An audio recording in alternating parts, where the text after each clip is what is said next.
And we are live. Hello, everyone. Welcome to the Friday stream, to this special. I hope that everybody has had a good week, and you could be watching from anywhere in the world and the country. Also, shout out to those that are rewatching this as well. Now we will switch over this to the other screen. That's a little bit alien looking. Let's see. Alright. Okay. So here I am, and now I'm going to put up the screen to see the chat for the brief moment that will be here before I turn on the game.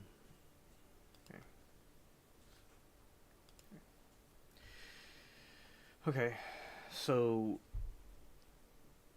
I am about to play the game as usual, and I'm also about to go and,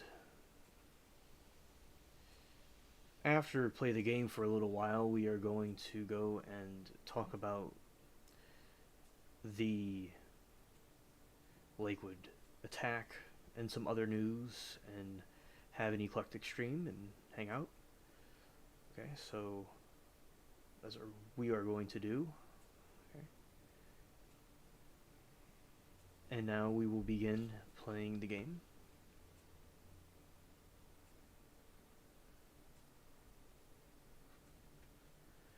Alright, so getting the game out.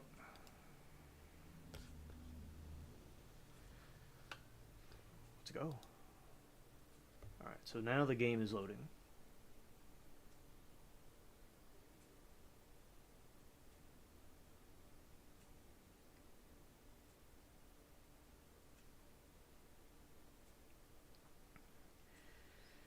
Alright, so here we go, it's loading, and we're about to go to the high seas.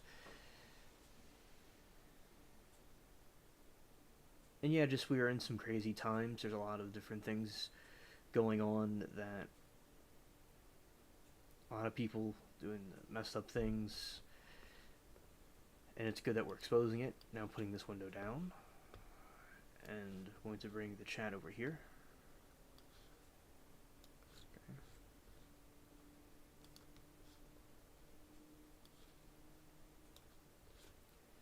Alright, so we're going to be switching the screens, of course, so people could see what I'm talking about. We do this to, because it's a part of the game, part of the stream, and also as we wait for people to come, because people come later, in the night. Not everybody gets here right away.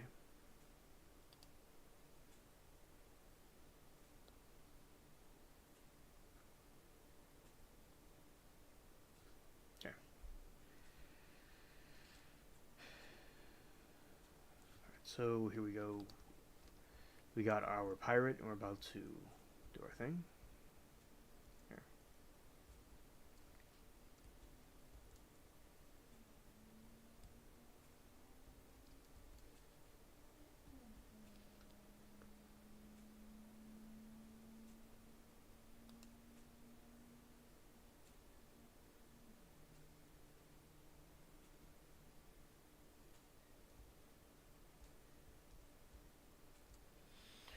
Okay, so we're walking around the pirate ship. So basically, that's the sails are green now.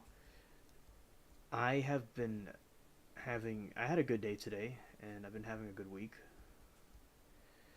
I hope everybody else has, that's watching, listening, and it's raining right now outside. That's what's going on here. Alright, so we have the game. We're going to, as I said, this is nice. It looks like the Flying Dutchman. Really cool.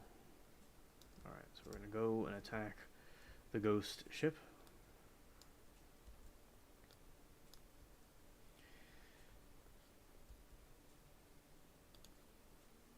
Firing.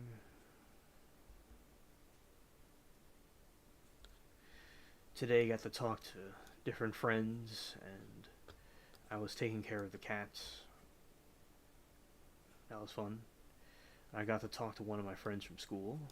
This happened 2 times this week with 2 of them. And also, what I have been doing is keeping eyes on this one cat in particular that has been having some issues with the other cats. It's a little bit wild, so she gets kept in a cage.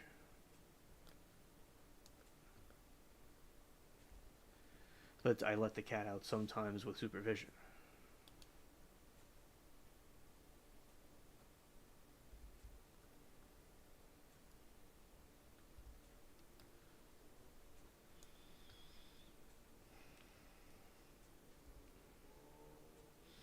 In the distance, there's some motorcycles. And we'll be talking about more things later in the stream about the different stuff with, other eclectic topics that I like to talk about. And also we'll be talking about the different things with... I want to get that chip. With the attack that occurred. And I want to say hello, Amanda. Glad that you're excited for tonight's live. Last night was really cool.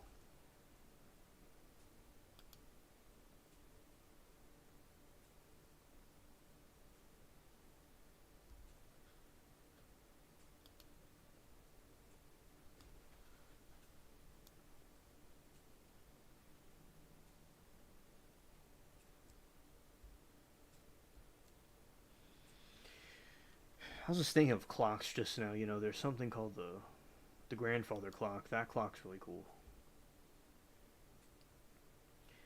And the clock is like, it's very, historical, and it goes ding, ding. And it's like those old-fashioned clocks. Back in the old days, they made things very intricate.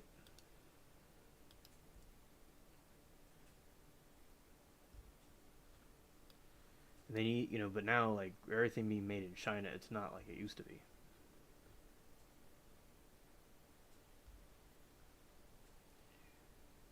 I think people took more care in the making things back in the past, but it's good we have the technology we have now.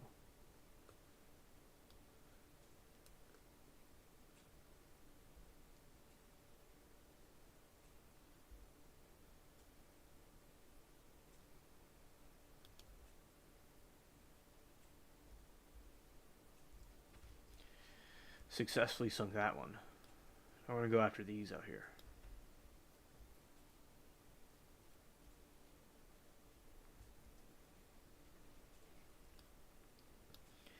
And I was watching some of the trials. That's one of the things I did today. And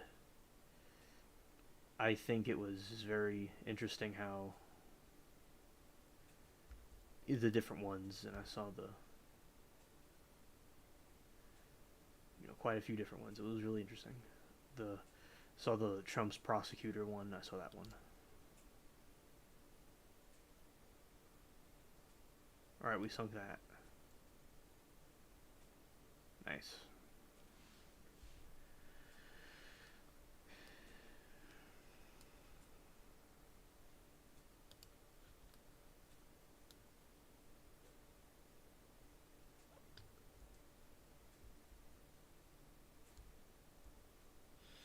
Now we're going through this little ferret ship. Get this one.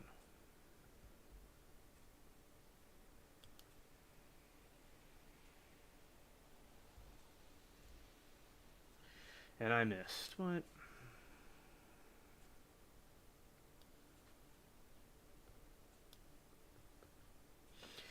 Something that I have not looked into lately is the alien news with alien topics. That's something I could look into tonight.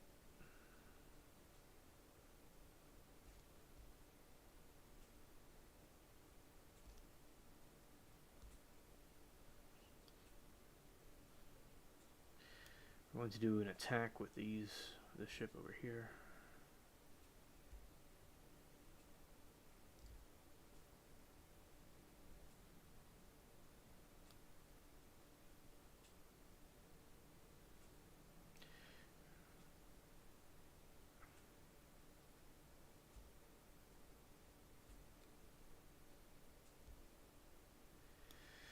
That's one of those out in the distance. It's really cool. And I haven't really heard any new updates about certain alien encounters that have happened. There's a lot of hush about them. I am understanding even more about what they actually are.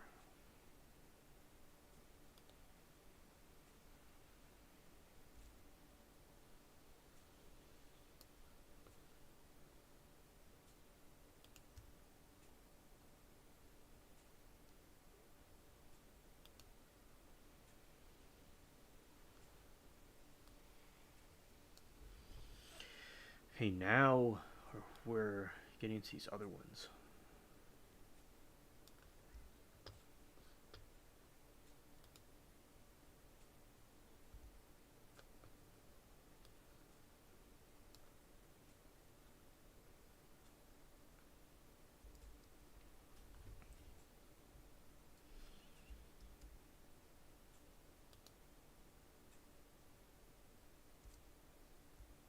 Okay, and so what's happening here is I'm getting the ship is getting a little bit hit by some other ships, and I'm about to turn around and attack. Let's see.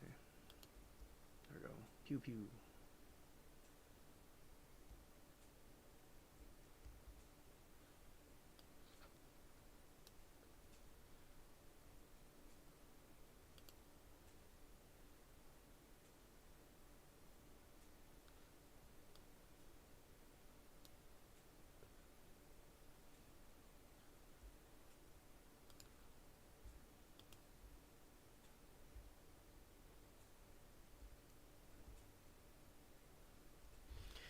All right, it looks like we got another ship, one of our allies out there. Let's go and see if we can help them. Oh, it's the same one from before.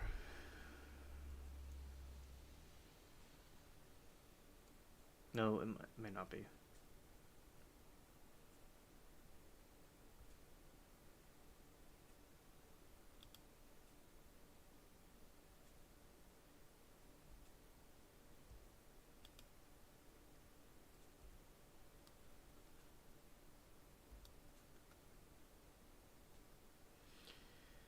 Okay, they're shooting fire at us. All right. Okay.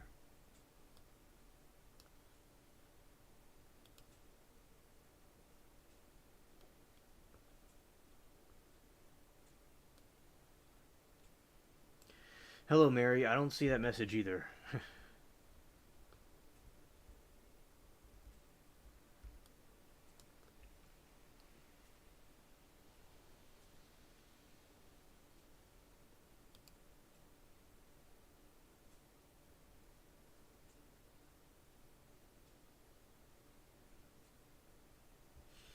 And they're firing. So, hello, Mary. Good to see you.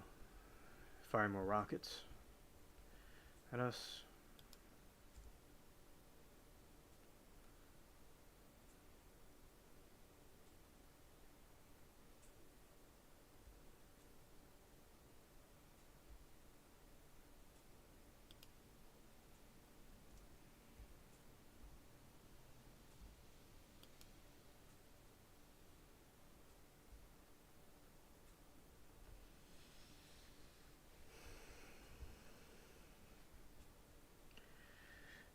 I got to do some things to repair their ship.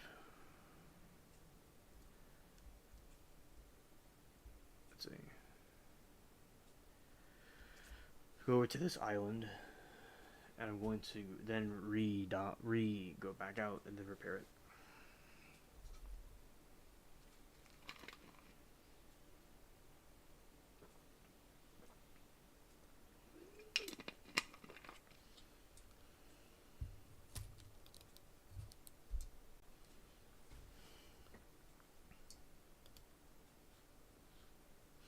A manipulation one.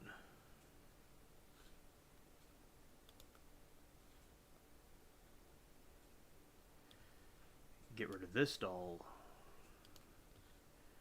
and get this one.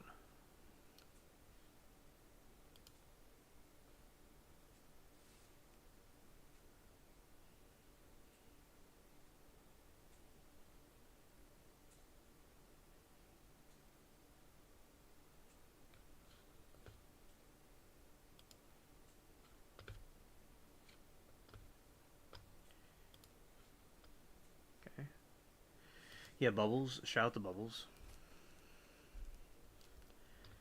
And let's get this dull and see how it works.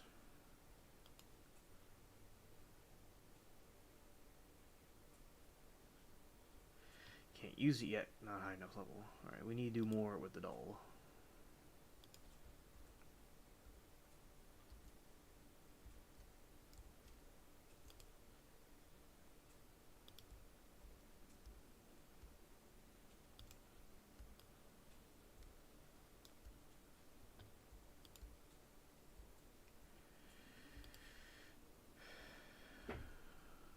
Alright, so I'm using the dull now, and I'm getting rid of the enemy.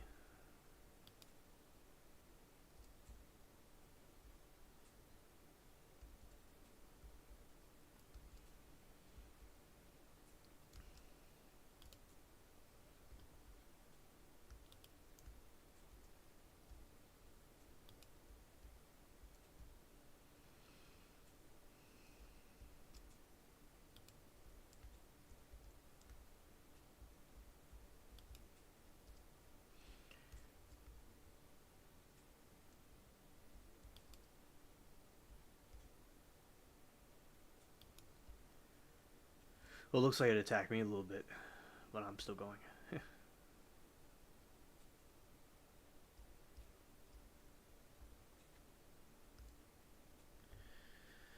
Oh, Mary, that's... she's not around right now.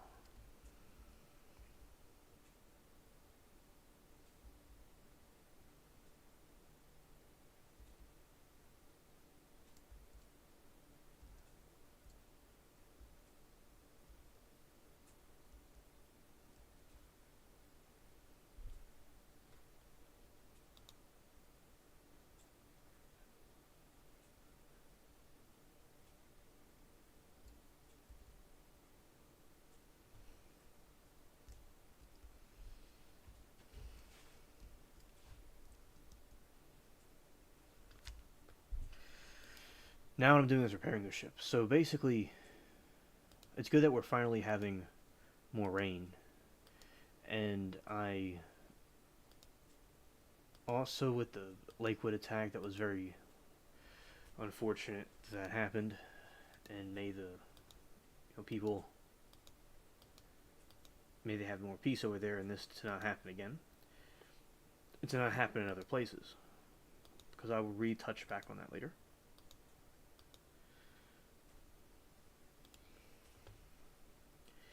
Now I'm getting the wood.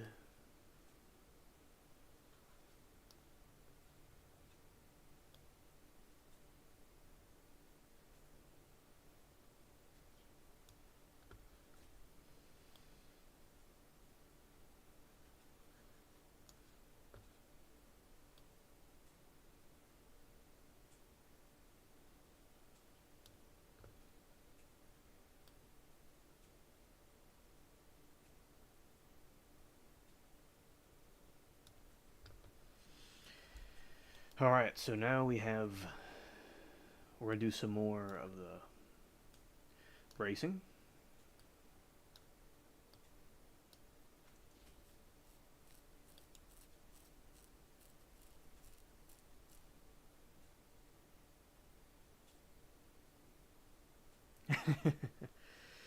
Hey Norm, in the beginning I play a game while we wait for the others to come. And also it's part of the stream. Glad to see you here.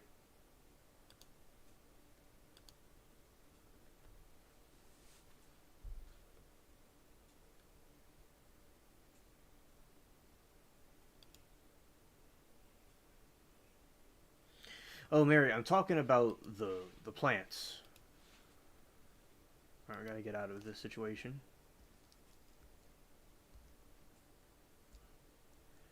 We're being attacked.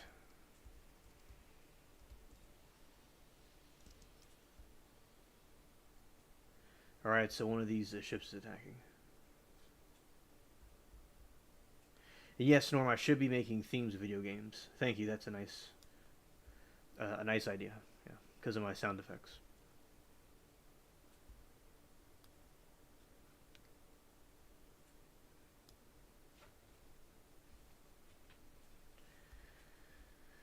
Alright, so we're gonna have to go into another location to get this ship fixed.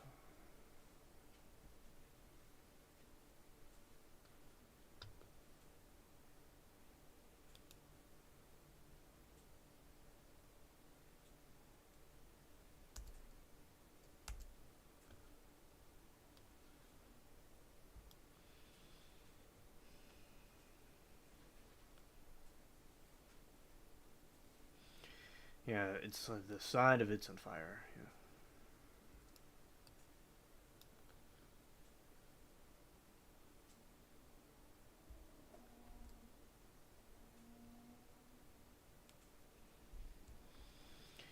Okay, and we're gonna go out to sea, and hopefully we can get this thing fixed correctly. All right, because the whole summer we had a drought.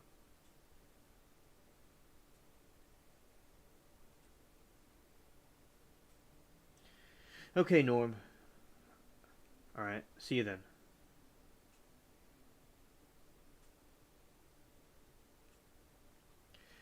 Right, and because I played for a little while, and then we go to the game won't be much longer. And also, and I talk while I play the game about different things.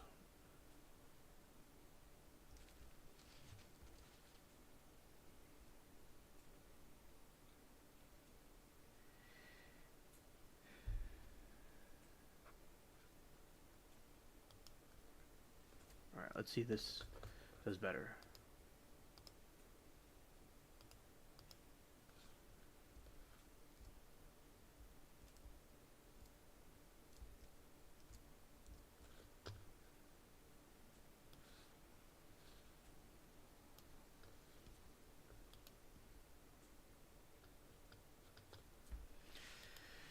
Hey, now what I'm going to do is I'm going to go and do that.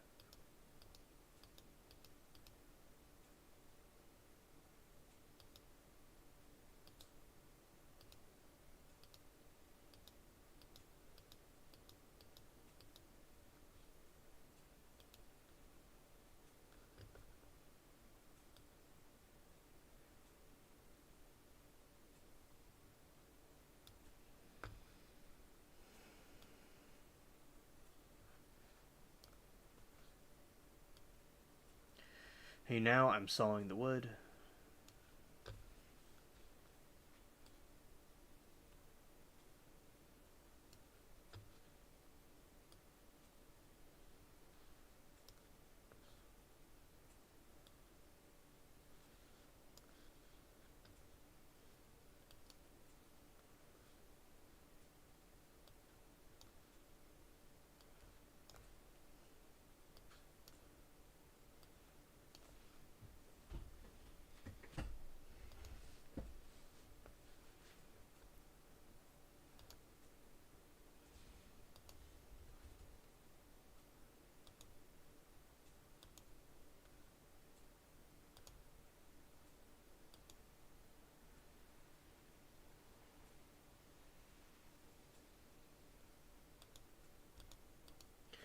Oh, Norm, he says, spent most of the day turning Euro rack music models for a new case. It's extremely difficult. Oh, it sounds difficult, and I remember you were talking about that before. That's really interesting, in a way, so I'm not really, I know you mentioned it before, but I'm not really too exactly certain of what you do with that. So it's like a, let's see,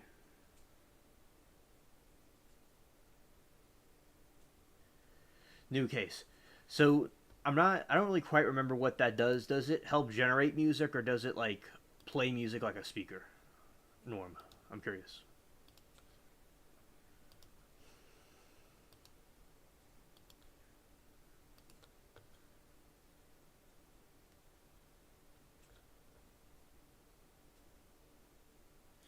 Okay, Mary says that. Oh yeah, Mary, I didn't see what you were saying. Okay, I'm gonna see. I didn't know people were talking. I didn't know people were talking to me. Okay, so Mary says, "Did the little boy get shot?" and get deleted. The son of the shooter at Lakewood. Sad poor little dear angel. Yeah.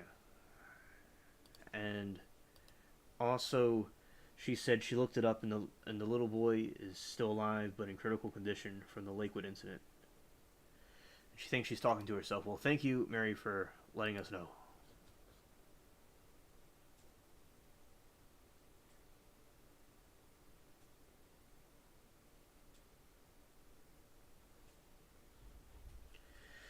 All right, so now I'm patching it up. Okay, no, Mary, I see what you're saying. I didn't know you said that. All right, now we're chatting about different things and being eclectic.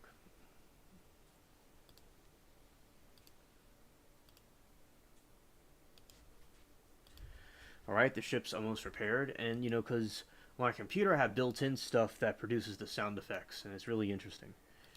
And I like that, and sometimes I like making sounds with things like around or like shelves and things. I used to do that back when I was, in high school. It was fun.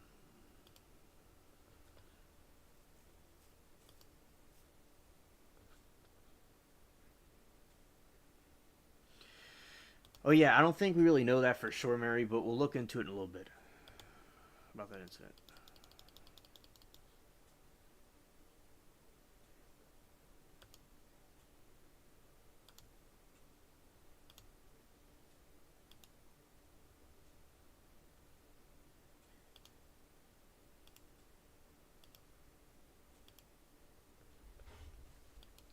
All right, we're bracing this now.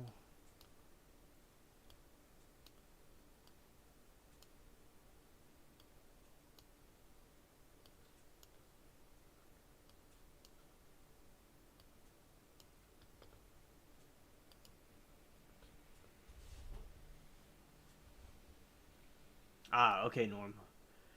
I understand now.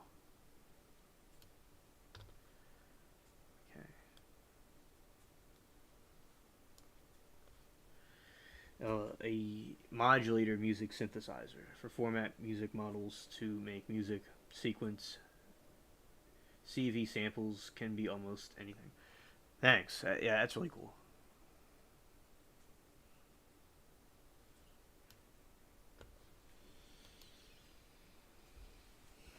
Now we're pumping it out the ship.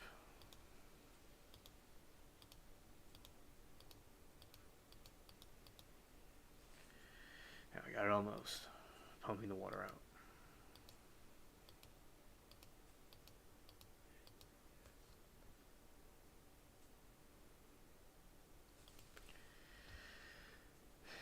Now it's time to brace. Norm, music modulators are so interesting. They really are.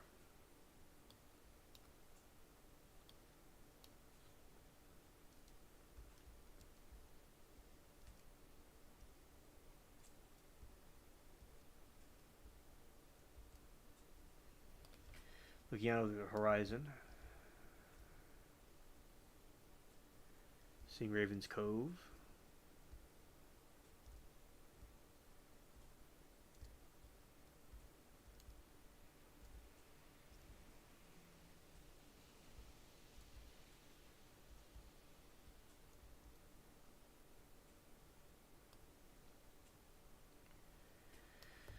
Here we have that. We have that ship out in the distance. It's really interesting to see the different views of these things. And yeah, so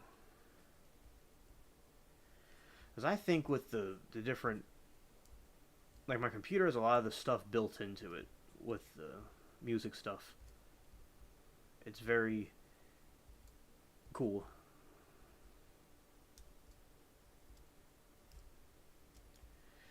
And also, like I was saying earlier, that I watched the cast today, and they were with some playing with each other, but one of them needs to be kind of kept away from the others because it gets kind of a little bit naughty.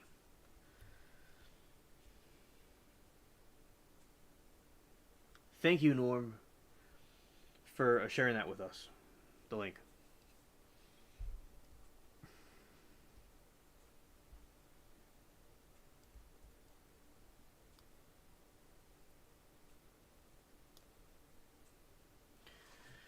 How about to hit this ship?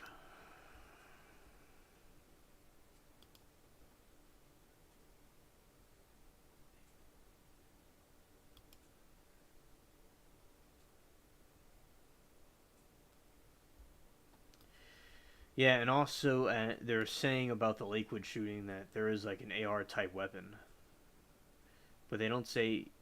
But they want to word it a certain way because the mainstream media like wants to scare people about guns and stuff, so they want to word it a certain way. Because the mainstream media is cringe.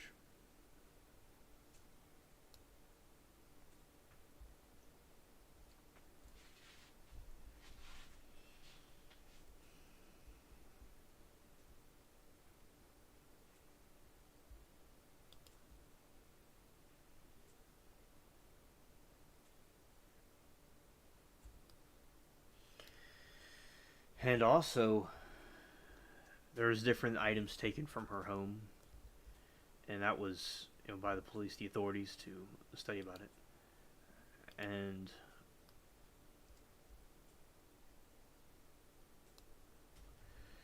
that was also interesting to know, in that she had a lot of posts up, and some of them were like they're against Israel and they're pro Hamas.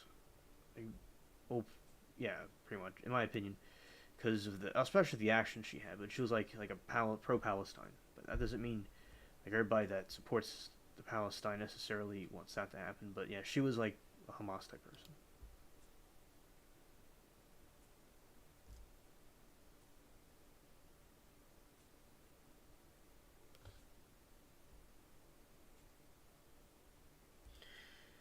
I will, Norm. Thank you. Hey, Billy. Good to see you. Welcome to the stream.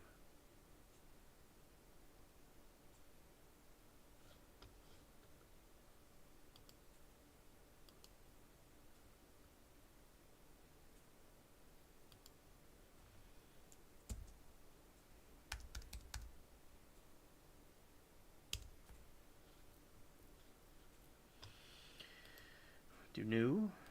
I'll put that there.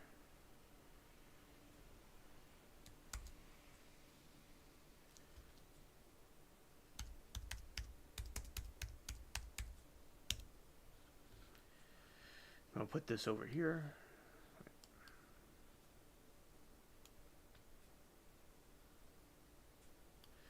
Or how about we put it right here?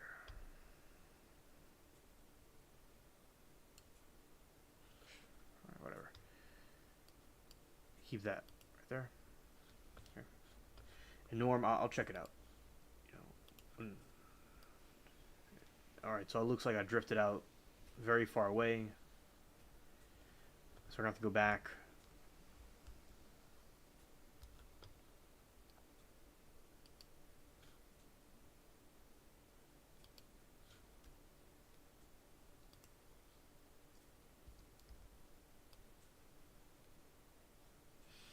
Here's the moon.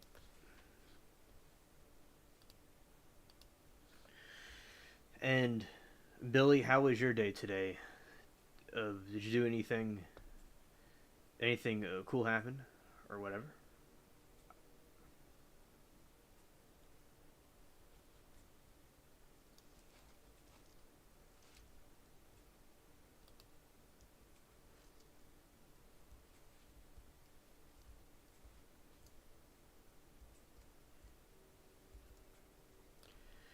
That's a really good view, right there. Facts.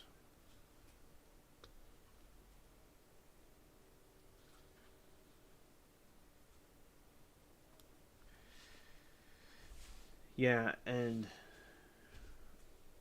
yeah, Norm, and that's really cool that they have like it's like an alien technology. Speaking of that, because like a lot of the different sound effects and things that I have are very alien-like too, and people like to like comment about it and stuff. Very cool. And I'll still make sound effects. It's just there's a lot of topics covered on the channel, so cover. I've been covering the other ones. You know, like I do it in like a I cover the things in cycles.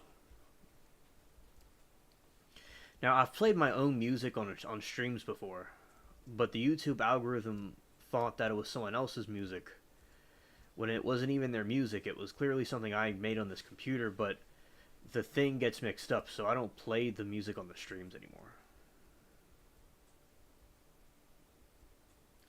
Oh, you got back from 14-hour work. Oh yeah, yeah. Well, we're glad to have you here.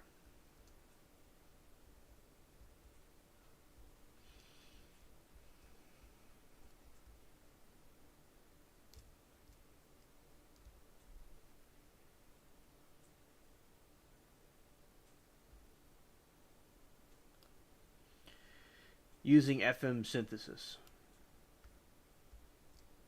All right. Yeah, I believe I've used FM synthesis before.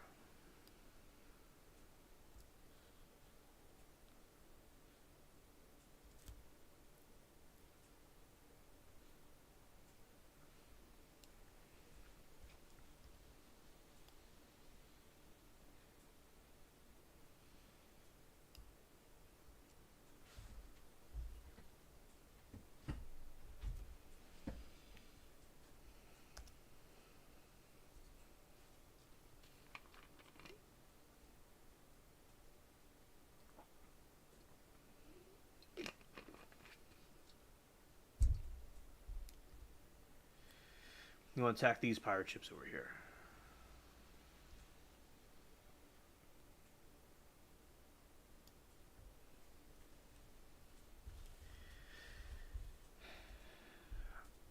I remember sometimes I've seen stories of people on the sea in the modern day, and like people were like on a yacht and stuff, and also on like regular sailing ships that they have now, the modern ones, and like somebody was just these people just randomly came aboard the people's ship at night and were talking about they were like trying to get on the boat, and the guy was like extending his hand for like get on the boat, and the guy didn't trust him, and it caused it was like someone was trying to take the ship. So those are like some isolated like incidents, interesting stories about that. And like piracy now is not that I know of in the Caribbean, but it's like the Caribbean is still a sketchy place.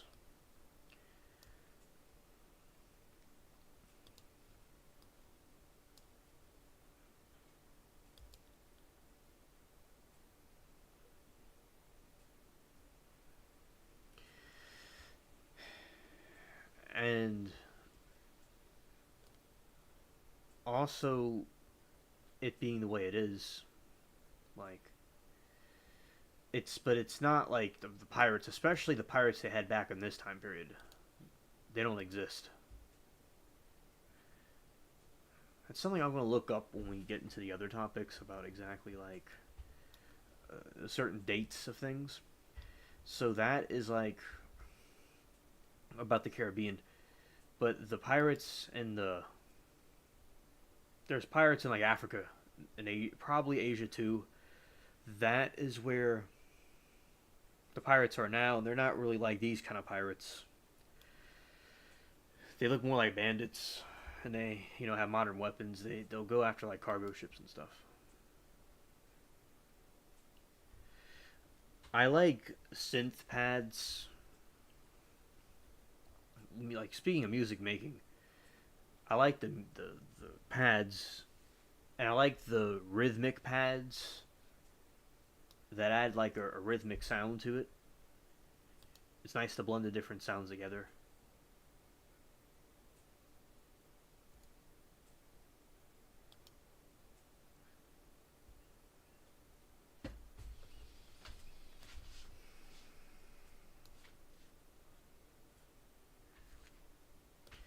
We're attacking this ghost pirate ship.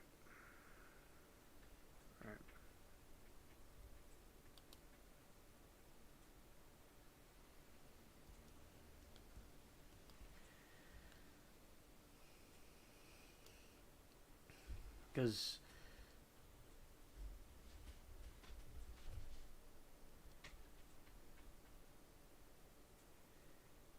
And I'm glad that. Oh, I see Norm says something. I'll look at that in a moment. But so it's basically, and in this time period, they would have gold and jewels and stuff and silver, and I do think like that has real value to it, and like I think that, which I'm not completely excusing or saying that the dollar is completely useless, but I do think it's like interesting, like back in those days, because they obviously understood the value of the precious metals that people may have forgotten in this time period.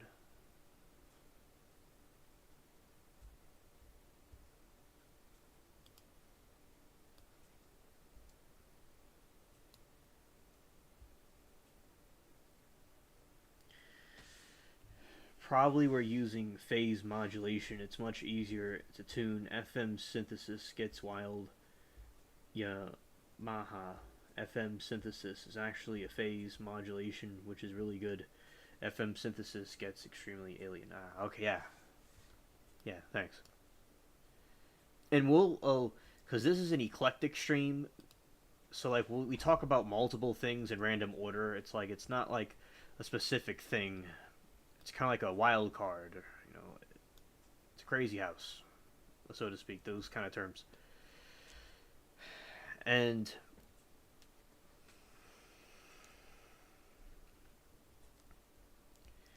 so I'm gonna look that up before we get into the Lakewood shooting re-review, because I review them things in different orders. Let's see how we go after those other ships I wanted. All right.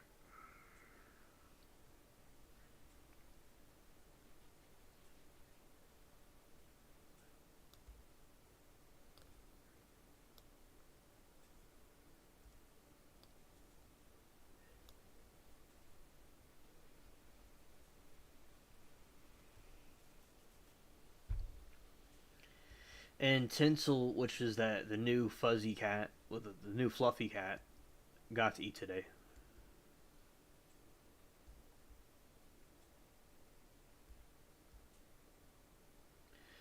Queen Anne's Revenge, Blackbeard's ship is out in the seas.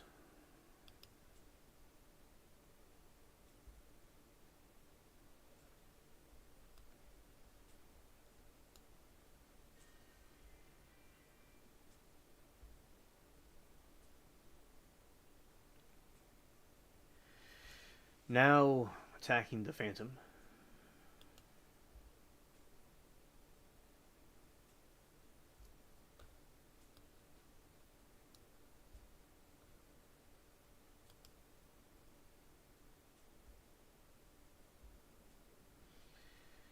Okay.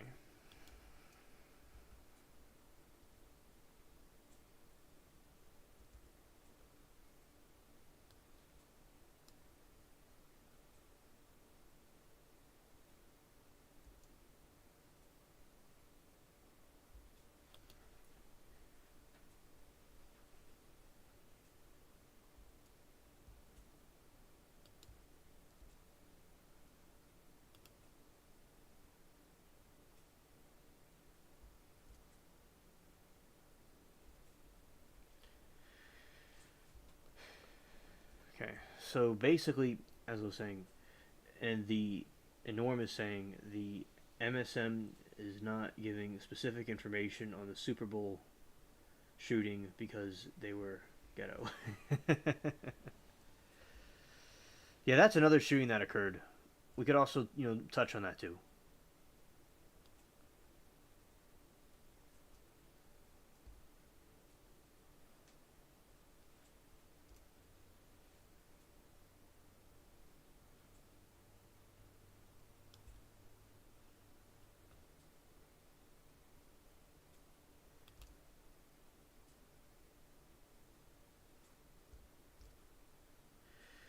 Okay, here we go. That's the Jaguar. No, it's not. It's some other kind of ship, not a Jaguar.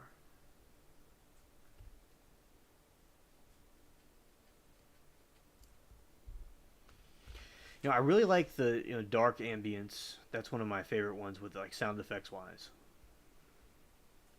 And I like with the like you could keep on having the thing keep going.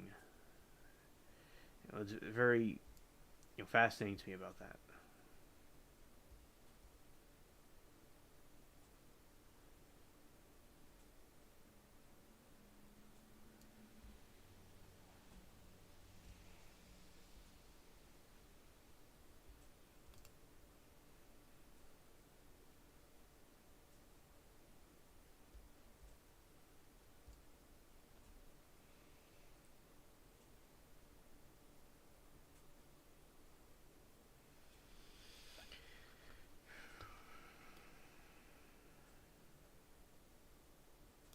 Yeah. Okay. Okay.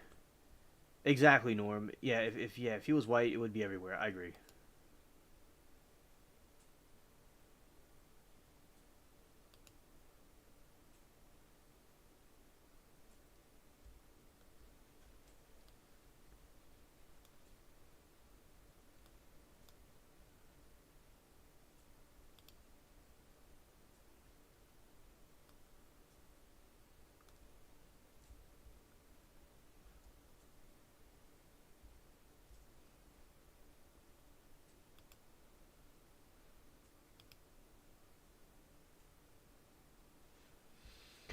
All right. Now I upgraded that.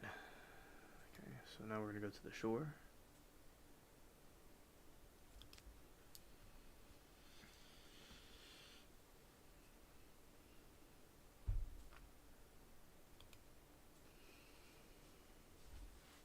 Ravens Cove.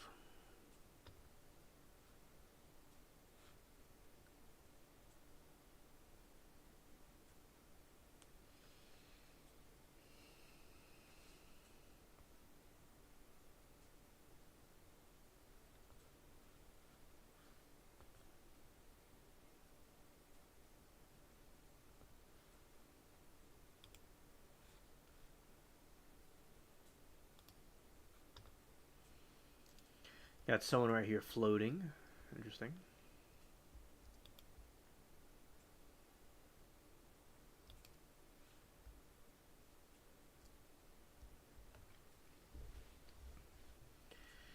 And this is a very scary island. Like, they have different ghosts and things here.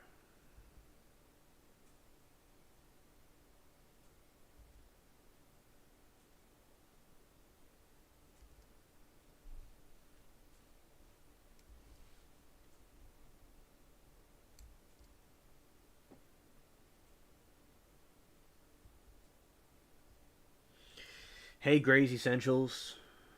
Glad you made it. Gray's Essentials is a friend I met on another stream, and I brought him here. So, welcome, Gray's Essentials. I'm doing good. I have. I had a good day today. I talked to some friends, and I was doing some things with the cats we have here. And it's been raining a lot, and there's pros and cons to that because we had a drought, but now it's a little bit tedious to walk through the rain and stuff. So right there, you see, that is a ghost that would destroy me instantly.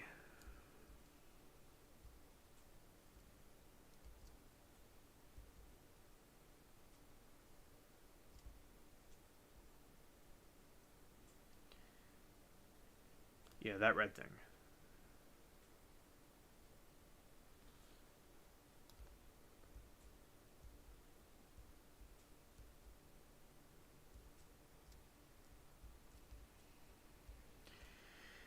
And shout out to Alaska, cool place.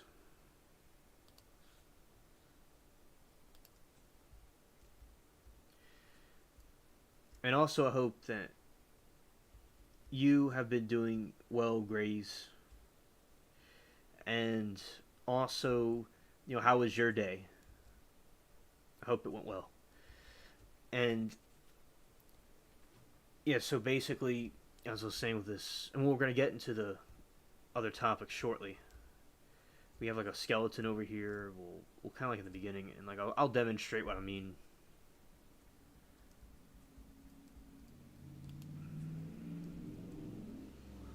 Let's see. Yeah, is it skeletons here? Yeah, see like a skeleton dude's here. There. Oh, Grays, I don't. I haven't played Call of Duty since 2016. It's been many years. But I did play that. I did play Call of Duty Zombies. I did. It's been a very long time. That one is good. That game's good. I remember like how in the game you hear this like demonic screeching and it's like real, it's like, oh, here they come. Yeah, it's intense. It's like puts you on attention. I liked it.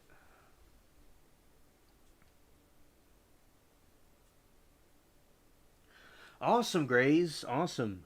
Yeah, I remember playing that game with my friend. I remember, it takes a lot of to me, it takes time to keep on, doing it and doing it, and then getting there. Yeah, it was very interesting. A very very good game. Oh yeah, old school is the best. Exactly. I love the old Call of Duty games. I remember one time when I was playing it, and my friend was like, well, I was playing the game with a bunch of other people, and the people weren't really trying, and I was triggered, and then the team lost. But the Call of Duty Zombies, yeah, that's yeah, that one's awesome. They just kind of come out of nowhere, all triggered.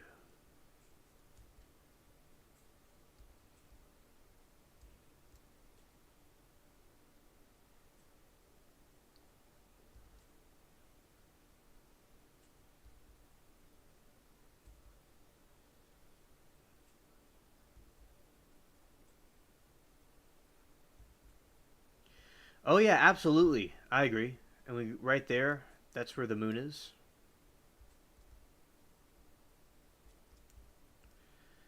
Real spooky. I like some of the graphics they put in this game. It looks much more realistic than it ever did before. Yeah, they really fixed this up because the sky is darker and the moon is blue. Not blue. The moon is like nice and bright.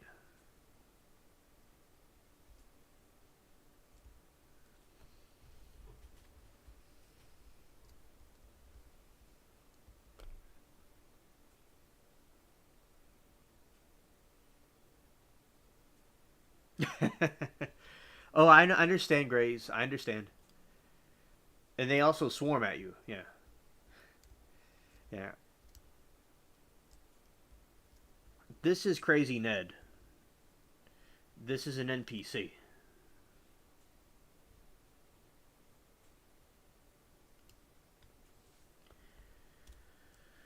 Beware of the red ghosts.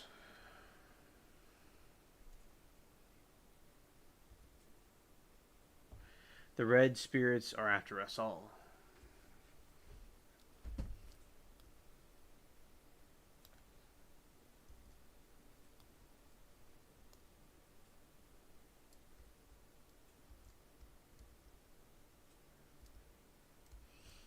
Now I'll demonstrate what happens when you encounter one of these ghosts.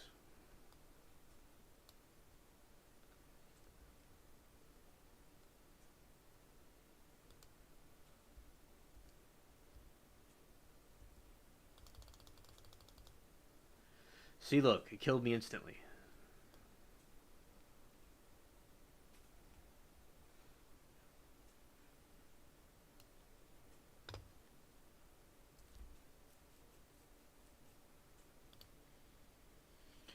Red is dead. Also, Skybox reminds me of Nacht der United, the OG map. Ah, okay. Yeah, yeah. Nice analogy.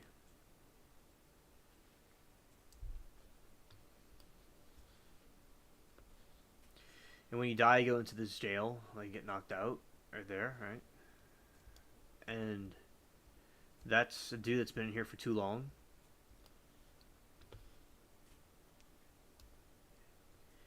That's the other cell.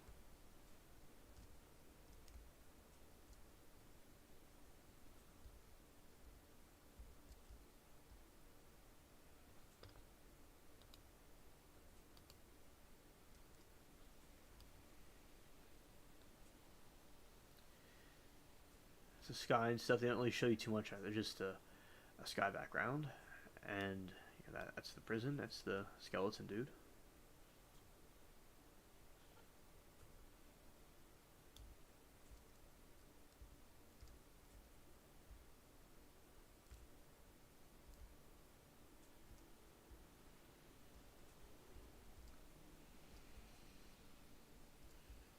Yeah, Red is dead.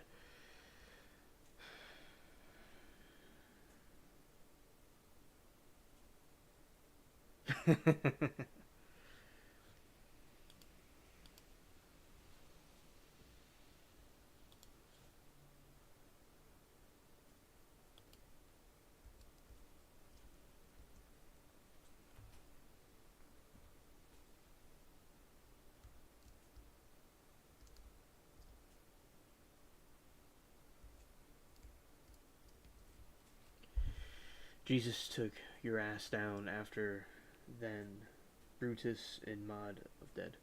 Coming you in speed of Colorum. Yeah, yeah.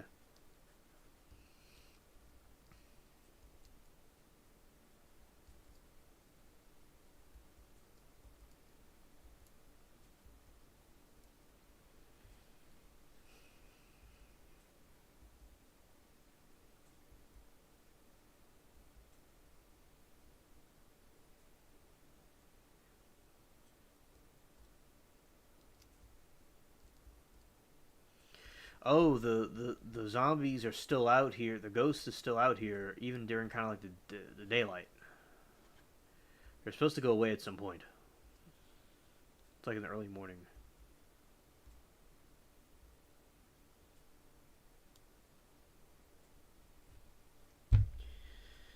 Or the Panzer soldier on Origins spawning, and when you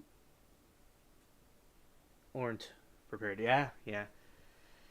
And also, I remember I played GTA before, or I played that before. That one was interesting as well. With those levels, it takes. Or I was playing some of the levels, and you kind of work your way up. Then there's like one you could like freestyle. But yeah, the Call of Duty zombies. It was basically like it was so it's like you don't know where they're at exactly, and then they come out. Yeah.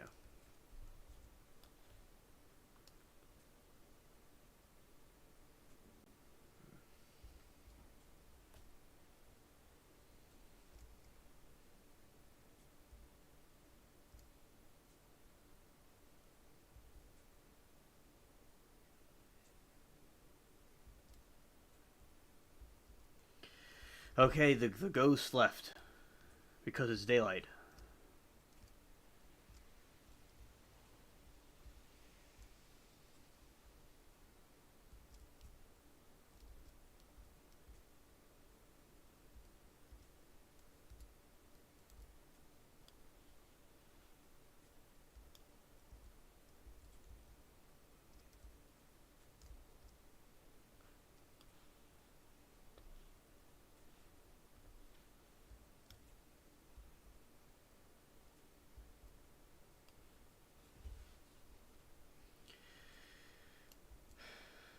Okay, so now we're gonna go back to the ship and repair it.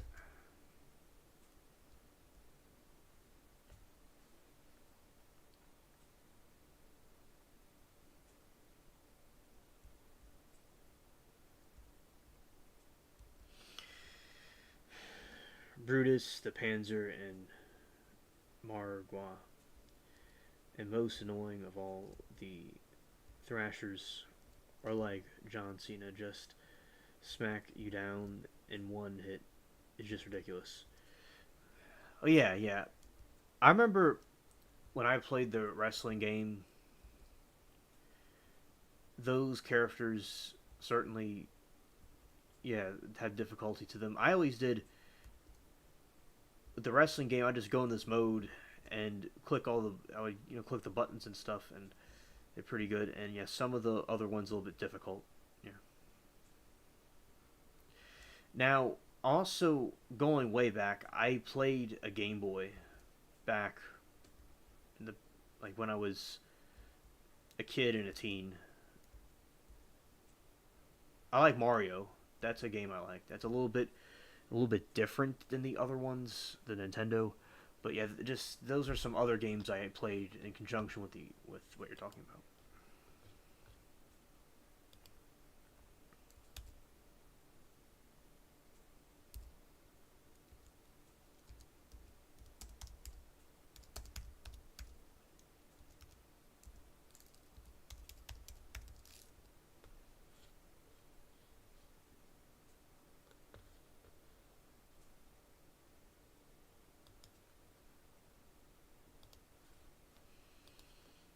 All right. So now I want to go and show you. This is my ship.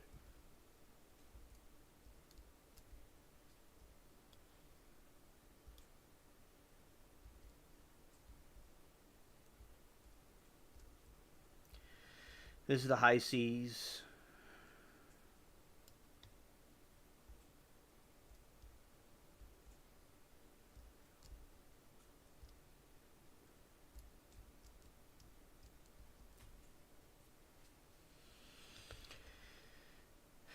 All right.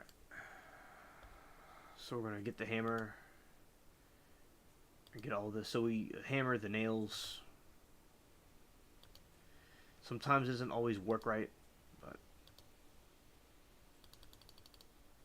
like this one didn't go into well. Let's see. Oh.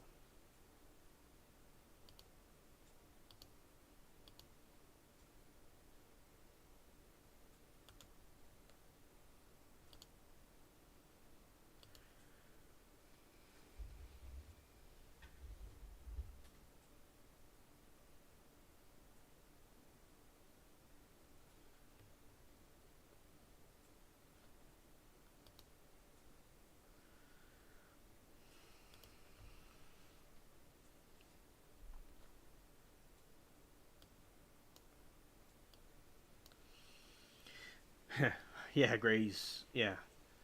So he says my favorite YouTube channel for zombies did Zitsubu no Sina. Just compilation of him, completion rather, a completion of him getting slammed by thrashers with John Cena background sounds and music. I just cried laughing, bro. Yeah, yeah, that's hilarious. Mentioning John Cena reminds me of the wrestling games I played before. You can mention the channel if you'd like, Grays. I don't mind.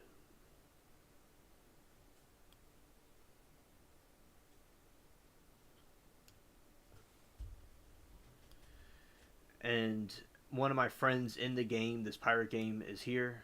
His name is Sam in the game. Shout out to Sam.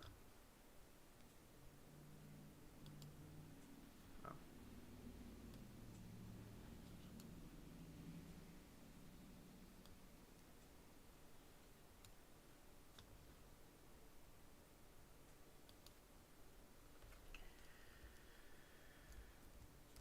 All right. So we left the island and we have the other. We have Sam here.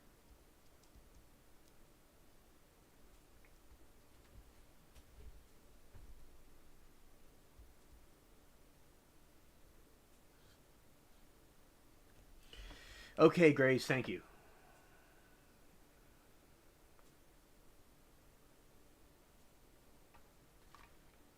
I'll look it up later.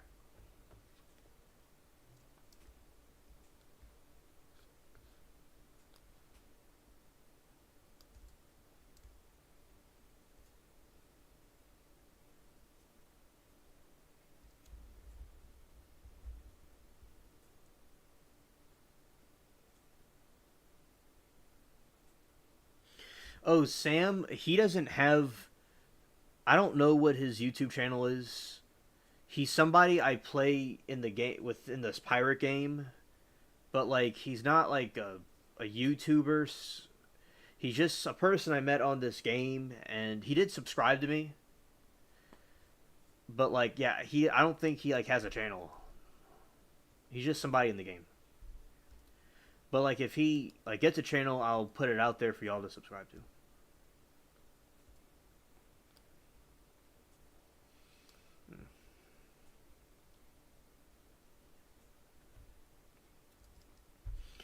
And Grays, I have a question about Alaska. Are y'all? Do y'all have like? Is it dark? Like in the sense, like, do you all have like sunlight right now, or do you all not have sunlight at a certain point? So like, I've heard Alaska doesn't have like sunlight at a certain point. So is there like sunlight there like in this time period or not?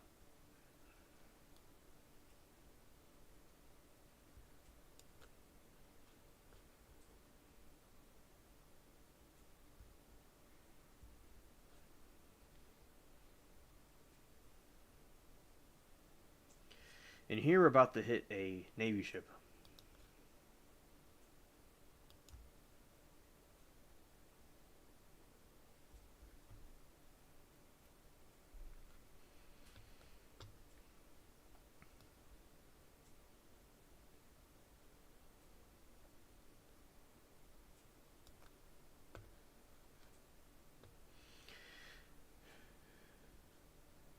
Okay, thanks, Grace. Thank you.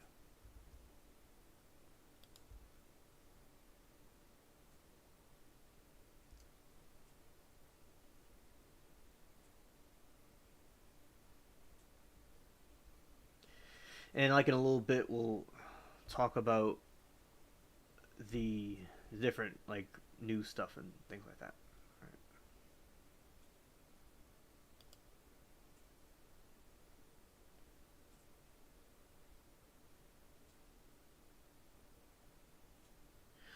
Okay, so he said at max in the most extreme parts of Alaska, it's 22 to 23 hours without lights. And you don't go to that part. Okay, yeah, because it really sounds incredible that the parts don't have any lights. Okay, but people, you stay away from that area because you stay away from that region.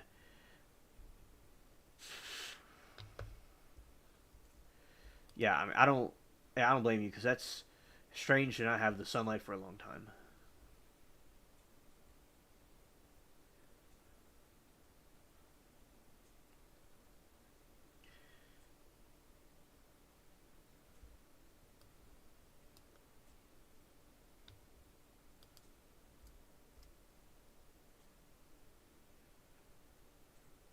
Yeah, okay, it's for a few days. Yeah, all right.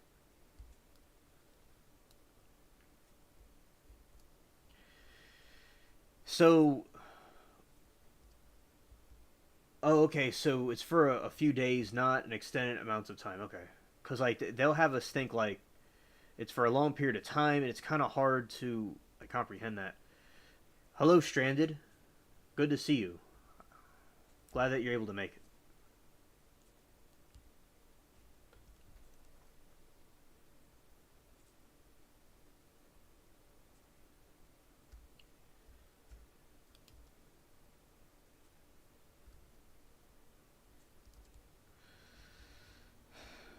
Yeah, so basically, so that's how it works. He's saying with their the lights, I mean, not the lights, the sun there.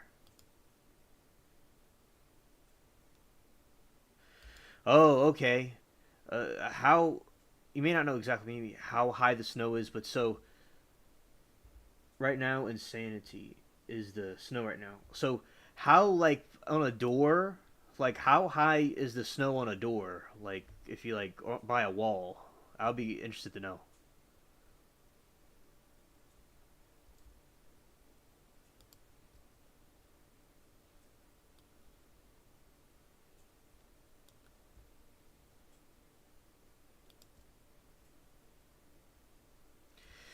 Facts. All right, now we're gonna just ram into this ship right here. We'll, yeah, it's a little bit too small. Let's see.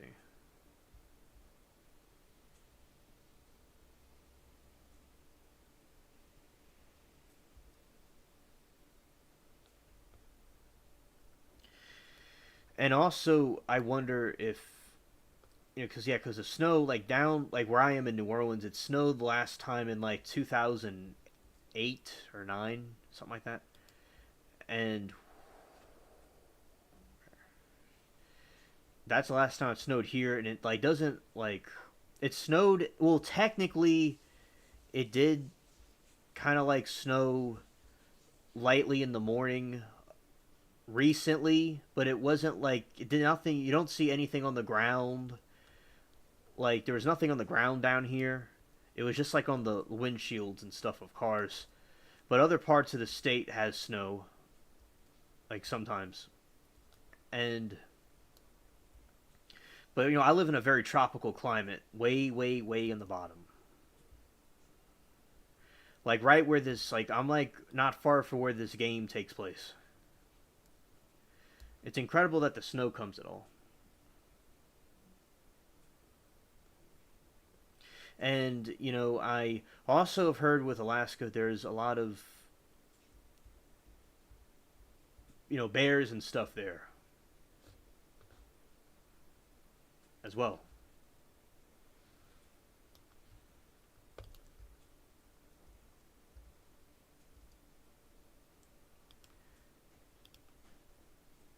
My friend, or my friend that so how I got into aliens. Like I talked to, it has to do with Alaska because he was interested in Alaska and so was I. We like to talk about the aliens and things like that. Someone I knew from like my high school. Well, really I knew him before high school, but like that he departed during high school. He went to another school. So basically, we talk about like with outdoors stuff in the woods and things like that. And he was interested in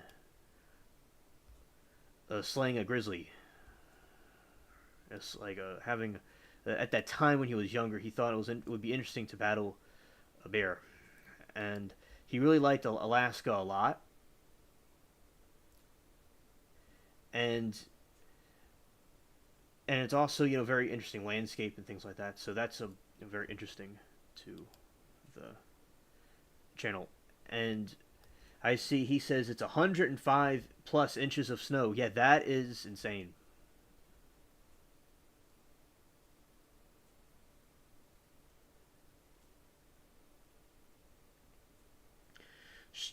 Okay, so Gray says my friend his friend's walkway is tall as my shoulder in height.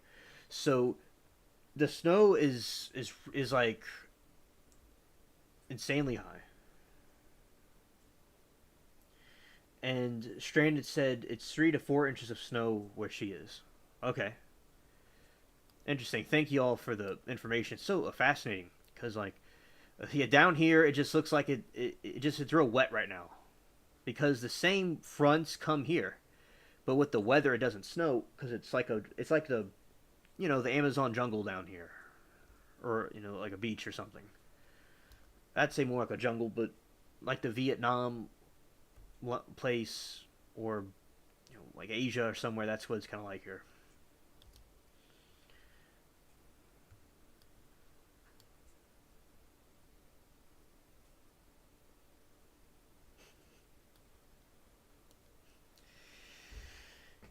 Yeah, and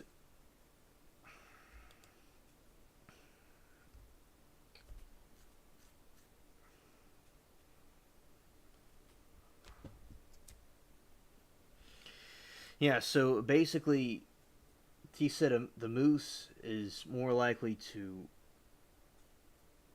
kill you than the bear. Well, delete you rather. And yeah, so basically with the bear, yeah, because we're talking about moose, the moose, one of the other streams. Those are some really big animals,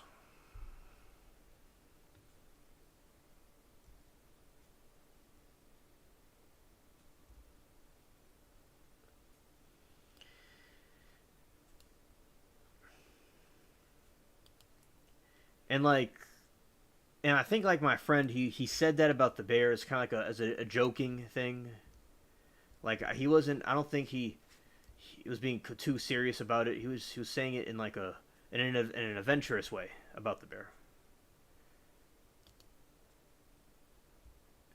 But he really kind of basically he wanted to go to Alaska and like be there, because he thought that the place was a very good place, like weather wise and things like that. Now, in my experience, I do think the climates like where I am are good for growing stuff. I'm not saying Alaska's not good for growing things, but like that it's good to grow things. Now, even down here, it gets so cold down here that it causes problems with the plants. You have to bring them in, so it freezes here. It just doesn't really snow. But yeah, so like Alaska's has a lot of nice fish and things like that. Because he likes outdoors and woods things. And I also like that as well. So yeah, the moose is more likely to kill a person than the other thing, the bear. More likely to encounter one, and I guess the bears are more feral.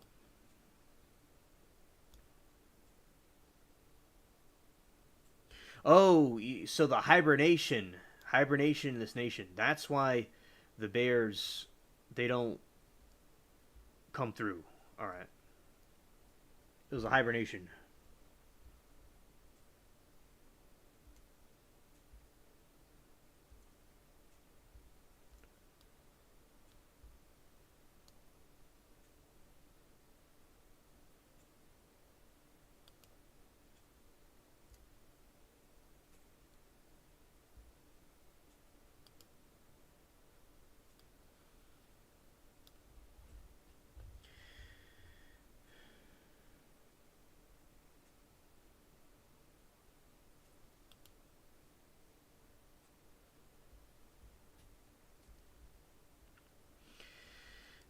Okay, so okay, just did the math. About 9 feet, not too bad. In 2008, they got 20 feet in one night. Over 20 feet. Wow, that's really interesting. I mean, I've seen YouTube videos and things on the internet. It's like you open the door and you get a wall of snow. That's just something unfathomable for me. But I understand it happens in the northern states. All right.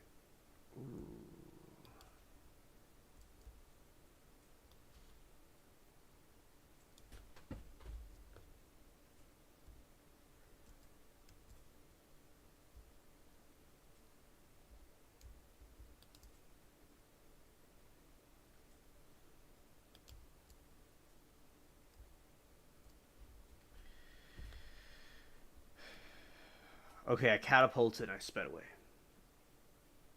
Gray says several hundred pounds of angry on fence posts with horns are just as deadly as several hundred pounds of angry with claws. Yeah, yeah.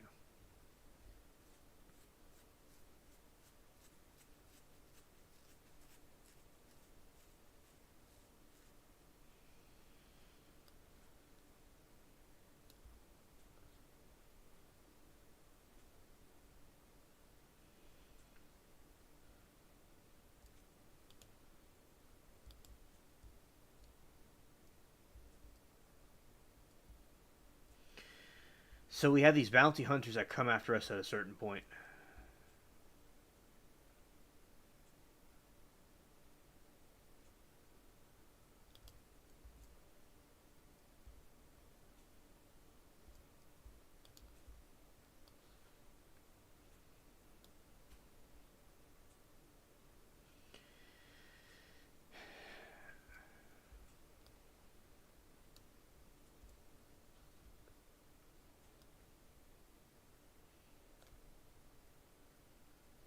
All right, so basically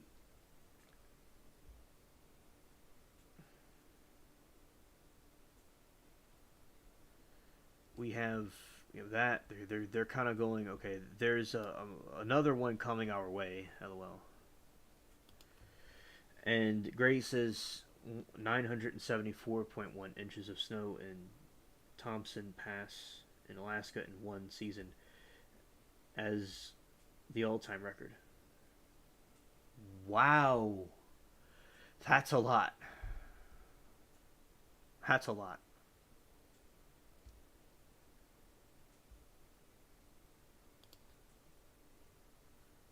Ooh.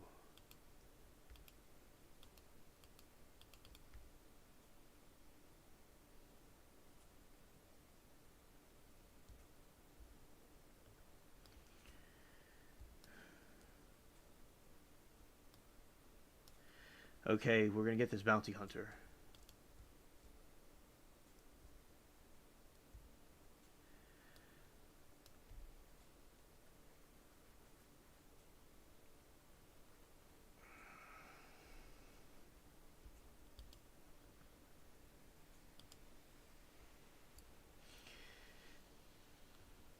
Yeah, and it's Stranded saying it was actually, it was a blizzard.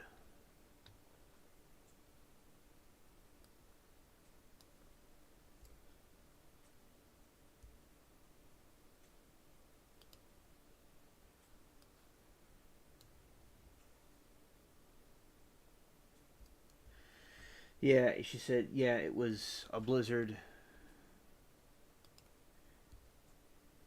Shut down most of the state for a few days while ODOT had to plow the roads. Wow.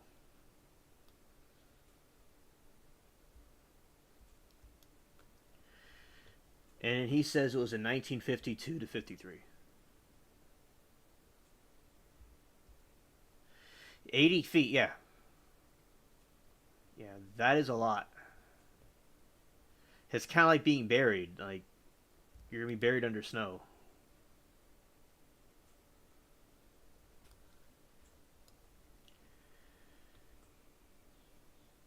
And right now I can hear some birds chirping.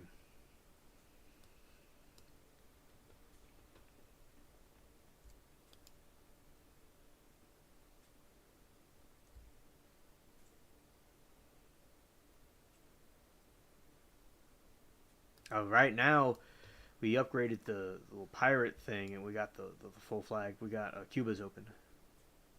In the Thompson Pass. Okay, thanks. Yeah, so. Oh, the Navy's here too. Okay, this will be interesting.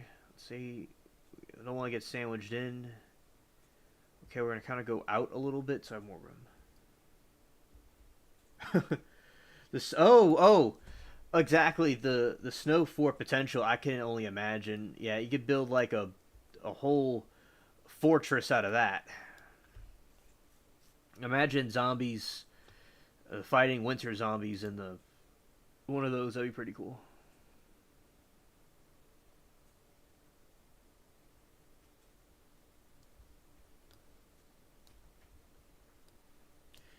All right, it's a little bit on my tail. We're gonna kind of go this way and dip in. Be careful.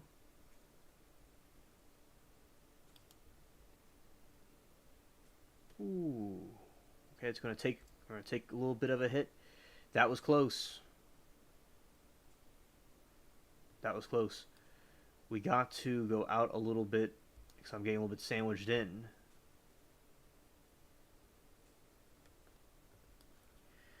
Okay, now we're going to go this way. Ooh. Okay, good.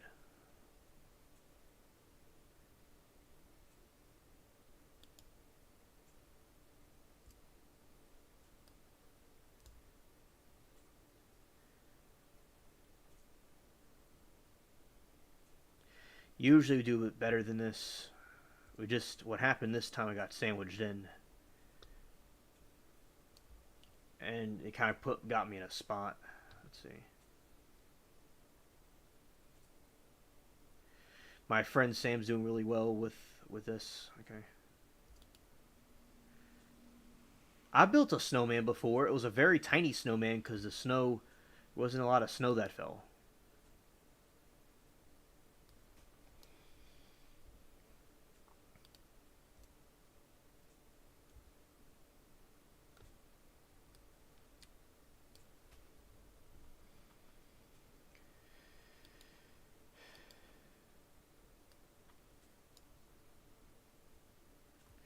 And did you know that the side mode to original Zombies was playing as Day German Defender at the beach fighting until you get overrun? Oh wow, I didn't know that.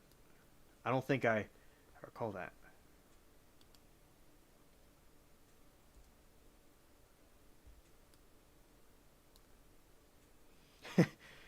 We're getting them. All right.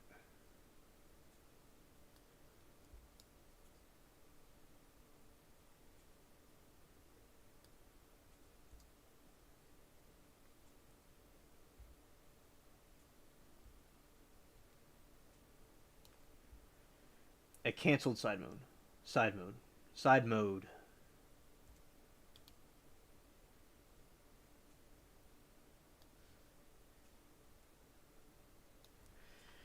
It was nearly 30 below or 0 less than a month ago. How cold was it where I am? Okay. Down here, it's I don't remember what it was last month, but I know like when it got cold here, it was like in the 20s or the 30s, and just recently it was like it goes kind of back and forth from like the 50s, 40s, and it kind of goes up to like around the 80s now. Like the weather in New Orleans, it goes back and forth. The weather, like one day it'll be 30 degrees, the next day it'll be 80 degrees. It'll be like 40 in the daytime, and in the afternoon it'll be like, warm.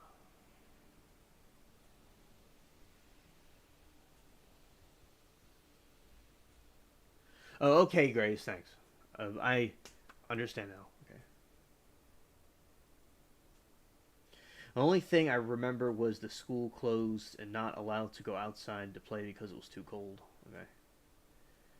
And Strand said she was too young to really remember the blizzard of '78 here in Ohio, but I've heard the story about it. Some areas were so bad that they had to airdrop food for people. Wow, wow.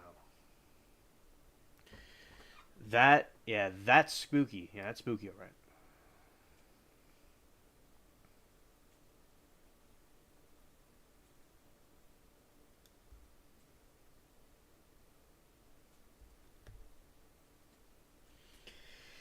Hello, Amanda. I have been doing good today. I have been doing good. And I have today I did stuff with I watched some different trials, and I did things with the cats and stuff, but it's been raining today, Amanda. It's been very cool. It's been kind of like warmish, but it's been raining. But it's good for the plants, but not good for other things. And chatting with different people and stuff. I've been doing pretty good. And also, Amanda, I don't know if you've been introduced. Gray's Essentials is a friend of mine I met at another stream, and I brought him over here to spend time with us. He comes in sometimes. I don't know if you met him before. And also, Amanda, I wonder how you're doing. Hope you had a good day.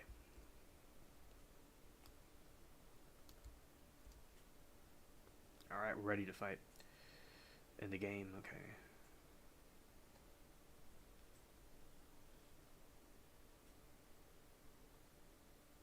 Okay. Oh yeah, Grays. She sure is.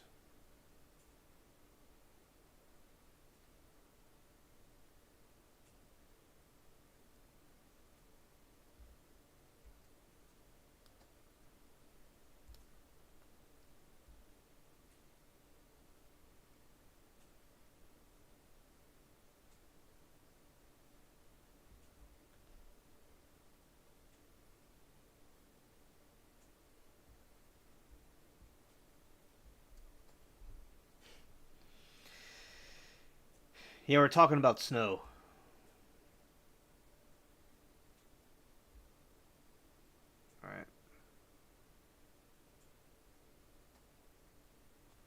Okay, we're about to go and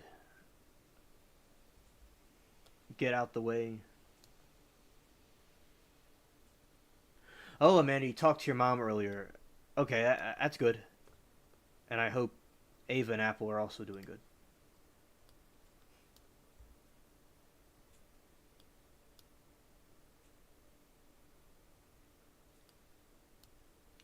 Oh, I'm right by. I'm sandwiched into the island, huh? Here we go. Ooh, okay.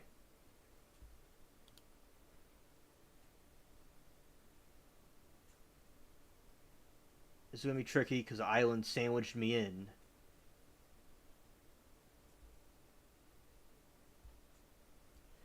Being sandwiched in.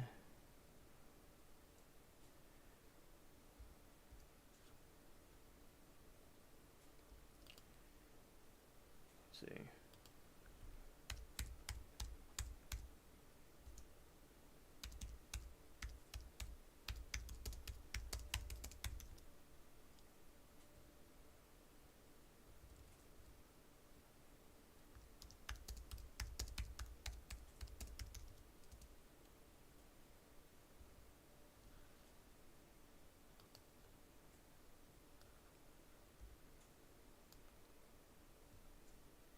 Oh, I didn't mean to do that.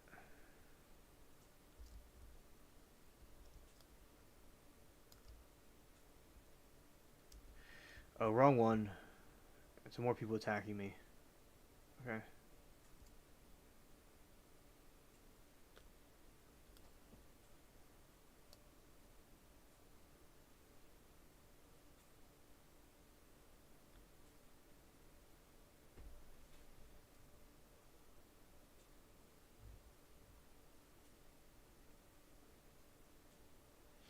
Oh, okay, Grace. Thanks for chatting with us, Grace.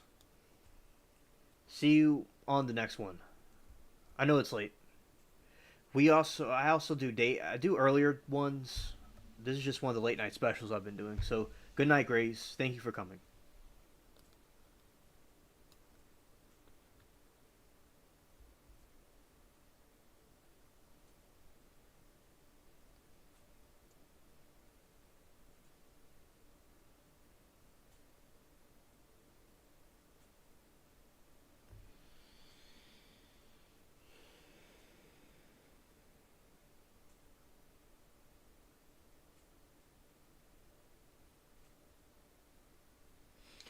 What happened was the I got sandwiched in with the island, and they both hit the ship, and it didn't do too well.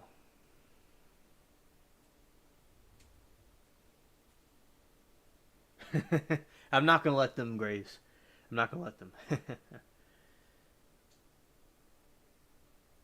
Yeah, don't let the scurvy sea dogs bully you, and hopefully you all have a great evening. Well, thank you. Arg, arg. Sam's repairing the ship right now.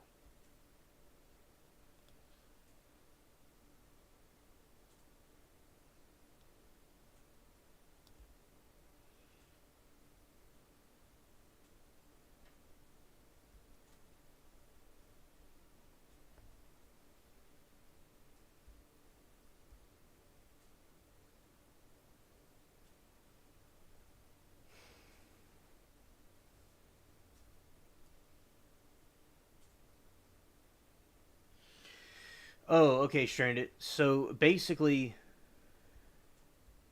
let's see what this guy's saying over here.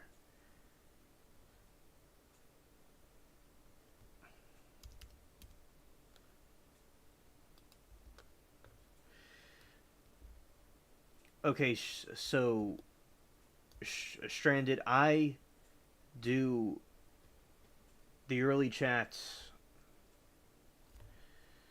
I haven't done them in a couple of months, but like I did them like on Sunday during the daytime.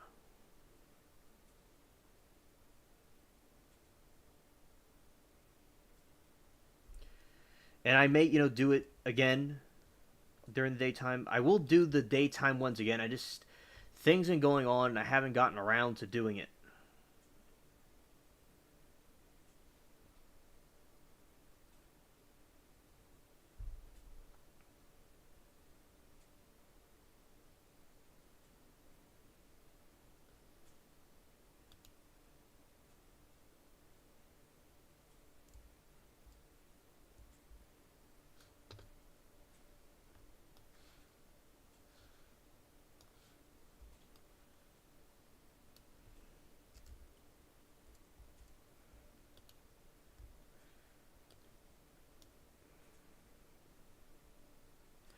Like I remember I did, and we usually have like different people.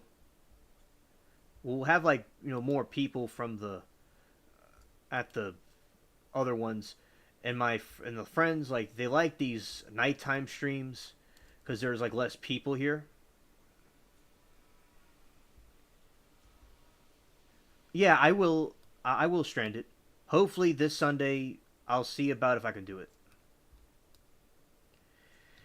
And basically, like what I did on the Sunday, or I did it, and yeah, I like the daytime ones.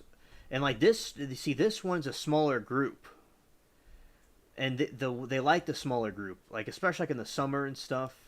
Like they like the small chat because when a chat's going real fast and all, it can be tedious to keep up with things. So it's like a little club. So that's like these very late ones I did. It's like that's I still did them because the people did it, and I was able to do it this late because there's nothing really going on at this time, obviously. And but yeah, the early ones, I remember it was like one of the first ones I did.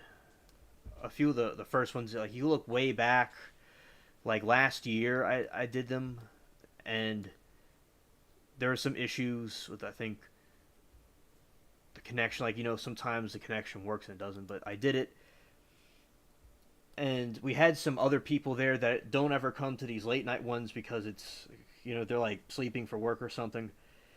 But yeah, it'll be interested to see you there, Stranded. As I said, we'll look about this Sunday. But as I said, they like the group likes these late night streams because it's like a smaller group, a little club. And I continued it. They didn't want a big crowd here, but I also do the other one with the more people there.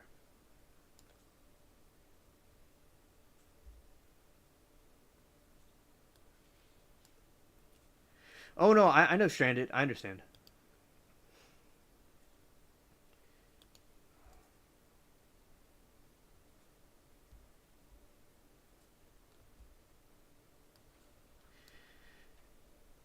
And I'm glad that you participate with us, and I'm glad that you've called into the show,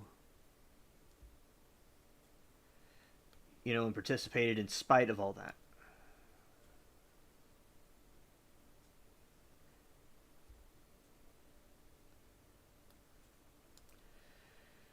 I'm getting close to 1,000. So like if there is like 700 or 600 whatever people in the chat, it would be going much faster than right now.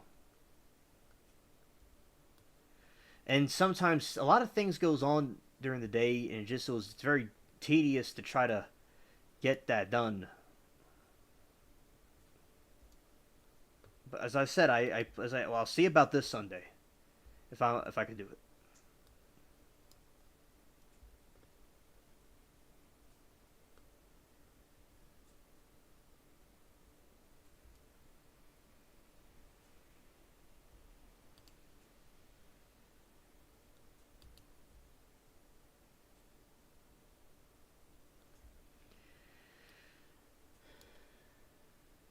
All right, now we're we're about to sink these ships.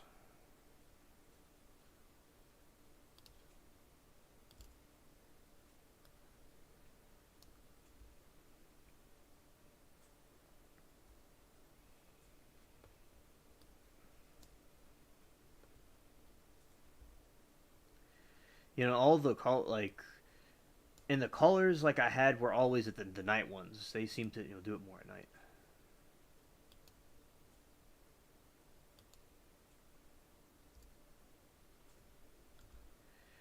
Now we have this vengeance. I'm trying to find where we go to Tortuga, huh?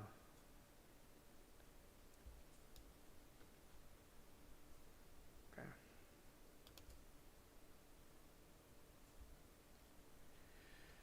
We're gonna do this, and then I'm gonna go to the other topics in a moment. Yes, yes, Stranded. I agree. because like that's because the people you usually are sleeping. Like that's why like they weren't able to come.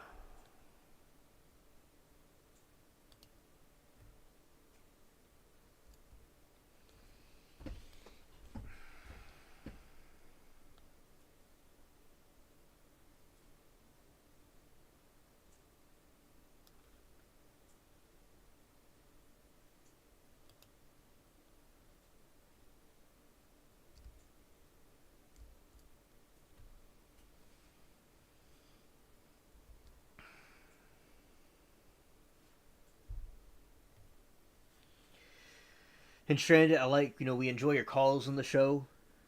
That one is one of my most, it's one of the most viewed ones the last time you called in. We are talking about the Titanic and stuff. And I like the rabbit hole of going down to different topics. Very interesting.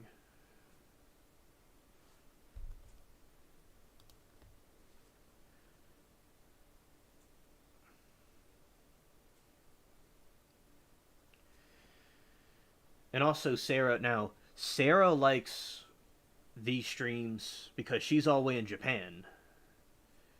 So it's convenient for her because and also of Stranded, I have people that are on the other side of the world, like in Australia and in Japan, which Sarah and her husband is. So like the people over on the other side of the world, it's like noon over there, so they like seeing these streams at night that I do over here because I get to interact with them. I have an Australian one. She comes here sometimes. And you notice like here where I am, it's very quiet. You don't hear like cars and stuff. Sometimes you hear like the people around here being stupid in the distance, but you usually don't hear much. It's quiet. Not really a lot going on, so it's nice and dark. That's why I like this hour. I like being up late because it's like it's more quiet. I like the daytime too, but this is also nice. We'll be docking at Tortuga right now.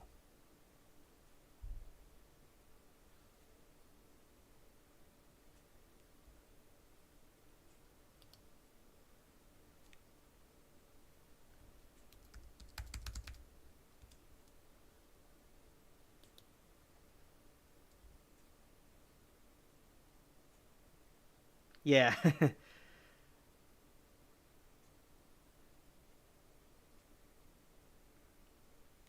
Yeah, Sam said because one of these ships are called Royal A, and I said he said a Royal A alien.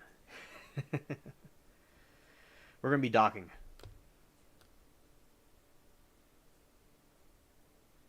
at Tortuga. This is the pirate port.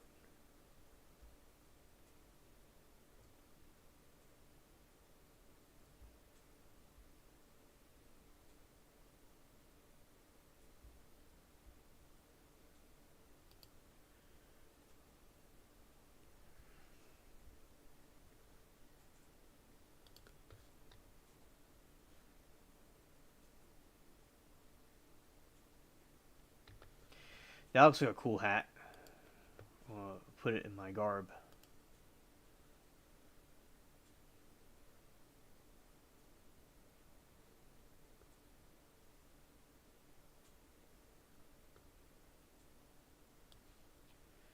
Pants I don't need.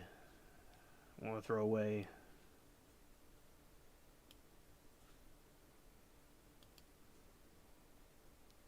Oh, Stranded. He is a guy I play the game with. He subscribes to the channel. He could be watching it. I don't know, but like he's somebody that that I talk to in the game. He helps like repair the ship and stuff while I do this.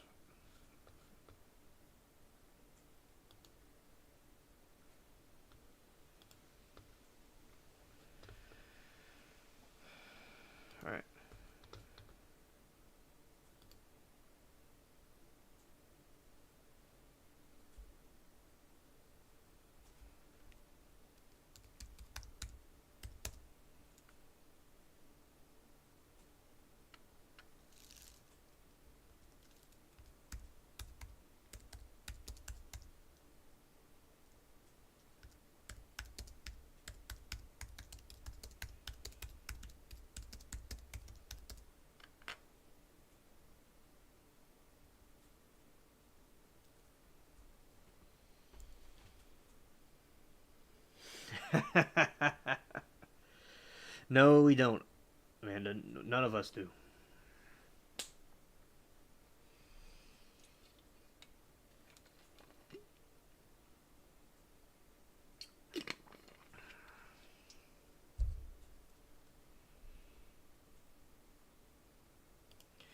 And I told Sam, thanks for helping. It means a lot. And he said, hey, it's what I do anytime.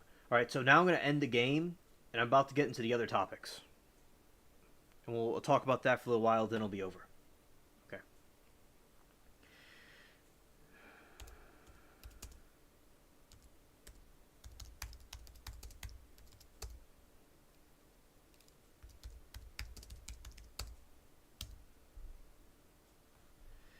I'm telling him I'm logging off, and take care.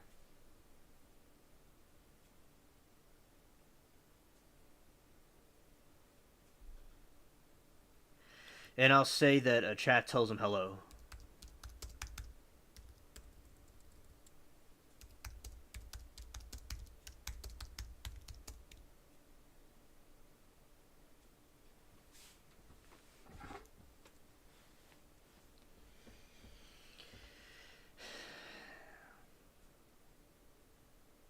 Okay, Sam said hi to all of you. So Stranded in chat, he said hello to everybody.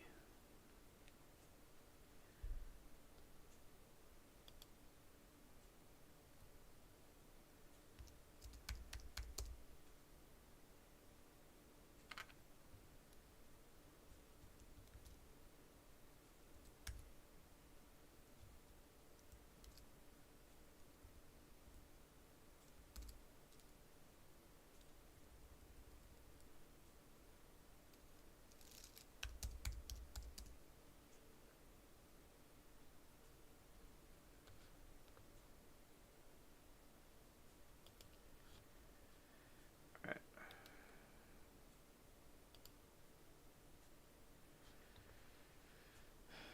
Okay. Hello, SC. Good to see you. All right, now we're gonna get into this.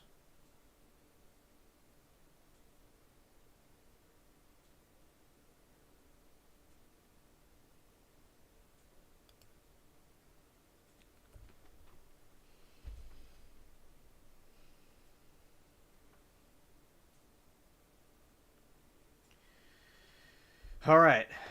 So we're about to get into some other stuff on the stream.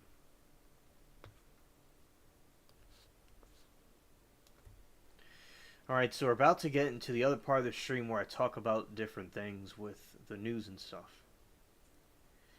Also, we have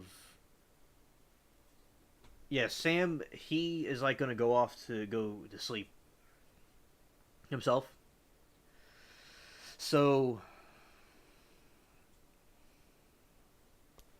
but perhaps next time he could join us.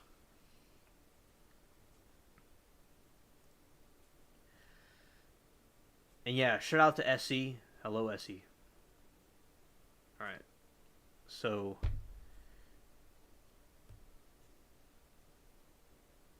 now we're gonna go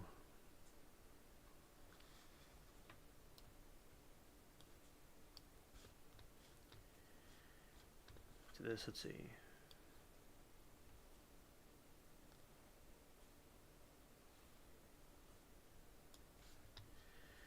All right, now we're going to be getting to this other part, and thank you all for participating.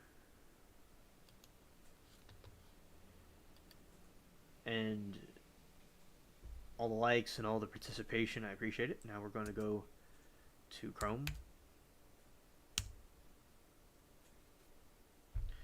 All right, we're going to go to the spaceship cats.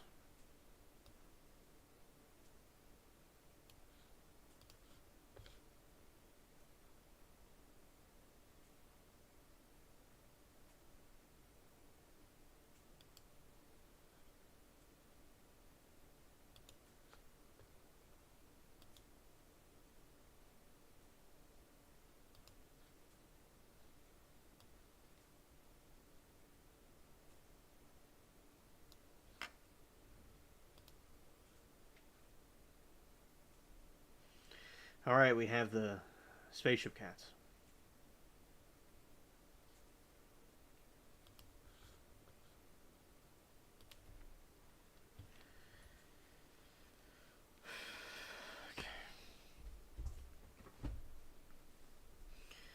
Okay, we're going to talk about the Lakewood shooting.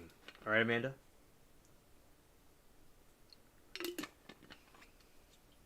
I'll go over it again. Some of the articles.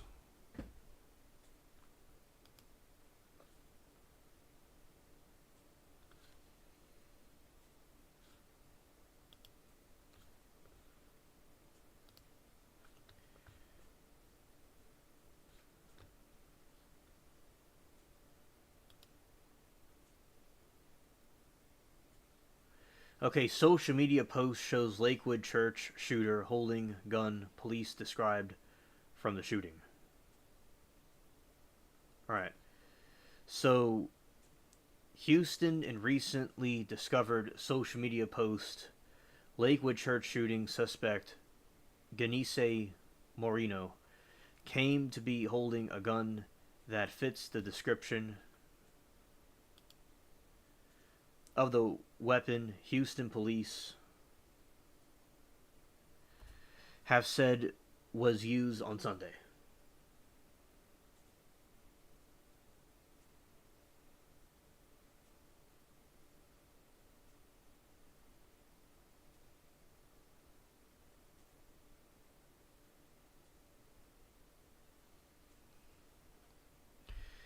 The image was posted to his channel, to a channel on the social media platform Telegram.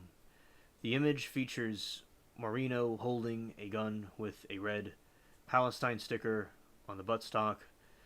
A caption on the January 15 post read, "In a month, they going to get polished."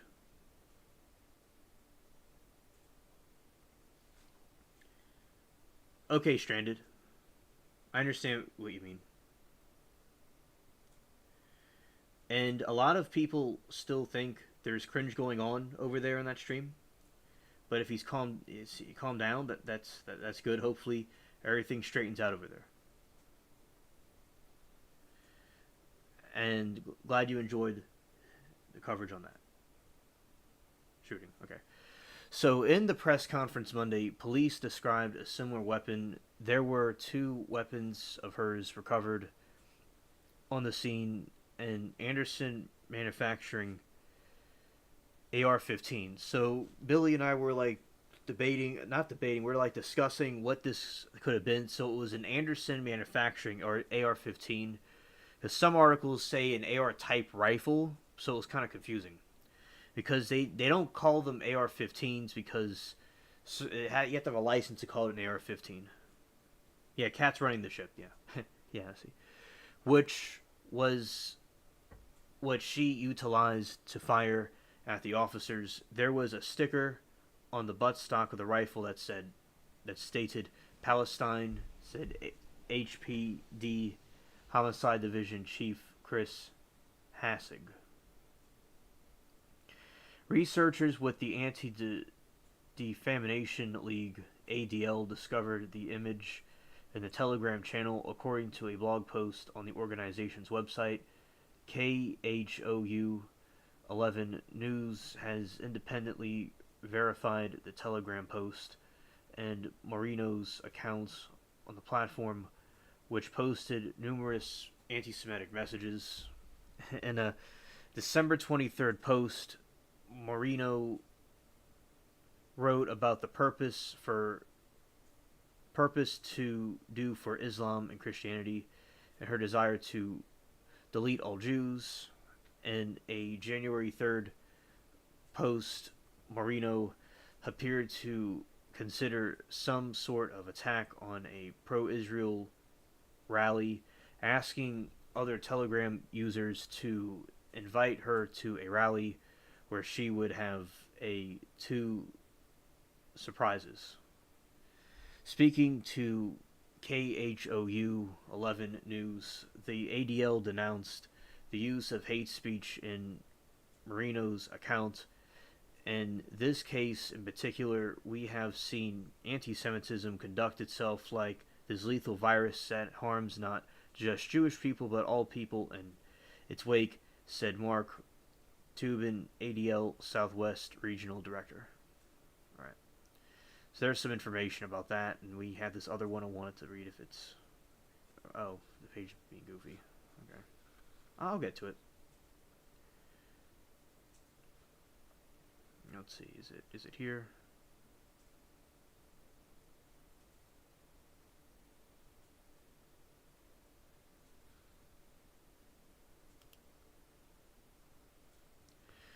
Court document connection reveals connection between shooter and Lakewood Church. Let's see. It's a little bit older. What the...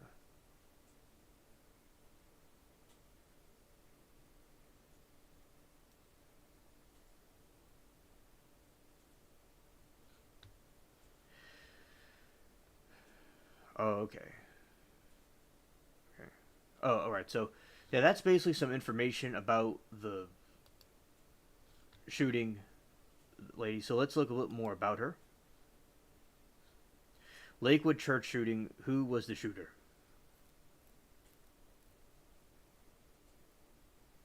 Is it showing anything? Might be some video. Alright, might be a video. This website's called KHOU11.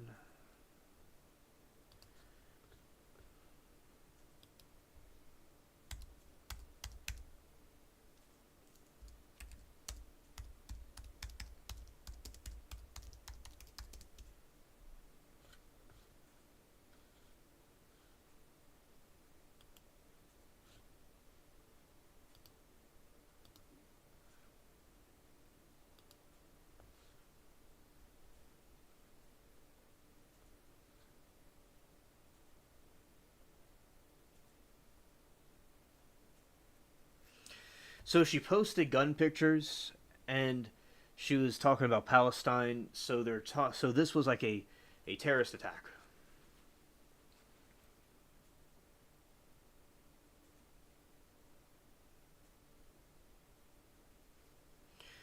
And it was motivated by, terrorist ideology. And now we're looking at a list of items in the shooter's possession. Evidence list reveals items found inside Lakewood shooter's home after search warrant executed. On Thursday, KHOU11 received the evidence list of what was found inside Lakewood Church shooter's home in Conero,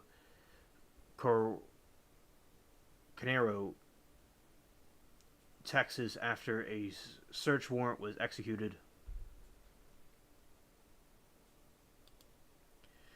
Items include nearly 24 rounds of ammunition, 2 bulletproof vests, a mask with Free Gaza Trump on it, and more. The evidence list also detailed that a bottle was found with an unknown substance inside was removed from the home for safety reasons, and the search warrant field Sunday. Officials previously indicated that they had reason to believe there were bomb-making materials inside the home, but it's unclear if the water bottle contained such materials. Stranded says AR-15 stands for Armalite SP rifle model 15. Amulite is the manufacturer. 15 is the model. Thank you, Stranded. So you have to have a right trademark and copyright to have that on the weapon.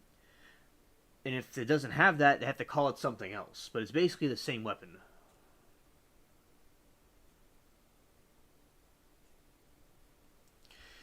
The evidence list also detained that a bottle was found with an unknown substance inside that was removed from the home, safety reasons. The search warrant field Sunday. Officials previously indicated they had reason to believe there were bomb-making materials inside the home, but it's unclear if the water bottles contained such materials.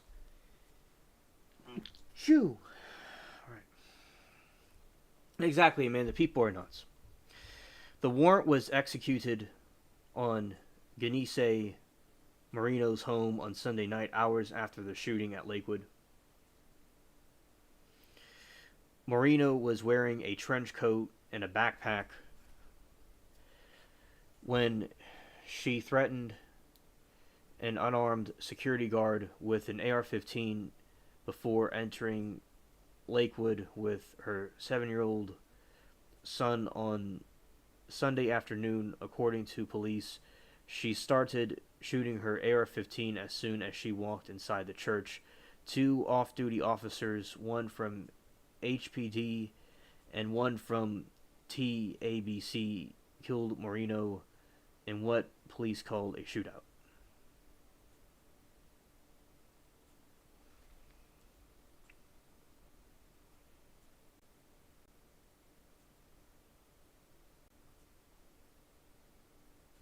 So that's her home.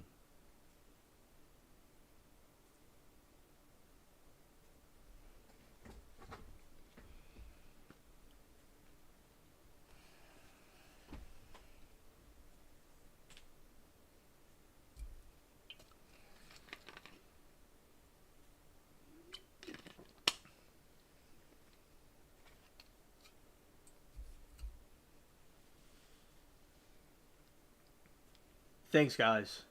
Thanks, ladies, rather, for thank you for saying bless you. All right, so during the gun battle, Marino's son was shot in the head. At the last check, he is still in critical condition. A 57-year-old and innocent bystander was also shot in the leg. He was released from the hospital on Monday. Below are items collected as evidence inside Marino's home.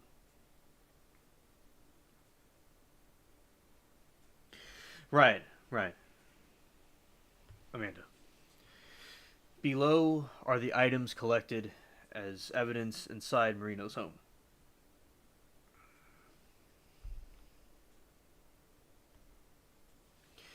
Unknown substance inside plastic bottle.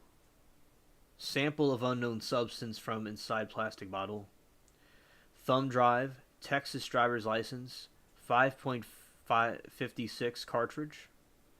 Notebook, 2 white colored bulletproof soft shielded vests. iPad, magazine containing one 9mm bullet. One 9mm bullet and 3.22 bullets. .22 bullets.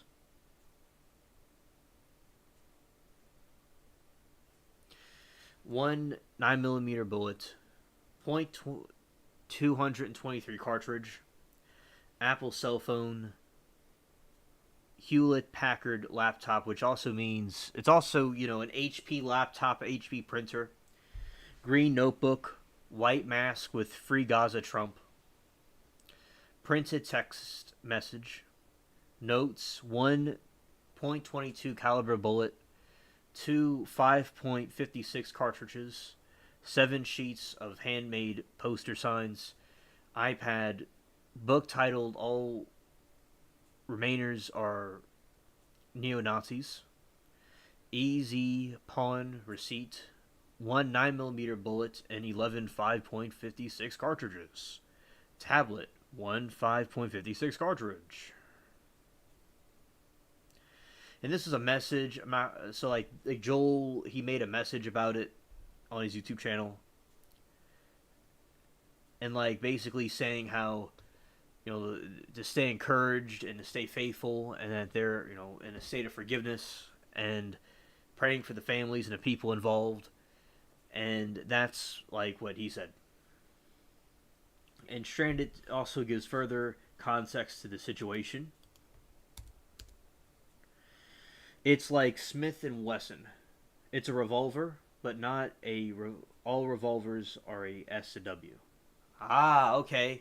That's a, like say you have an iPad, but then you have a tablet, and the tablet wasn't made by Apple, it was made by Android and Google. It has an Android operating system with Google, so you don't call it an iPad, but it's basically the same thing with a different operating system. So it has to do with like trademark stuff. All right. Thanks for clarifying that. Okay. Post that one first. Okay.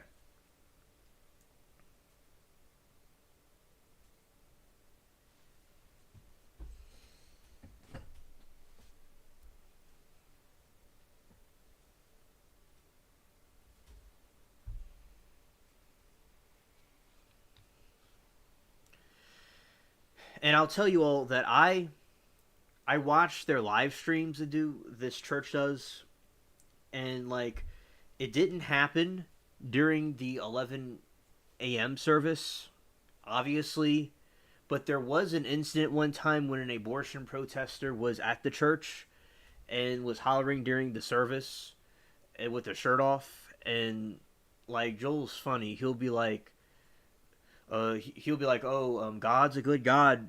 He does a lot of, like he's always on our side and stuff. He'll ignore the person. He just says, oh, God's a great God. We're all gonna be encouraged. We're all gonna settle down, and we're gonna continue the service. And the person kept on yapping and screaming, and then he's like, okay, we know our God's a great God and stuff. So, like, he'll ignore them, but he'll kind of tell people to get the person out and everybody to settle down. He's trying to preach. So there's trolls that go in there during the service, during the broadcast. But I was thinking, and I guessed it was during the Spanish speaking service, because like I had some friends over there and they were saying there's a Spanish person that didn't like understand the English, and one of my friends she's like Latina, that she speaks like both languages. She was telling about the Spanish service, and I've like seen it before. It has like a Spanish person doing the same thing, so I figured it was during the Spanish one because my Mary sent me the message, and she was that Lakewood had a shooting, so it happened after the 11 a.m. service, and they said it was in the transition between the different services. So I have like insider information about that. It didn't happen during his main one when they broadcast. It happened the Spanish one. There was like that's when it happened. So to give some extra context about it, and we're gonna see the family members of this person were saying how she was schizophrenic and mentally ill. Was really mentally ill. So we're gonna see what their family members are saying. Let's see what chat.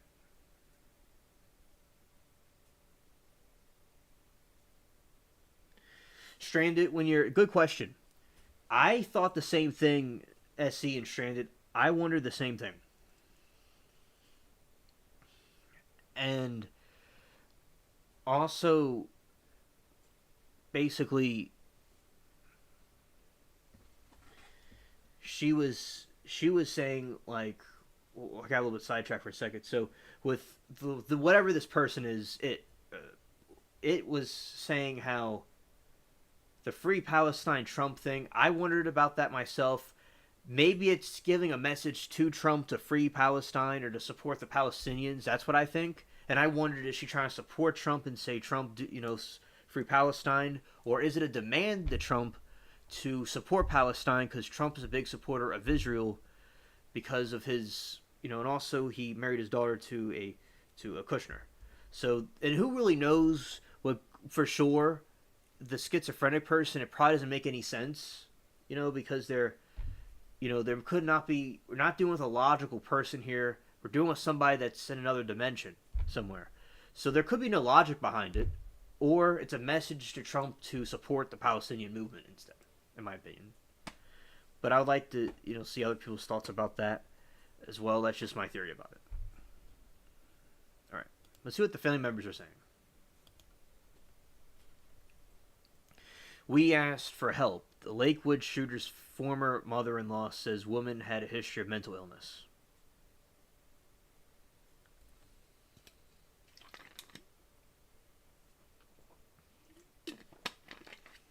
The ex-mother-in-law of the Lakewood shooter arrived in Houston Monday night. She spoke to KHOUL 11 after she went through customs of Bush Intercontinental Airport.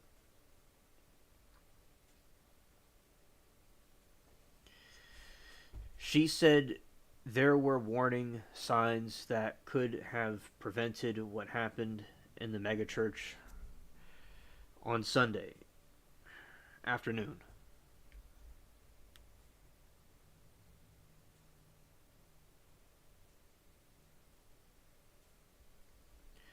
Wali Karanaza said she's hopeful her grandson will survive the after the 7-year-old was shot in his head while his mother engaged in a shootout with off-duty officers who were working security at the church. As of Monday night, the boy remained in critical condition.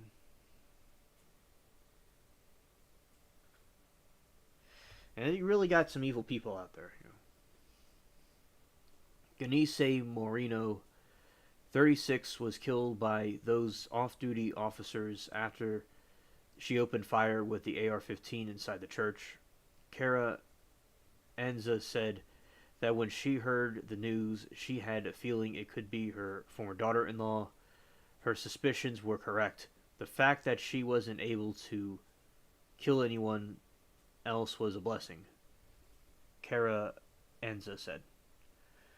Marino brought her son with her when she went to the church on Sunday afternoon. She was armed with 2 guns and opened fire right when she and the boy got inside. The off-duty officers returned fire, killing her. The motive for the shooting is still unknown.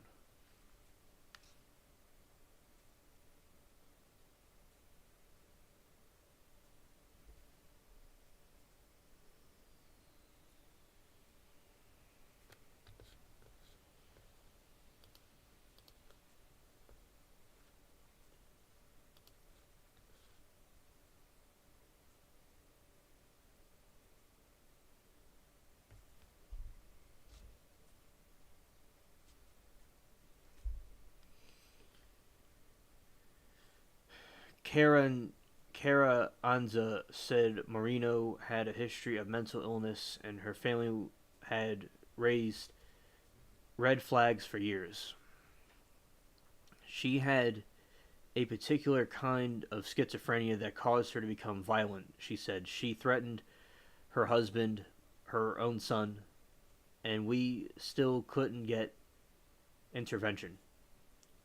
Cora Anza said she's frustrated with the system that she believes failed their family.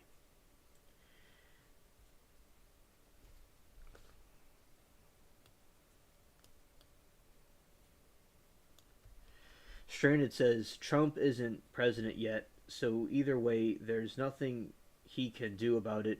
Besides, I don't think he'll support the terrorist groups. In fact, might back away from it altogether. Not our business. Exactly, Stranded. Exactly. We asked for help from CPS. We asked for help from police and received many times, but she was still allowed to own guns. Kara Anza said. The grandmother is heartbroken by what her grandson had to go through. The terror of yesterday, this still didn't just happen. There were weeks and weeks before that he must have been terrorized, she said. Kara Anza believes her grandson will pull through. He is a fighter. He's a small Carranza. He's a fighter, she said. Carranza said Marino attended Lakewood, but she not sure why she targeted the church. So this woman was an attendant of the church services. She said she thinks the custody battle over her son had something to do with it, but thinks her mental health played a bigger role.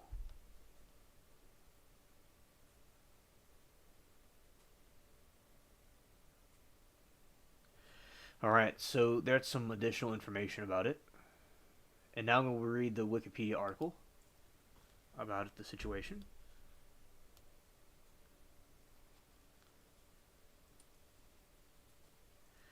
Let's see what this article says. I'll read this one too.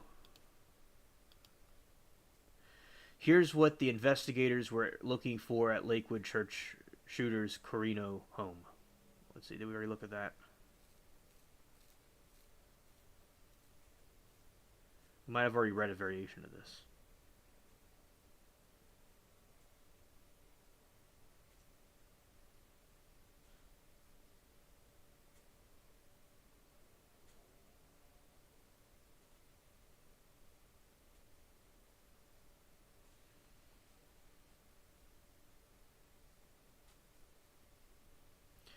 This is some new information I didn't say. It might be some information I said with additional information. On Monday, okay, we've learned about the Carino woman who was shot and killed Sunday after walking into Lakewood Church opening fire. On Monday, Houston police confirmed the shooter was Ganese Ivone Moreno, 36, and the child who was shot was her 7-year-old son.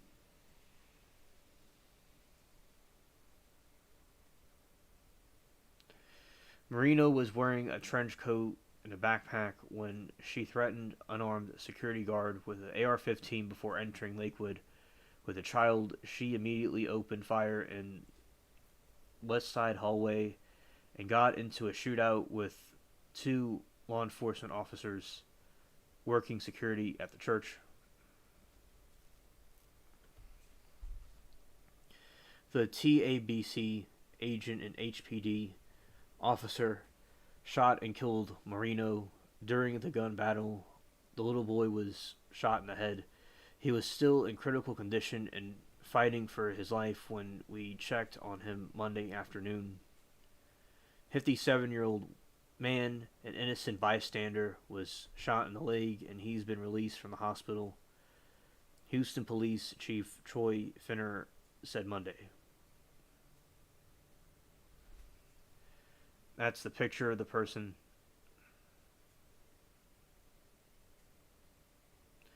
Just a blank stare.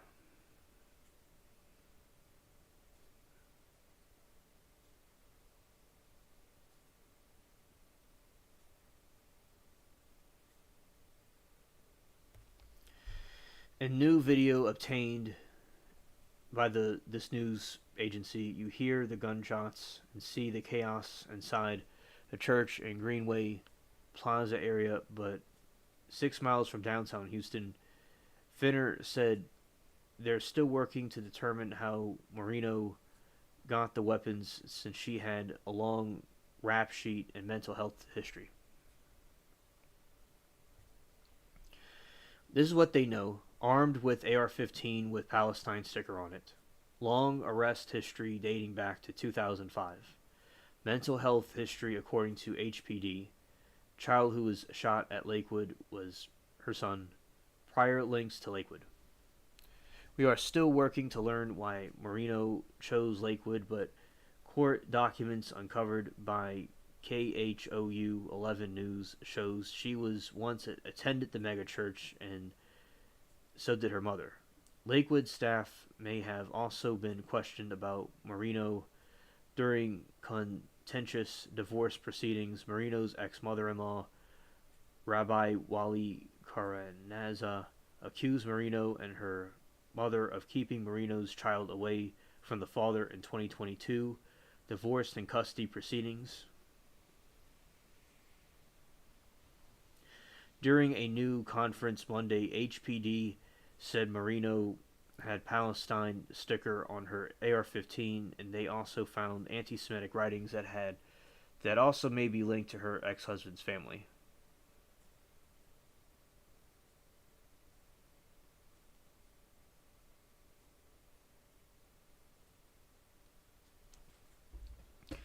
We have uncovered some items. We do have some anti-Semitic writings that we have uncovered during this process. Hassig said, we do believe there was a dispute with her ex-husband and his family, and some of them were Jewish, rather. So there could have been some personal reasons for this. Because like Lakewood Church, Joel's church, they are big supporters of Israel. They had, what's his name, Benjamin Netanyahu one time, like through like some kind of Zoom call. So this is that they're real big backers of Israel.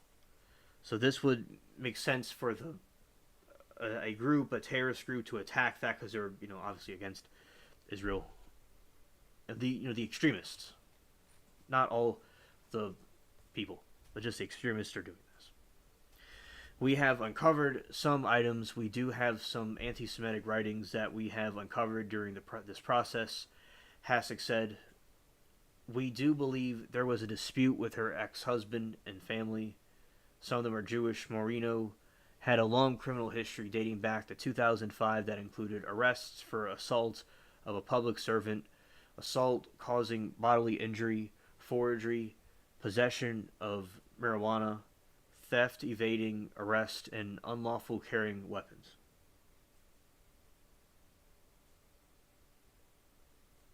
Exactly, Stranded and SE. I think that basically this proves a point.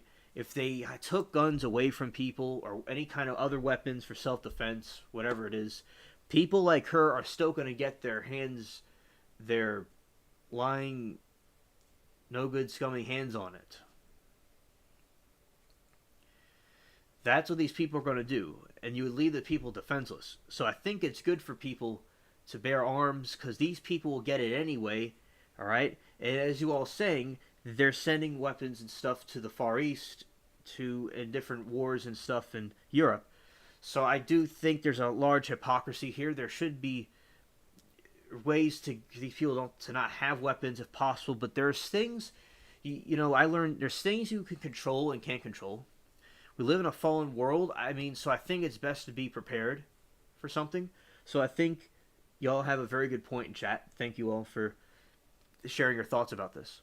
So she's had a history of criminal activity. So another way you could tell people that they're a personality disorder or a problem is they have a history of a criminal record of doing things like this. It's a big sign, and hopefully they could finally catch this for other people that are like this that are loose right now, that they could be more monitored to not do this, if possible, to get them to not. But they're going to do stuff anyway. But these individuals have to be, not have these kind of guns. But this doesn't mean people, law-abiding citizens, are normal. They should certainly have right to bear arms, especially in this situation. It depends how you view it, in my opinion.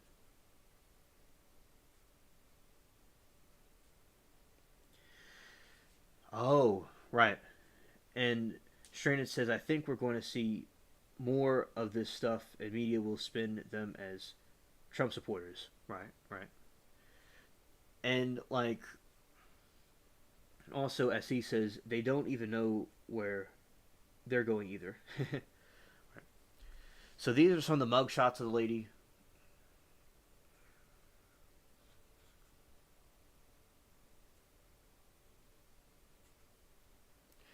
HPD homicide commander Christopher Hassig said she was put under emergency detention by HPD in 2016, the same year her son was born. We do believe that she does have a mental health history and that she documented through us and through interviews with the family members, Hassig said.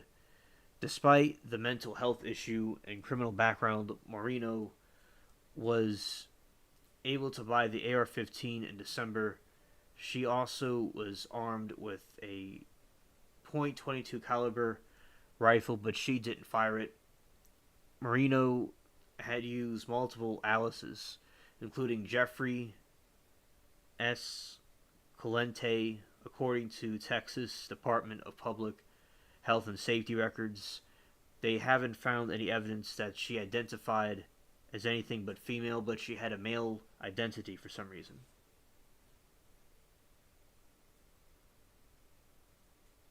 SE says, I don't think you can stop it. The best thing you can do is the people to carry. So if someone like this pops up, they go bye-bye. Right. I absolutely agree, SE. Because, there's things you can control and can't control. We could do what we can to prevent things like this to happen, but the truth is we can't. There's things we can't control, and things like this will happen. So it's as SE said, and I said, it's good for people to carry. I agree. It actually gives more of a justification to arm yourself.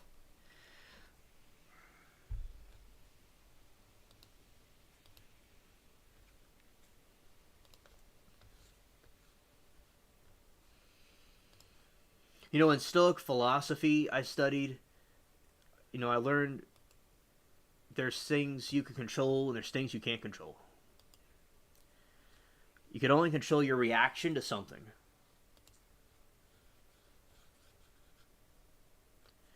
So that's, the point about it. And I could see the media, that I think the most accurate thing to have said was for Joe Brandon to side with Palestine, but it's possible, chat. We don't know when the mask was made. Maybe the mask was made a little bit back, like when Trump was president. It is strange. I wonder why, free Gaza Trump when Trump isn't even the president right now. So either it was made an earlier date. She's a schizophrenic person that's kind of nuts, and she wanted Trump to support the Palestine movement, or it could be, it could be other things too. It's very strange indeed, because he's not even the president right now. I agree. Weird. Thank you, Essie.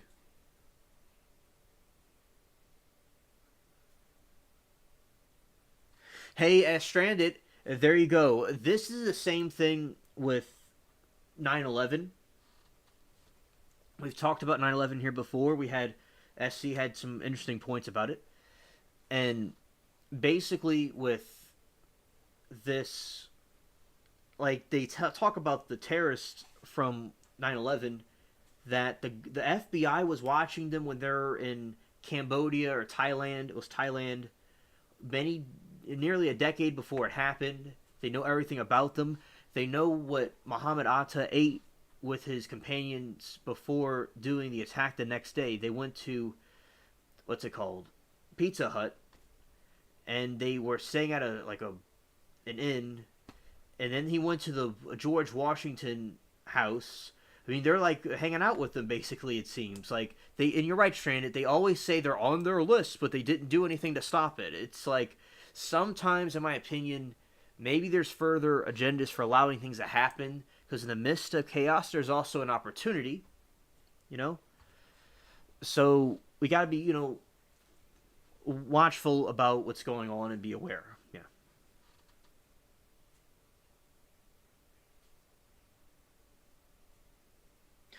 SC, tell us what happened with Trump today. I'll be interested to know. Okay.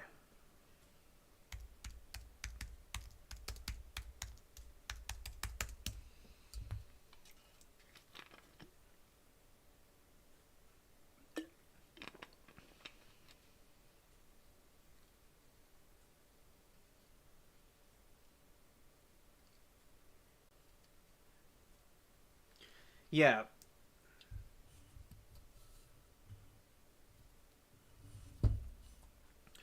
Also, 7 hours ago, boy shot in Lakewood church shooting remains in critical condition.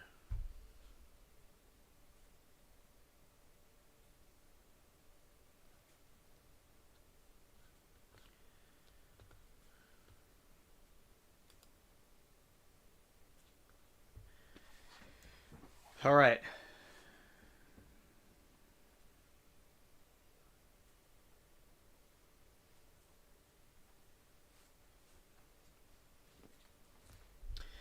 And also, as he says, the more and more it goes on, just think it's over. Hate to say that, but it's just totally out of control. I agree, Essie. And Essie says something happened with Trump today. And Essie's like, Amanda says in chat's like, what happened? And Essie says that he got sued for 365 million. Wow. That's really absurd. And Essie said he lost his fraud case with his house $365 million judgment. Oh my goodness, that is insane.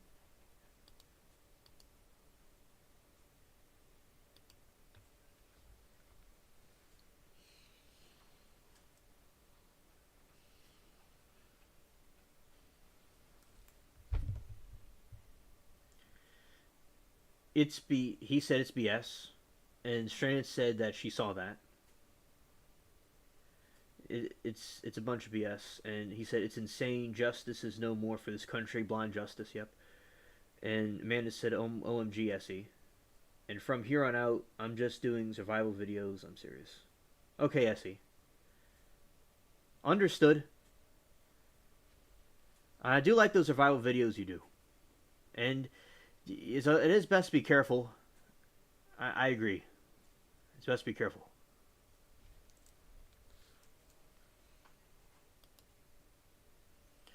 So, Amanda, I'm going to read a brief overview of the shooting, and this will be it about the shooting.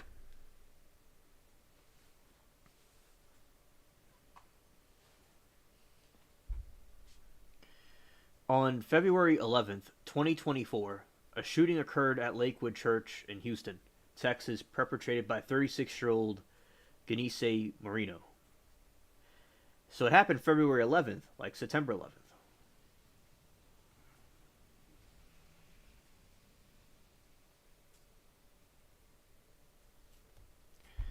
Witnesses at Lakewood Church slated that they heard multiple shots fired around 2 p.m. CST, the start time of the Spanish language services. Like I told you all, reportedly, congruents started praying and declaring Jesus' name after hearing shots. 2 people were shot. The shooter's 7-year-old son was shot in the head, and a 57-year-old man who was shot in the leg. 2 off-duty officers killed, and the shooter, after she pointed an AR-15 at them, she shot. The shooter's son was shot in exchange firing. The Houston Fire Department took the child to Texas hospital in critical condition.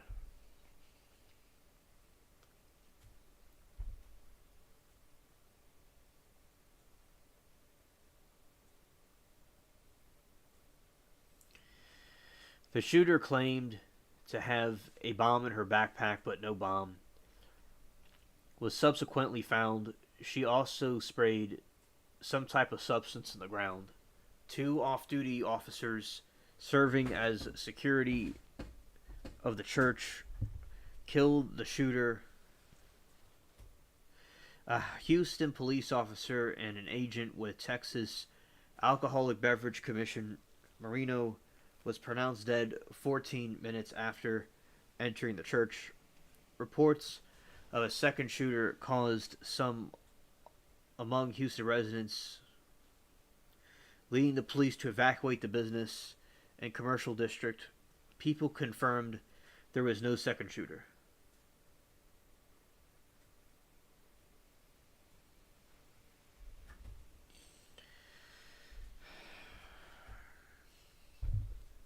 The 57-year-old man was released from the hospital by February 12. The 7-year-old is still hospitalized as of February 15, and a portion of his frontal lobe had been surgically removed. Well, that's really horrible what happened to this child. I really hate to see an innocent child hurt like this. And, prayers to recovery and for the people involved and everybody involved, amen.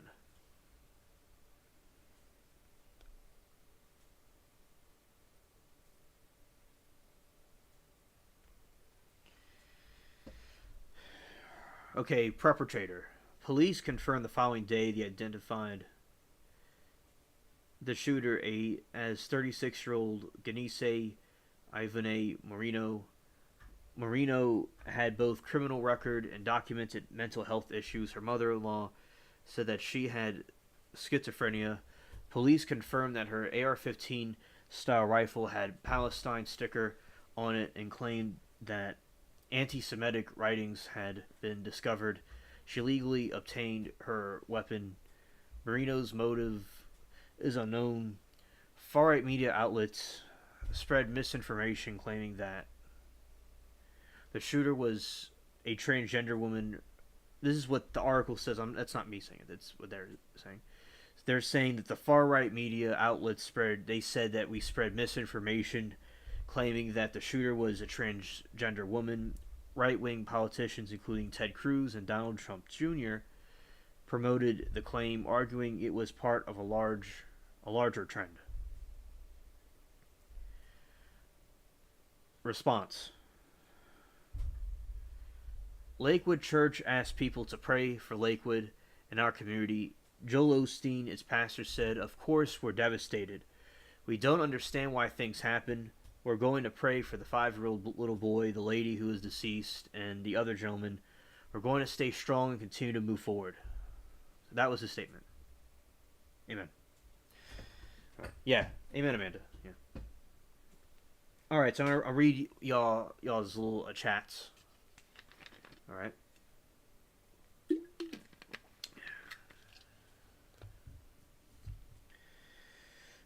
Stranded said, "Why would someone say their property is worth more than it is and have to pay more taxes on it? That makes zero sense." SE says he gets a changed charge for some woman that doesn't know what month or year it happened. Yeah, SE.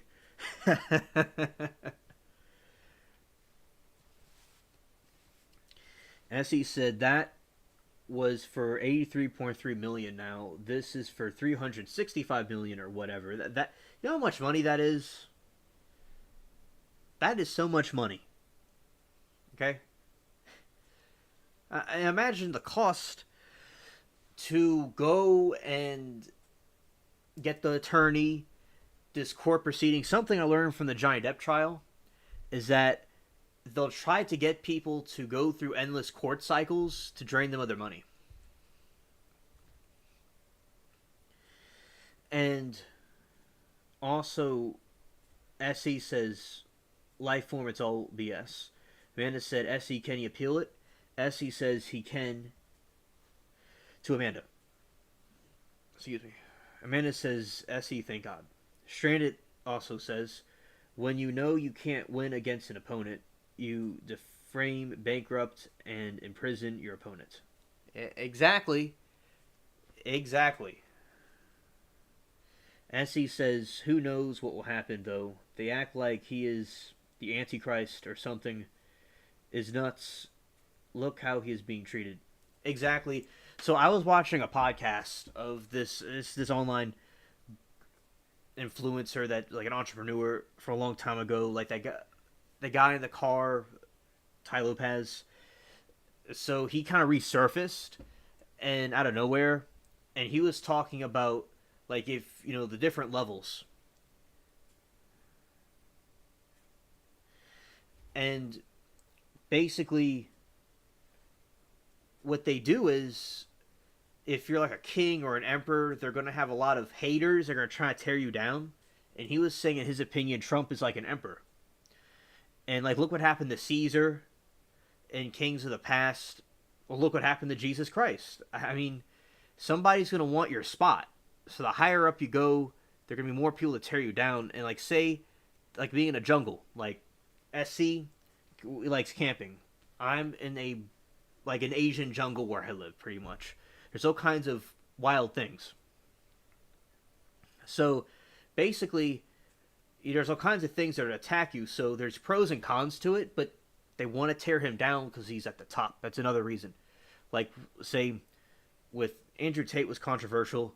Like, say they want to tear him down, or Trump, these people, you know, or from, I'm not, say, like the movie Scarface, he's at the top.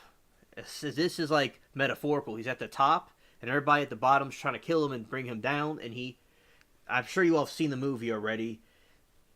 But, yeah, just say, I don't want to spoil it really too much, just in case if I'm wrong, but say, you know, figuratively, he goes down.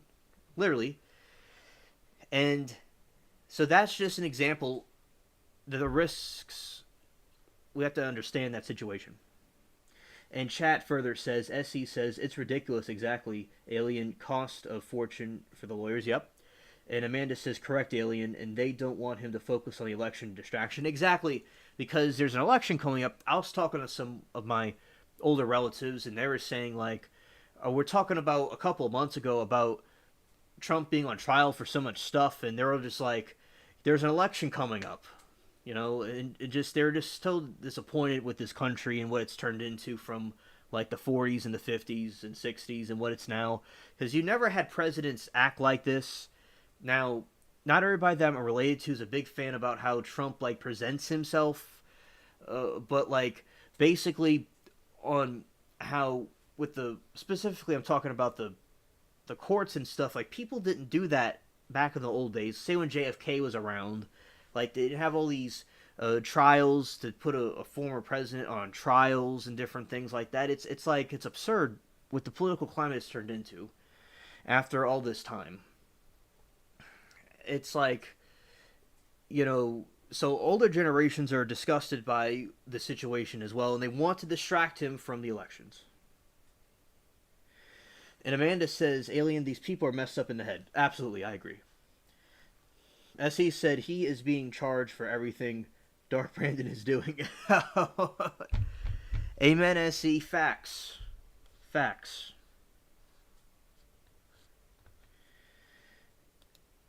And also, what they're doing is that they want to, it's projecting. I always say this group does a lot of projecting. They want to project like what they're doing onto them. So they want to say like, oh, this group is doing something. Well, we're going to just project on the other person. So it's absolutely cringe.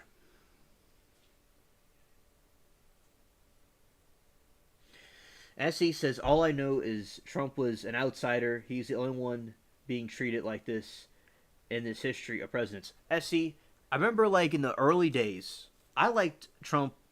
I'm going to drink some water real quick, and I'm going to continue because my mouth is a desert.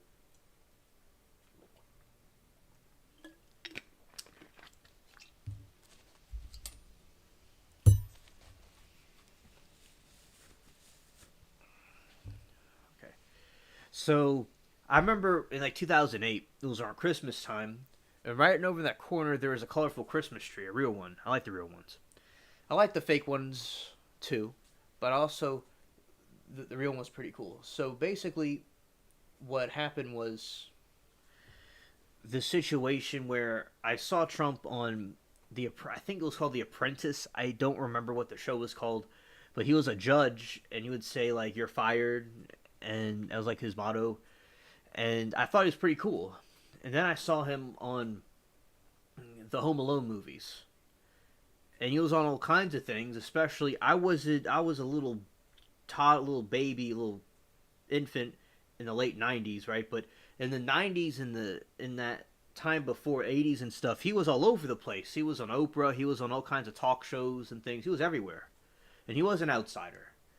And then when I started learning even more about him, when I saw old clips of him talking about if he would run for president or not, I saw how he said that he would only run for president if he felt it was necessary for the country. When he was like a young man, he said that. And he switched parties sometimes because the Democrat and Republican parties used to have different positions. And like the Democrat Party, it like changed. But he was one at one time. Like I was one a long time ago, but I saw it's very different now than it used to be, so I don't support them anymore. And he felt that he was more akin to the working people and stuff he'd see in taxis and things like that. So he really was, a substantial person, but you could really highlight the corruption. He revealed corruption. That's what he did. That a godsend. Remember what I told you, SE, and other people? To know yourself and your enemy. That's an important, essential part to victory, is to know yourself, know your enemy. So we know what we're dealing with here. If there was no Trump ever, we would not have known the mass amount of corruption that we have. So that is just a summary about Trump and his, kind of like the backstory about it till now. And then I completely supported Trump later on when I learned more about him, what he was doing.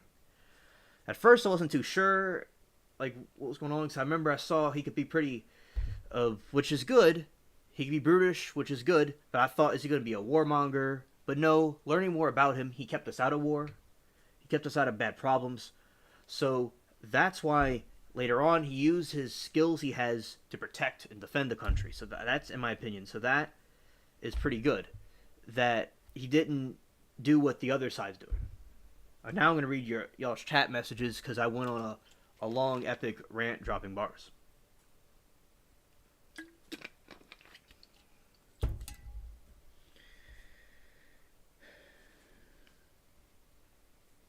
Stranded says, what gets me is the court said the 46 is too senile to testify in court. Yet he's okay with to make decision that affects the entire country. Exactly. Exactly. He has the nuclear codes. He has all these different things. It's absolutely absurd. Absolutely absurd. Essie says, I like the real ones too. Facts. And Amanda says, yeah, that's right, Alien. Stranded says, yes, The Apprentice. Okay, I got that right. And Essie says, Stranded, yeah, it makes no sense at all. Essie says, he was everywhere and everyone loved him. Yep. Essie says, never heard of a bad word about him ever in the past. Correct. Now, all of a sudden, he's the Antichrist. Bars, Essie. We're dropping bars tonight. Let's chat. Stranded says, he also said if he would run the country like it were a business. Exactly. I remember in school, my senior year, that was during the 2016 election. So it's a family-owned school, okay? And one of the people, one of the like family members was like briefly kind of there was a conversation between a Bernie supporter that was she was like a socialist, and then him, like they're not supposed to talk about politics, but it sometimes things happen, and she was just like about how socialism's good and stuff, and then he said what Stranded just said, that the country's like a business, so you would run the country like if it were a business, and that's the best way to go. And he ran successful businesses he got from his father, so that was, I knew that from way in the past. That's how he was running it, and that the socialist communist ideas. Now Marxism, if you look at what the Marxist philosophers were saying a long time ago, the Marxism that came to be was not what these people intended it to be, but it was like still not good, but these people made it even worse later, and it just doesn't work. Like, as people are not going to want a society when you're just safe. People are going to want to take risks and go up and down the scale and stuff. So, there's no private property and things like that. So with communism and stuff and Marxism, that there's good, like, potentially good ideas in it, but it doesn't work out and it's too extreme. And they never achieved a stateless, classless society. They just had an authoritarian states like in the Soviet Union. That just, people were in poverty. Like, one of the people I know that's a subscriber to the channel, she was saying about how very poor the communist country, it sucked. And it's like you have she had one doll and a couple of marbles or something. It's like, over in America you get all the toys you want. So it just doesn't really work out in these elites. The party bureaucrats get everything and they give people scraps. It's a joke. But like, let's say Lenin said, when there's freedom, there's no state. When there's a state, there's no freedom. But like, these people, when they implemented their ideology, they just made an authoritarian state. They just made more tyranny to people. And they took away Christianity. They did a lot of bad things. Not every single communist country and every single phase of the communist nations were against Christianity completely. But, it doesn't work, and it wouldn't work for this country either, in my opinion. It needs to be run like a business, what we're trying to say.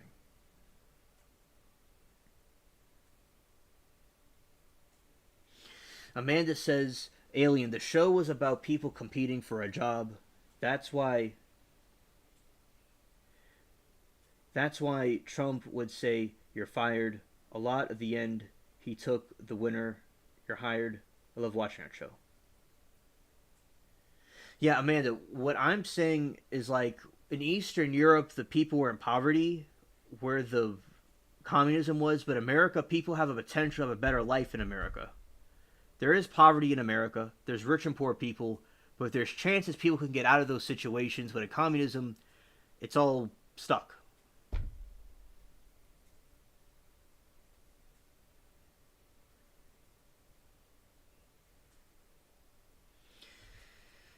And also, basically, what happened was, let's see, it was because it's a business. Okay, so another context about America, I'll teach you all something else.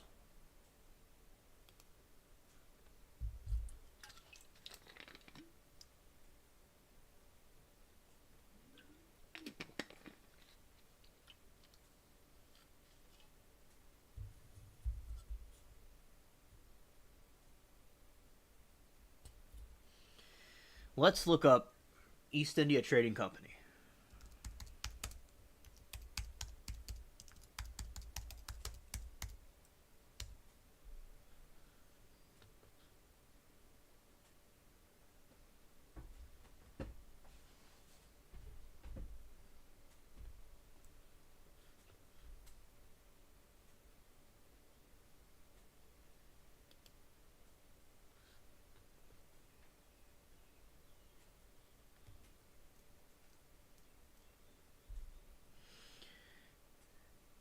And SE says, I just don't know anymore, really. People cheering for this, and that's sick to me. Yeah, I know. Democracy gets killed by applauses and cheers. Right. Stranded says, the left loves to throw out that they DJT can't run a business because for bank he filed bankrupt, but they failed to realize that his first wife cleared him out in a divorce, and that's why he filed for bankruptcy. Yeah, there you go. I think he's a very good businessman, in my opinion. He wrote The Art of the Deal. Like a key point that a lot of people talk about with Trump is that he said in his book, if you're not in a position to walk away, you have no position or something like that. Like walking away is a power, and it's important to have that power to walk away. No, he's a very brilliant businessman. He has Trump Tower. I mean, Nash, my friend, he went over there to Trump Tower to with his family to see his kid. No, his not his kid, but his little brother in some play. And the Trump Tower is very impressive looking. I mean, he did good at some things, you know. And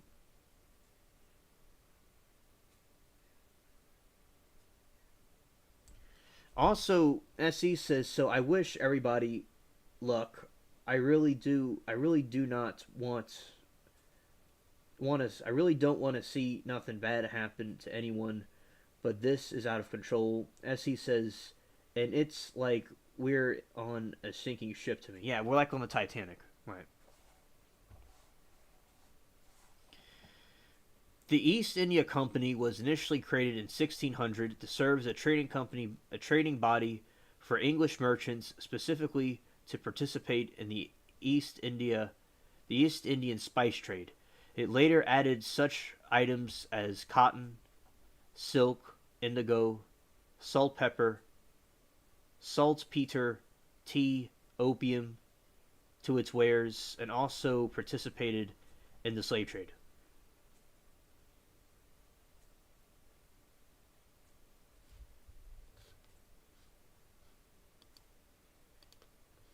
Stranded's dropping bars, chat.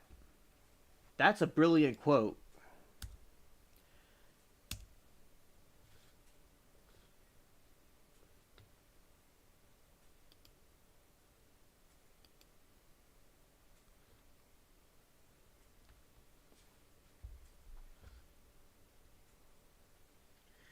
All right, so Stranded says yes, and he had some business fail, but show me a businessman who never had a fail. I'll show you a man who never owned a business.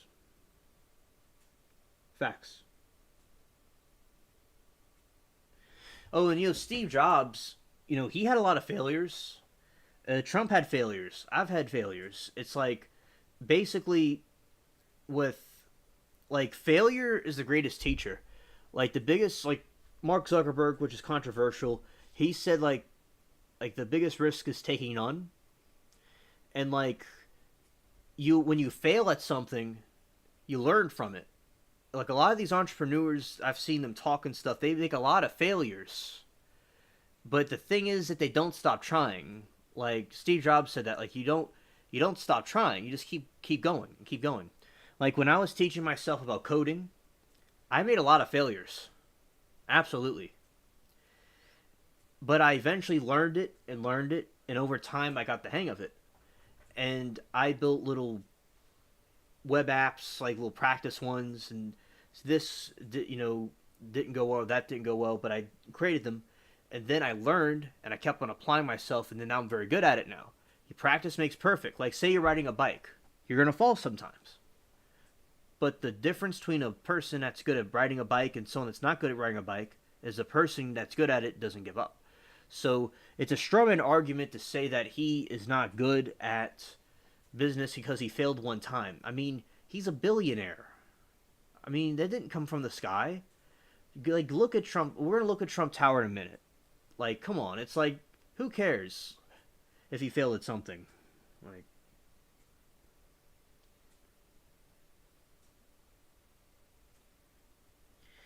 hello, Casimirio. Good to see you. Glad you came to tell us hello. He said, everyone, I had a new earthquake forecast watch warning for Texas to have tonight 3 to 5 range, 2 hit 3.9, then 2 hours later 5.1, 4.7. Thank you, Casimirio, for the update. Casimirio, he's another friend of mine. I met him on another stream, and he is here to, he comes to the chat, and he keeps up with the earthquakes and stuff. So, thanks for the update.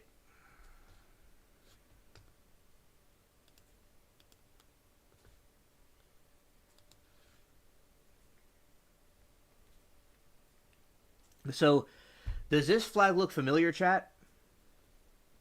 This is the flag of the East India Trading Company. In my opinion, it's very familiar. This was the flag that was used for the American colonies originally. It was the Union Jack inside the flag. And later on it was replaced with George Washington's coat of arms, the stars, and it was going to be used for the states. And George Washington actually wanted it to be like this. He liked the Union Jack in the flag because the Founding Fathers were not anti-British, really. They just wanted to be separate from England and be their own country. And he liked the Union Jack, but they decided to take it out. For obvious reasons. It's a different country now. But, see, the East India Trading Company was a business. And America is an offspring of the East India Trading Company. So it's like the business, like the East India Trading Company. It has a president, like you have a president of a company. It's the same type of system. So that's what it was. So America, it's like a business, and it has origins to this East India Trading Company.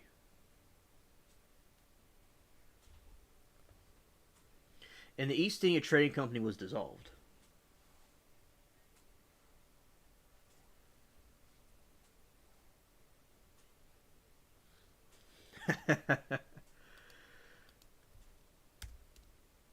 Yeah, and Stranded saying Wolverines, so true. He didn't let heads of other countries push him around. He flat out told them that he wasn't going to use the US tax dollars to fund their problems.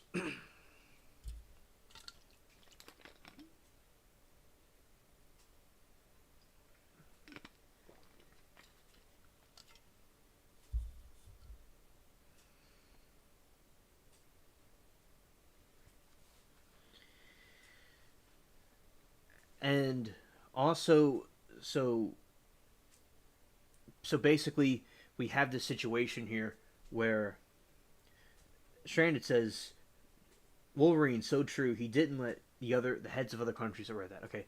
So basically there's a situation where other countries would try to get us to pay for their problems, like the pitiful situation in Europe where you have the European Union begging for comfort from Trump.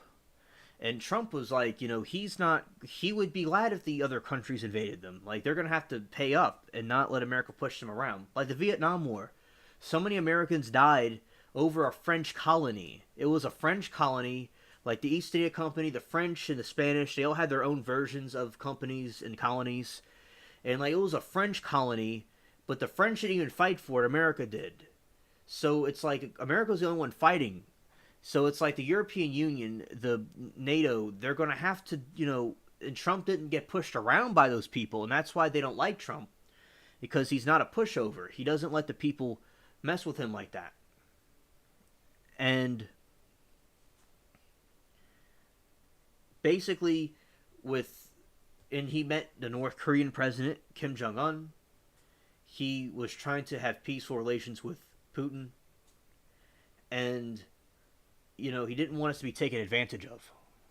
So that is a good trait about him. Someone like him, it's a good trait that it could be pros and cons to it, but it's good that he defends our country against those people that want to destroy us, and also against stranded, also against the Taliban and the terrorist over there. He was telling Abdul, he sent Abdul a picture of his house, and he said, "Why do you send me a picture of my house?" And that if any American soldier was killed, he was going to blow him up personally. So that's why he did that. Like, see how he dealt with things, and not when American was killed. See at the border, he just, like, Mexico, they have to defend it, or else he wasn't a doormat. And even if there's characteristics about him that he may not be like a president from the 60s or 50s, or like JFK, like the way he presented himself, still he has a lot of good characteristics of him. He has a good characteristics to defend us against these people that want to take advantage of the country, in my opinion. And Stranded says he got so much respect worldwide. He's the only U.S. president to cross the DMZ into North Korean respect. Exactly. He wanted to make peace with the people in North Korea. And also the basketball player that's friends with Kim Jong-un, he was emotional. He was saying he always believed in Korea. And that, the Kim Jong-un wanted to talk to the different presidents, but they didn't let him. Like, the presidents didn't want to talk to him. And the guy was getting emotional. And he was, like, really glad that Trump did that. That he would go and talk to the president. And, like, Obama was telling Trump there's going to be this giant war that's going to go on between the North Korea. But Trump made peace. You see how Trump can switch his personality? He can be very peaceful with different people and diplomatic. And also, I've listened to Trump's inspirational speeches, because I do that with world leaders, all world leaders. And yeah, he says a lot of inspirational things about our country and America. He's a good motivational speaker. He's a good, like, positive vibes person. So that's what another good thing about him. He's not all like what the media portrays him to be.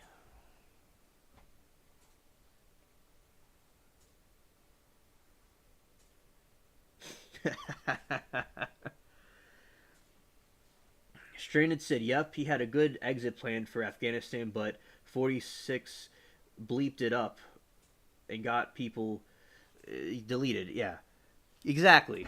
Because Trump wanted to pull out of there, and also, so both want to get out, but he did it he wanted to do it correctly, but Joe Brandon didn't do it correctly. Yeah, because Sleepy Joe, they call him. And all the countries were laughing at us when he got elected. Maybe decades and decades ago, he was a little bit more coherent. I mean, for instance, during 2008, he was saying that with the Afghanistan war and the wars in the Middle East, that if it goes wrong, the war could go on for years and years, and our descendants will be fighting in the war. So he was his older self, his younger self would have been against what he did. He wanted, for it to be done properly, his old self, like back in the past. But he's, like, not all there. He could barely pronounce words. It's really a marveling thing to see. Like, people saying about how Trump and Trump's not like how these presidents were, or he has bad conduct, which he could do better with conduct, but basically Joe Brandon could barely say a sentence, So there's always something worse. Which I do agree, he doesn't, like, the equity may not be how the presidents traditionally acted, but still there's that's a little quirk that's not really something to be overlooked. I mean, he does very well regardless, and I think he has enough hate on him. You know, for right now, he's the guy to fix the situation.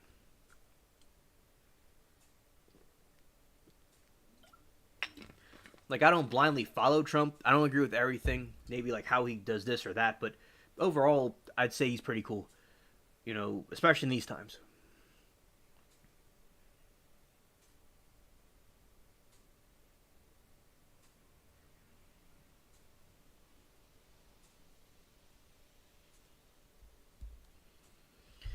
So basically, this was something from the British Empire, and America was a business, and it originally was from this thing, Continental of India.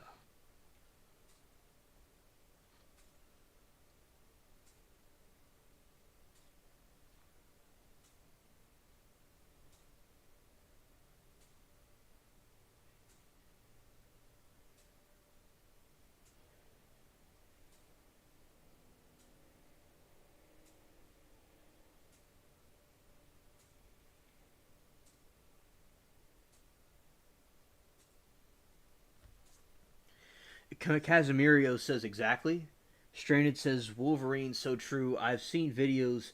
They refuse to shake 46 hand, turn their back on him, and flat out refuse to talk to him. Social mingling. SC says yeah. Stranded. Other countries roll out the red carpet out for Trump.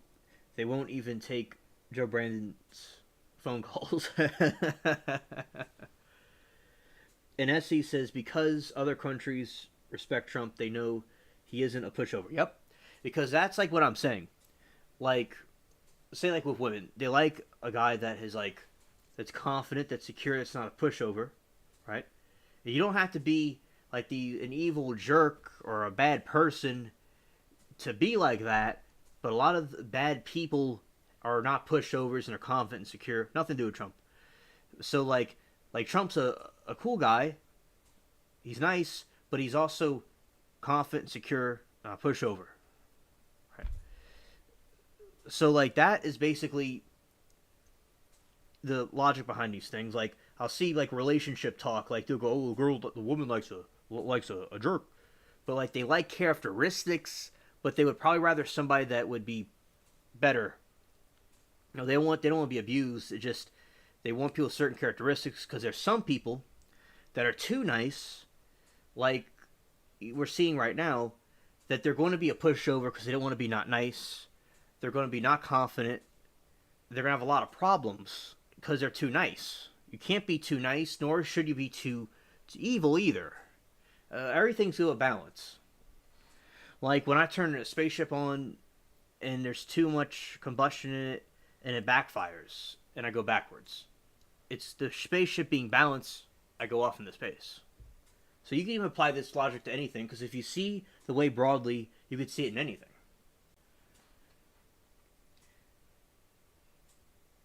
And SE says they respect someone that is strong. And Stranded says, look at Mr. Z. He does own salts. He wore a suit when he met with DJT because he respected DJT. And now when he meets with 46, he wears a jogging suit, zero respect, just fork over the cash, grandpa. Exactly, Stranded. And DJT is an alpha. He is. 46 is a Zed. Very well. Very well said.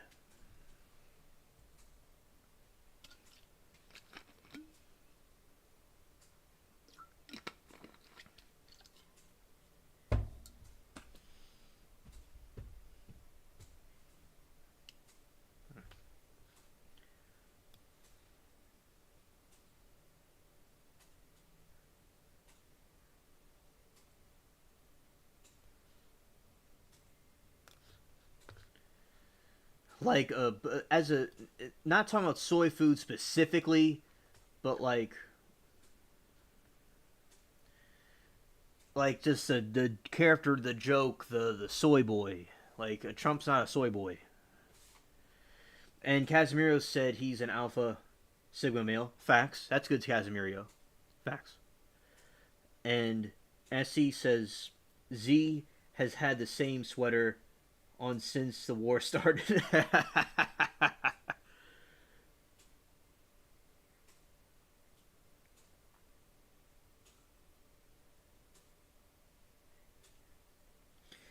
And SC says he likes Freddy Cougar with the same sweater.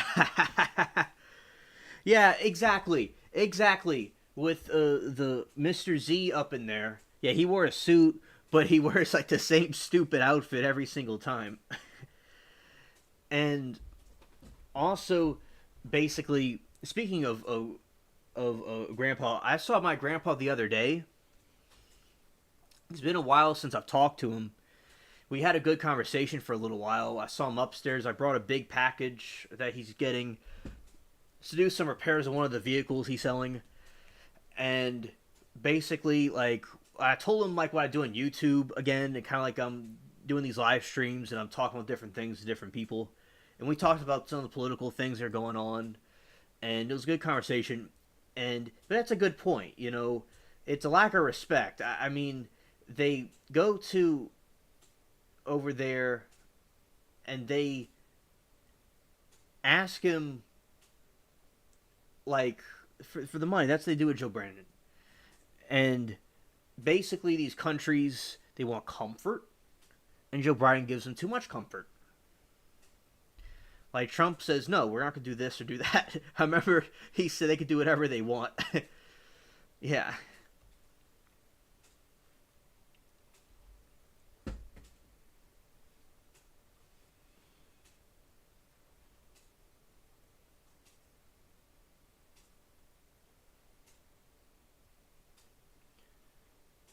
You hear in the background a leak that's going on. That's what that tapping sound is. Yeah, because our there we have to get it. He has to get somebody to fix it.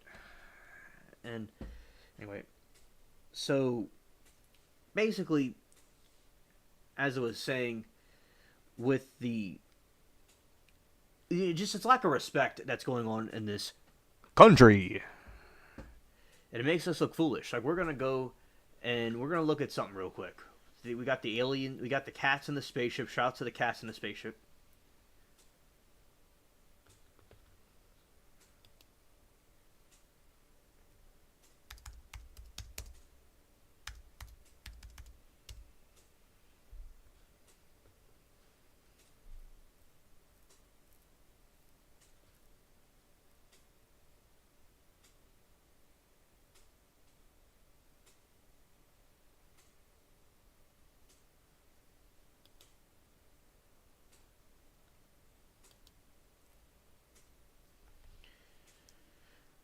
All right, so this is Trump Tower.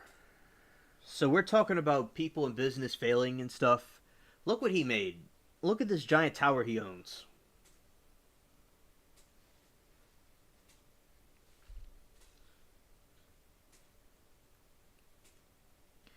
And also right here, like this is not the this is you got this one. Look at Trump Tower. Look at all the intricacies about it. And like my friend stayed there one time. And like you see how intricate it is? It's like he made that. And he made that one too.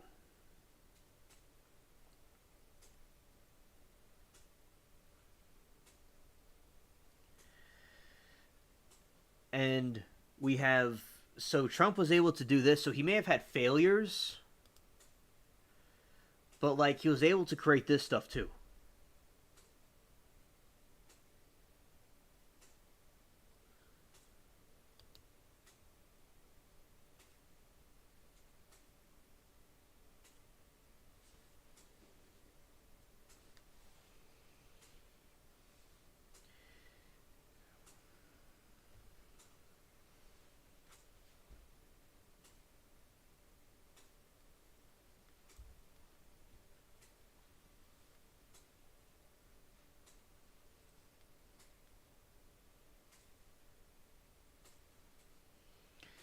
Yeah, so it looks cool. Yeah, exactly. Yeah, see, it does look cool. And Sharon said, by the way, 46 decided he would take 5 minutes to visit East Palestine, oh, Ohio today. Huh. Too little, too late. DJT came within days to bring clean water, the locals, and donated cash to help with the cleanup. Exactly, Stranded. Exactly. Because basically, what happened was,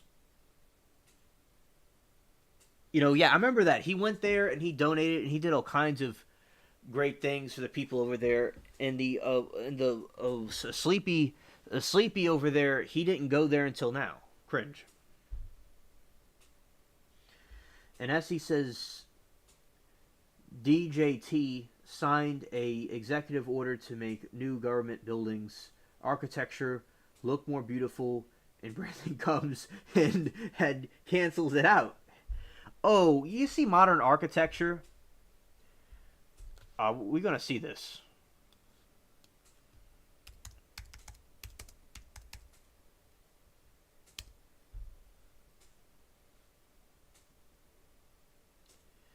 Like,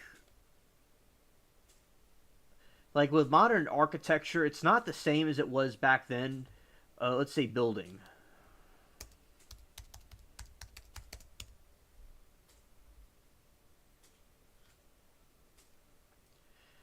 Like, I'm not saying all the architecture is bad or anything, but like, there's just basically some architecture like that looks weird or ugly, but the old architecture of the past look really great.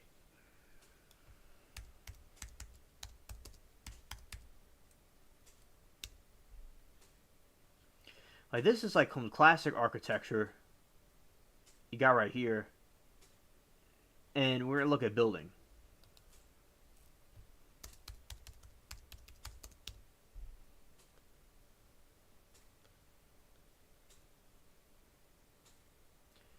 Like basically they. So that's why he wanted classic architecture for buildings he created better.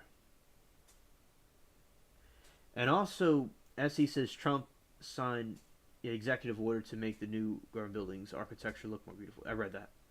Stranded. Yeah, I seen that, and some people were holding up signs. Too late. Hello. Let's look at modern art.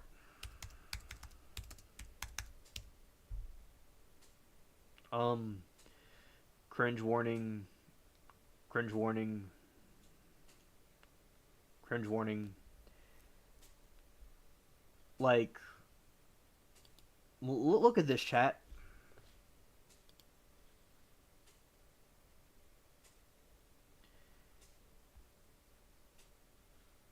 I'm not saying all this is bad, but like modern stuff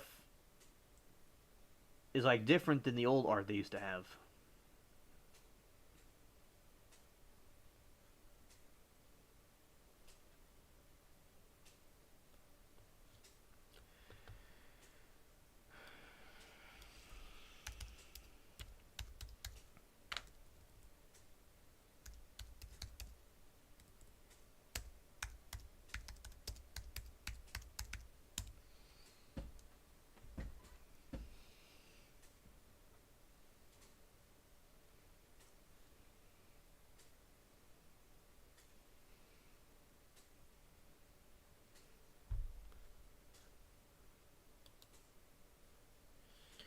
You see, look at Trump Tower. Look at the inside of it. Look at Hunter's art.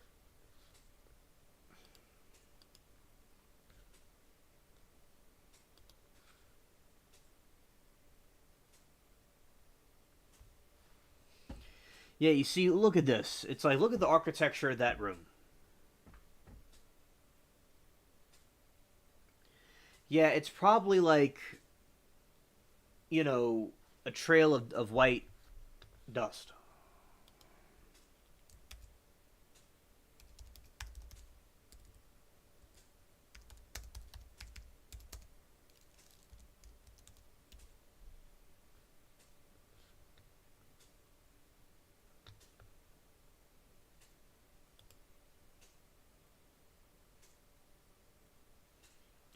Yeah, y'all weren't kidding when y'all talked about Hunter Biden's art. Y'all weren't kidding. I thought y'all were trolling me. I can't believe this. Yeah, yeah, y'all weren't trolling. I thought y'all pulling a prank on me or something. Yeah. So anyway, that see, Trump made this. Even in spite of his failures, look what he did. I mean, do they have anything like this? The enemies? No. You gotta take big risks.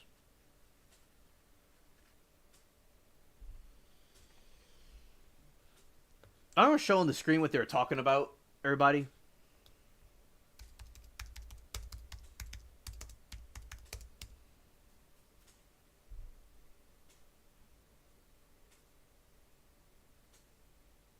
Oh, Stranded. I like Dark too. I like that as well. Yeah. So chat. We got something funny here. We got Hunter Biden making some artwork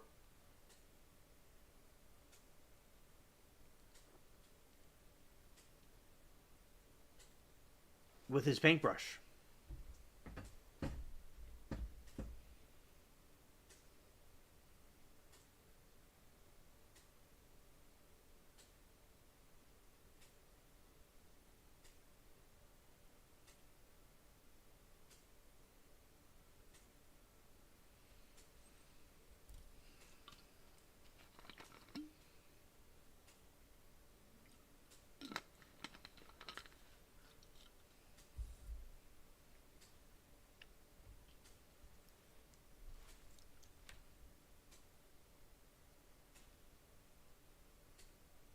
No, Stranded.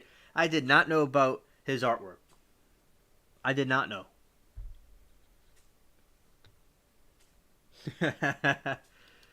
Exactly.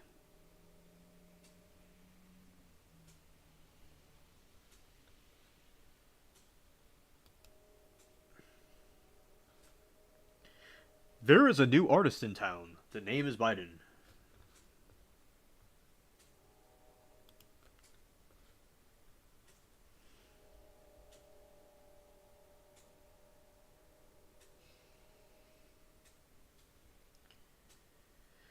Hunter Biden, his name forever linked to President Trump's impeachment, says painting is literally keeping me sane after years of addiction and poor choices.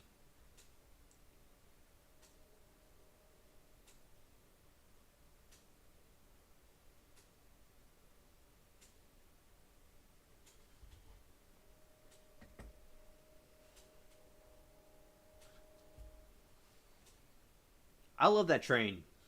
I love train sounds. Y'all have any thoughts on train sounds? I think they're great. I know y'all like train sounds, but I think it's so nostalgic. It's so cool.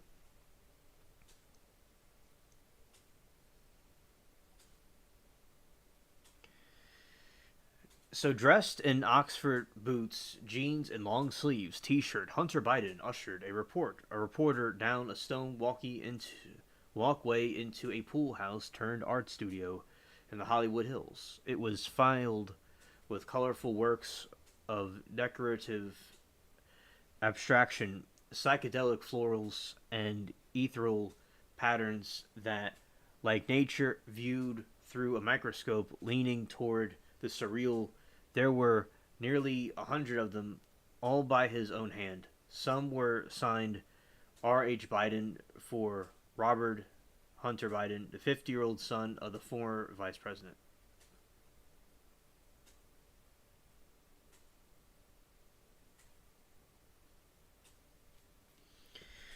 Stranded says that was more of a crime family's laundering scheme. You can really should go down the rabbit hole and look at who bought them and for how much. Okay, I will do that, Stranded. I will. What do you see? He asked, shifting bottles of ink and a bamboo workbrush. The more critical question might be, how does it look outside the world?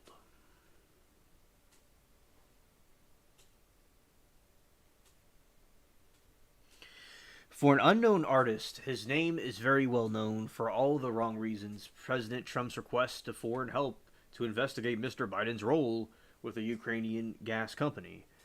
Brisma set the president's impeachment in motion. Republicans continue to press for a separate investigation into Mr. Biden's work for the firm. Democrats worry that his curious overseas dealings could pose a threat to his father's presidential campaign should he rally back to the front status of the March primaries.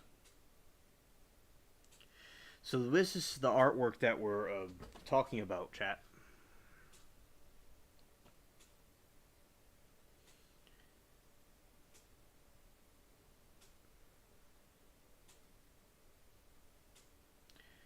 Rain, alcohol ink, telescope.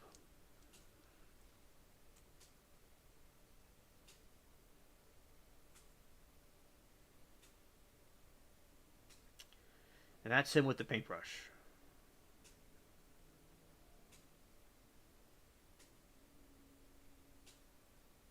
Alright. So, Hunter Biden was not certain what the world might say of his new pursuit, but he maintained he was serious. He said he had made a lot of mistakes in his life. He has spoken openly about his history of drug addiction, but became an artist he said wasn't an impulsive decision. Painting is literally keeping me sane, he said. For years I wouldn't call myself an artist. Now I feel comfortable saying it.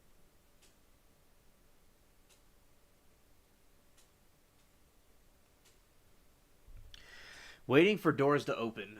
As undiscovered artist, he has been better sustained by the most living in a rented 2,000 square foot house in Hollywood Hills of Mulholland Drive with Porsche Panamera in a driveway, plenty of natural light, and pool house, and transformed into an art studio.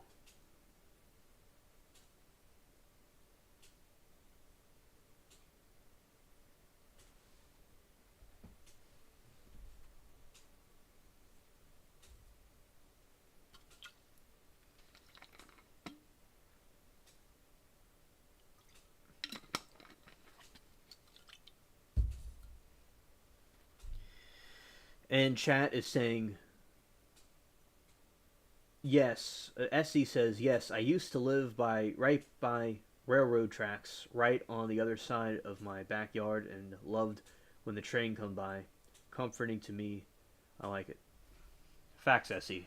Awesome.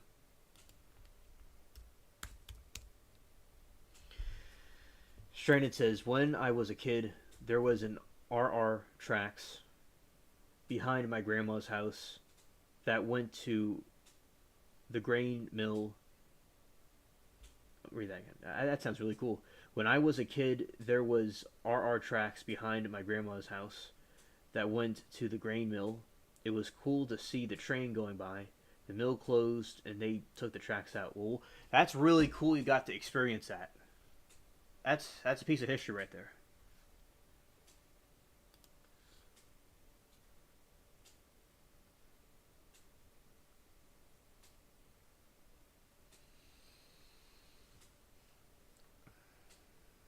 From the edge of sloping poverty, it was leased for 12 grand a month, starting last June 15. According to the homeowner, he has a view on the San Fernando Valley below, Burbank and Universal Studios to the east, and Freeway to the west. See the red barn? He pointed to the farmhouse perched on the next mountaintop. It belongs to the artist David Hockney, he said, then focused on four red-tailed hawks rising in the pockets of hot air, a technique called thermal soaring. Look at that, he said, craning his neck. I see them every day. I love watching them.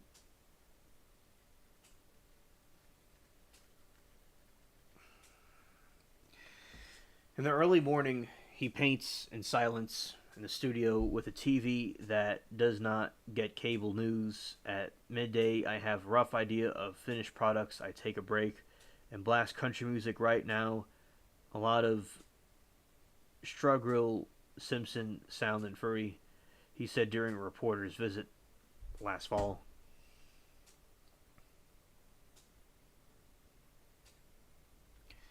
After the break, he goes back to work, always drawing from memory, never models buried in layers of ink were twisted faces and organs, warm yellows to melancholy, rather, blues and angry reds morphing shapes within shapes. He said it can take 14 layers of alcohol ink for the material to adhere to nearly indestructible Japanese yopo paper. I gotta look that up.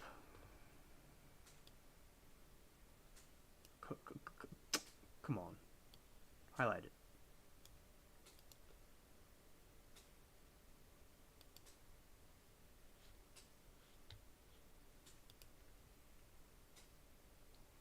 Oh, yopu paper is waterproof and stands to the rigors of the elements demanding environments.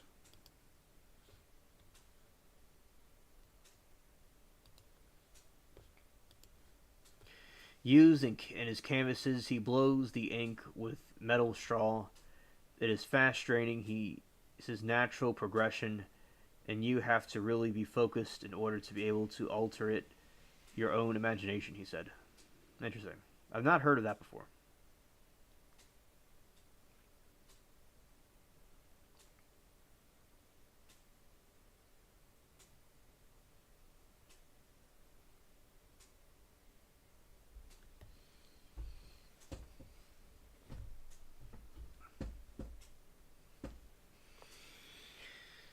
Some of his images looked eerily reminiscent of the artist and his father, but the suggestion was rejected.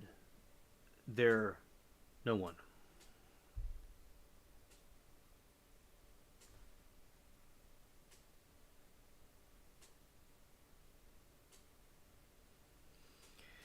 His fingers and forearms were paint stained blacks and reds.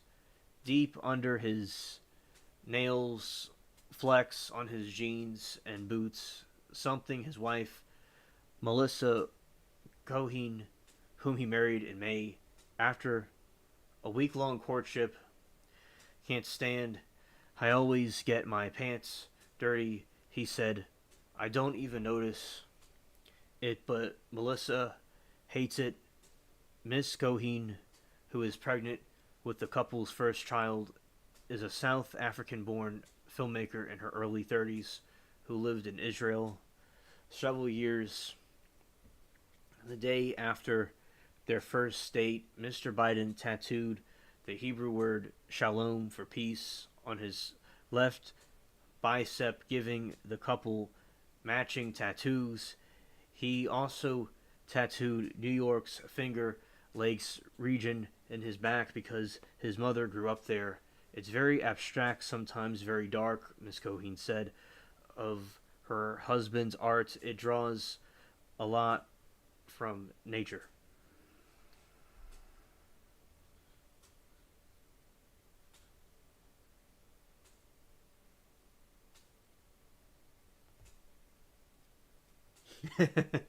Strand says I could do that. I can't draw stick figures, but I could do that. And I'm gonna read y'all's like messages in a moment.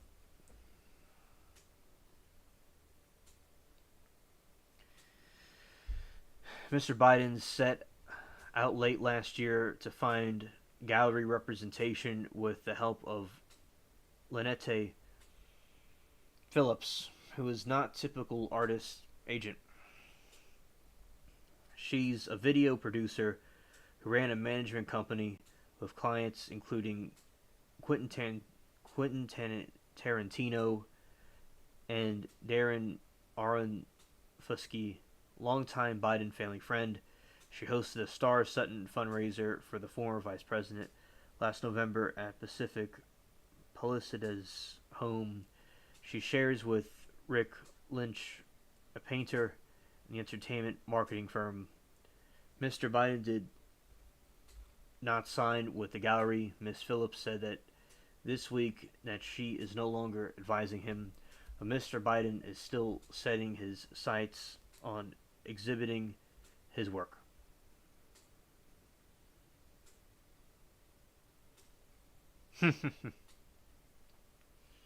Funny, I see.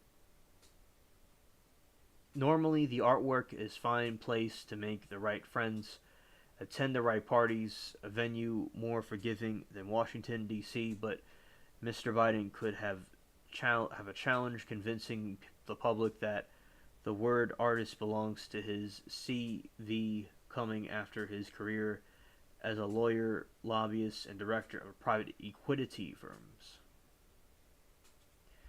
I like how they depict these people a certain way, and they would depict they DJT very different. He has no formal training as an artist, but he said that he has sketched off on since age 7, and that he wasn't dabbling. It's something I've taken seriously for a long time, but hasn't necessarily been public consumption.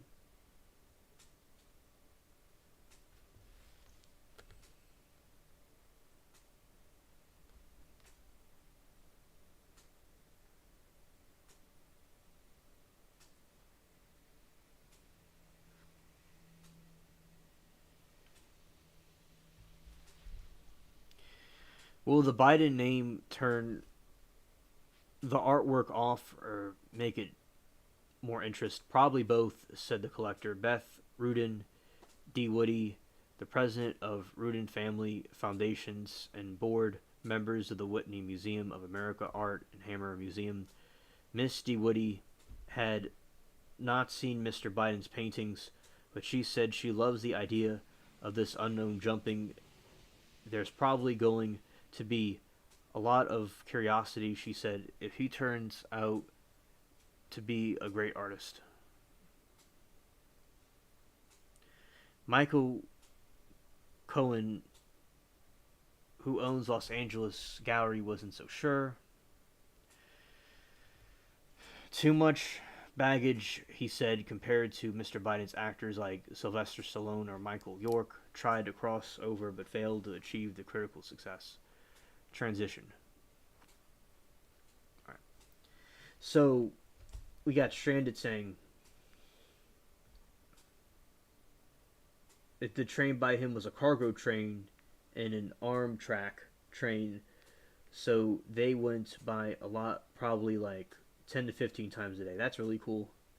And Stranded says it was cool, her experience. The train driver would blow the horn when he saw us kids outside to wave to us. That's sweet. Stranded, when I was on field trips, there would be these big trucks, those 18-wheelers, and we used to do this, and the guy would pull the thing for us, the horn for us. So also, I had a similar experience with an 18-wheeler when I was a kid.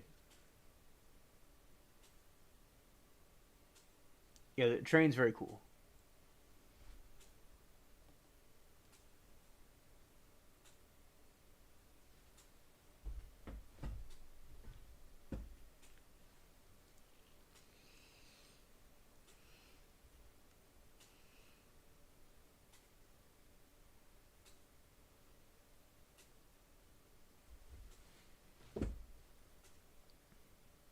Air horn.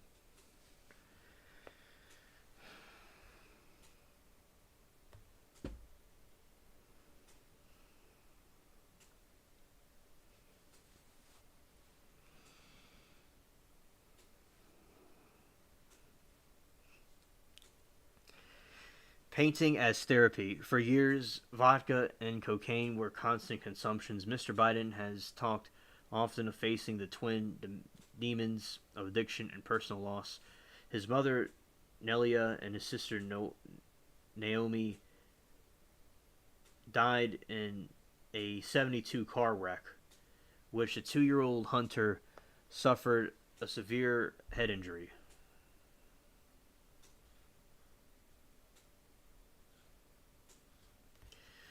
Later, as he looked to escape the temptations, the painting became therapeutic. He said so did writing poems and short stories. He was accepted into the Sai Kersey University Creative Writing Program in 1993, but chose the law school recently. He said he has been writing letters for his deceased brother, Bo, who succumbed to brain cancer in 2015, a loss that sent Mr. Biden off the 4 year nightmare.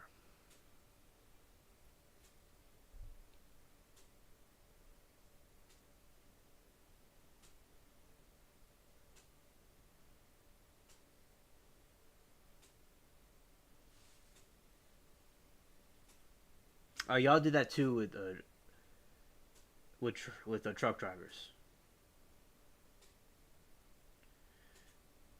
And SC says, "Shoot, I still do that with trucks right now." Facts. All right, and Hunter Biden says, "I was addicted to crack for years." He said, "I went through a really long period of addiction, and I was at a point where I didn't read, write, think. I don't do things halfway. Not gonna be a problem." Mr. Biden moved to Los Angeles in early 2018 after his divorce from Kathleen Bouhoulet, with whom he has 3 children, was finalized. He had also ended relationship with his brother, Bo's widow, Haley.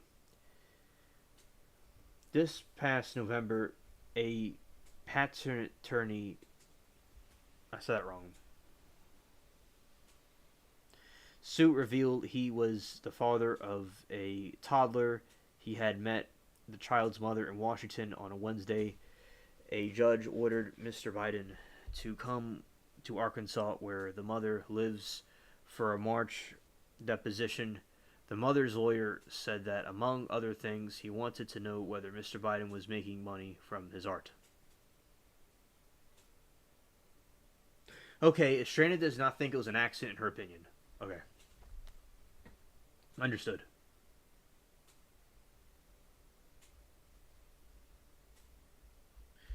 Essie says, "Well, that is sad about his mom. I don't want to see anybody go through that, even if I disagree with them politically. That has hard to go through." Exactly. And also, Hunter admits he was on drugs. He admits he was wrong for doing that. And they're going through a lot of hardships in their family. So, politics aside, which I think, like, I talk about politics a little bit here and on the channel in general, but I'm not a fanatic about it. Like, I see that they're humans too, and, like, I don't want to see anybody, go through things like this. And it's good to see kind of in Hunter Biden's mind. And I'd rather him paint than do drugs. But I do understand, Trent, that there also could be some other shady things going on about the paintings. I understand your point. I'll look into it. This past November, yeah, okay. So Mr. Biden's lawyer said his client could be available in April, but the judge, noting that Mr. Biden reported in court filing that he was unemployed, said, "I haven't heard any good cause why he cannot make this priority."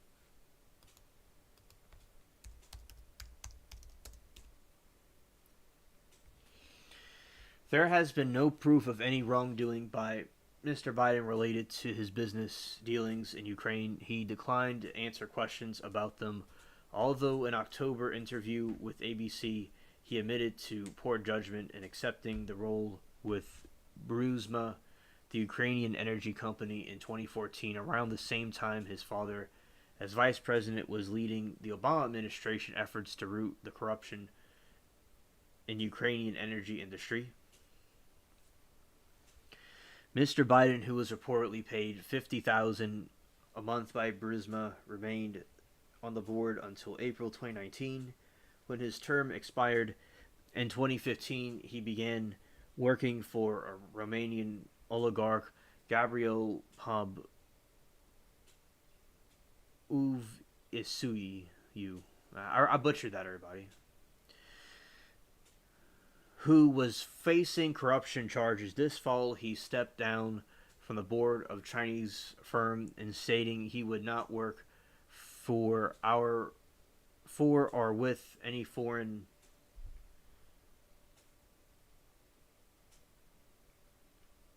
owned companies if his father became president.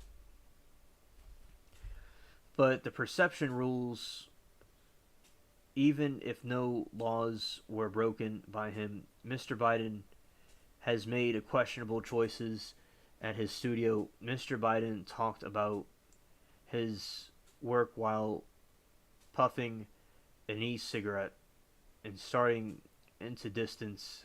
The soaring hawk came back into view. See them, it's a family, he said. There were 3 yesterday, and now there are 4. That's special.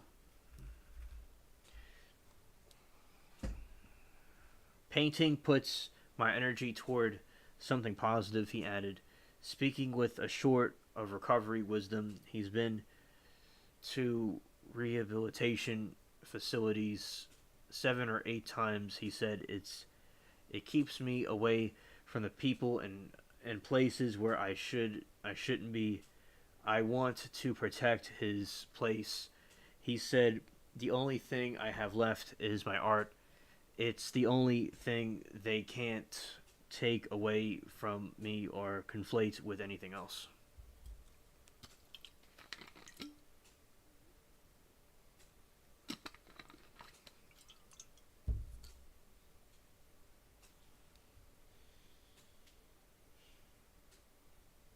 All right, that's it for that article.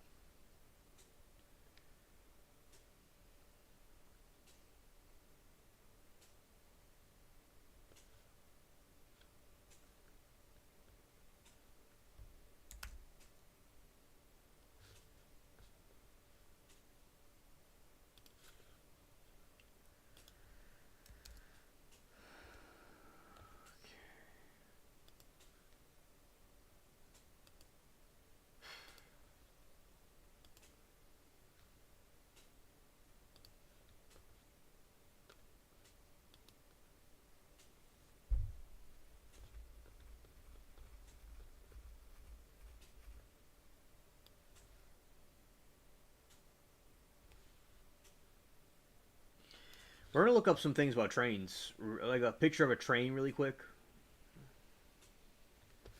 RR tracks.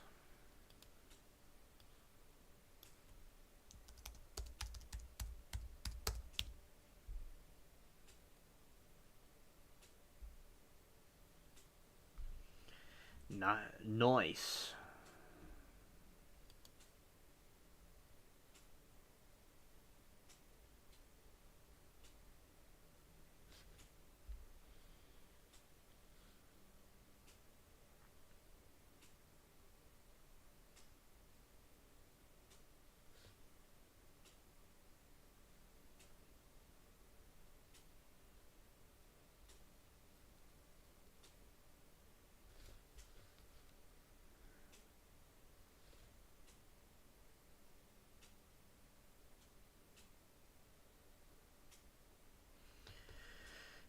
And Lake Pontchartrain, right by Lake Pontchartrain, there's 2 train tracks like that, and like we have to jump over this thing to get to it, and there's like a beach there, but it's cut off, it's abandoned.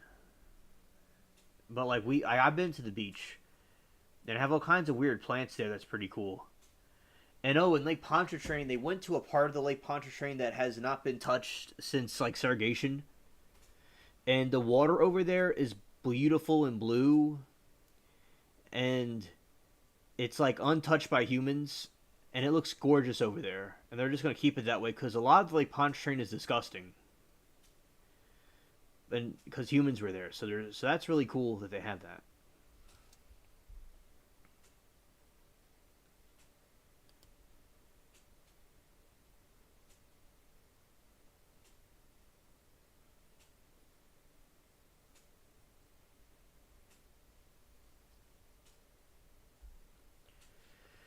All right, Mad Mad World.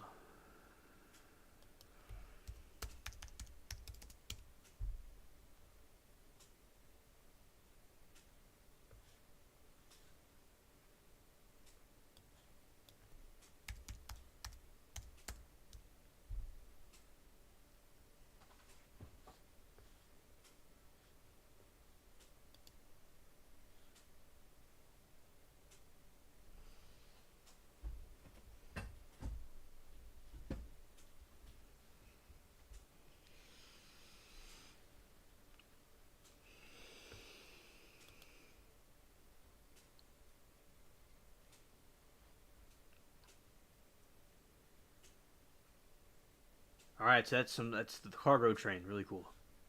We have these around. All right. So we have, let's see. Okay.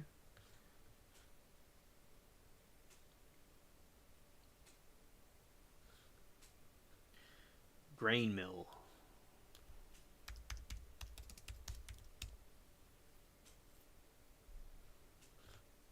Did I say that right?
Stranded said, "Did you hear about the cop that shot up his own car because an acorn fell in it?" No, I did not. I did not. But by the way, this is just like what Stranded's talking about.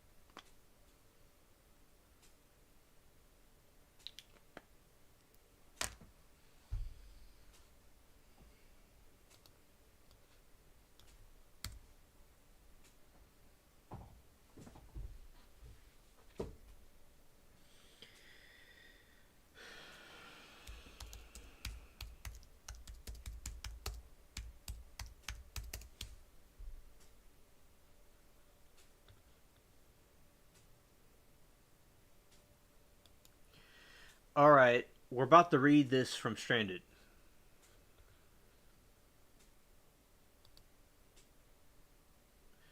U.S. officer fired at handcuffed man in SUV after mistaking an acorn for a shotgun.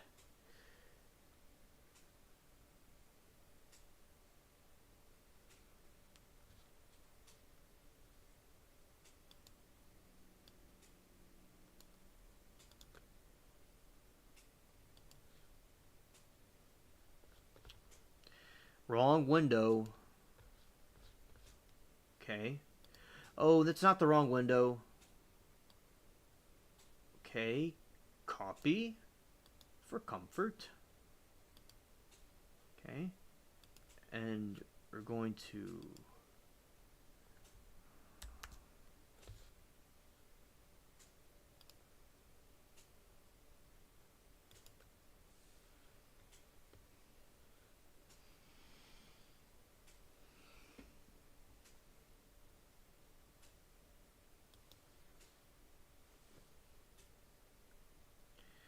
Okay, that's a big place.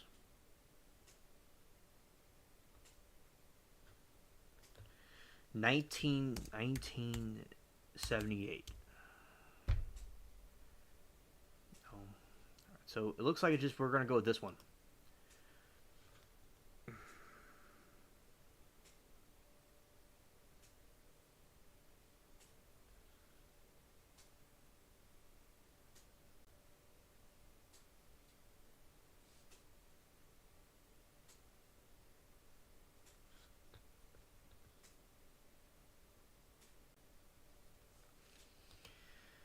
We're gonna get to the mill in a moment.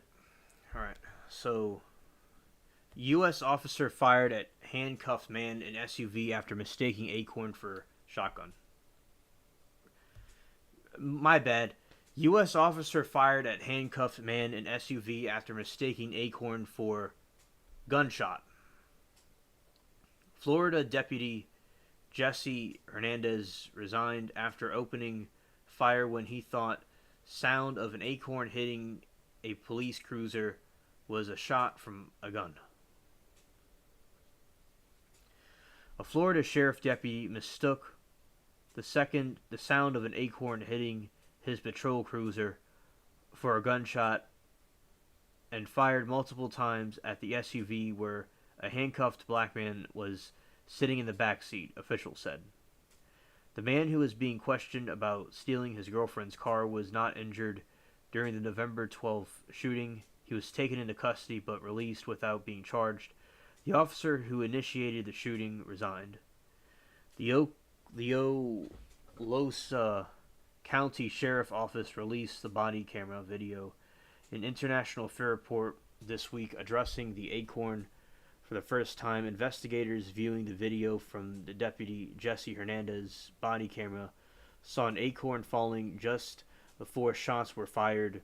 An international affairs report by the sheriff's office concluded that the acorn bounced off the patrol vehicle's roof. Talk about a hair trigger.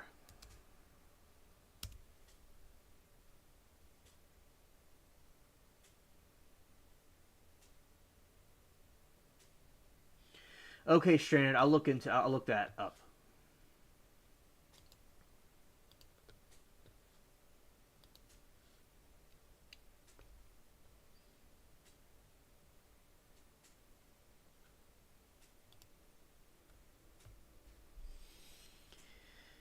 That morning, Hernandez, a sergeant at another deputy, had responded to a call from a woman who said her boyfriend had stolen her car and was speeding her, threatening the messages. The woman told deputies that the man had a weapon. The report said police detained the boyfriend and searched his car after handcuffing him and placing him back of Hernandez's patrol car. That's where he was when the acorn hit the vehicle, and Hernandez approached the passenger side door of his patrol car and he heard a popping sound. When he later investigated the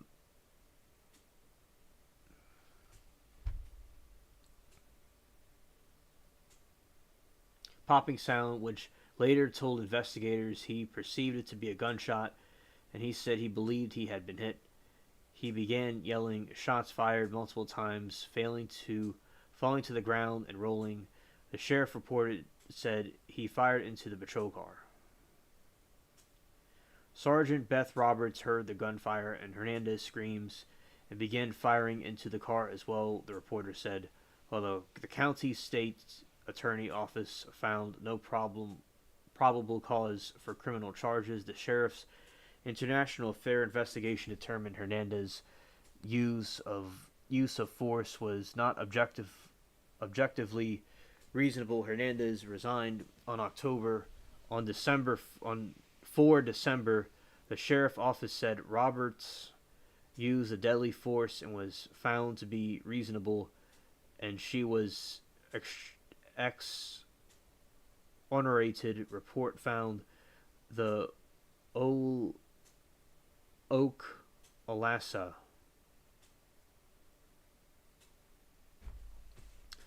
sheriff Eric Aiden said that he realizes the situation was traumatic for the suspect, and the office incorporated the shooting into the training for other deputies. He said he did not believe that Hernandez acted with malice, though his actions were ultimately not warned.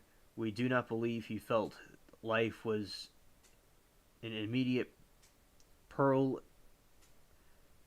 peril, and his response was based off of the totality of the circumstances surrounding this fear, Aiden said.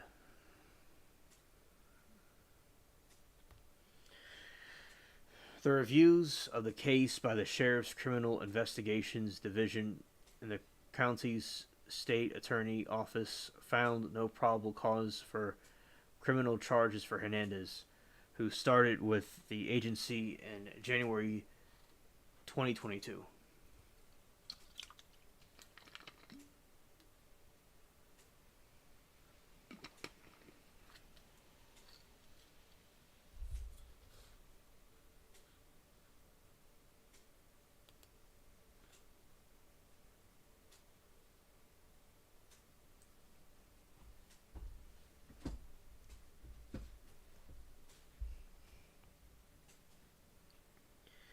All right, so we're going to go to the congruent mill.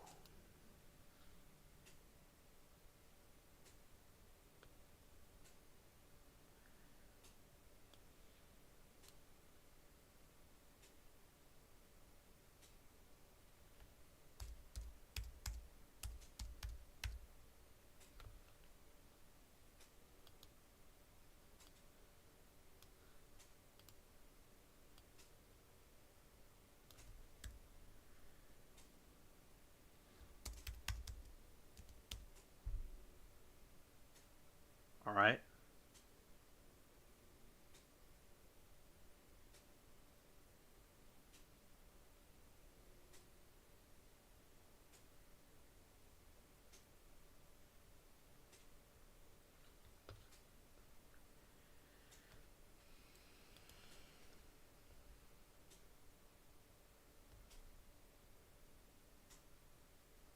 I meant to click this one. All right. That looks more like it. For comfort. Comfort.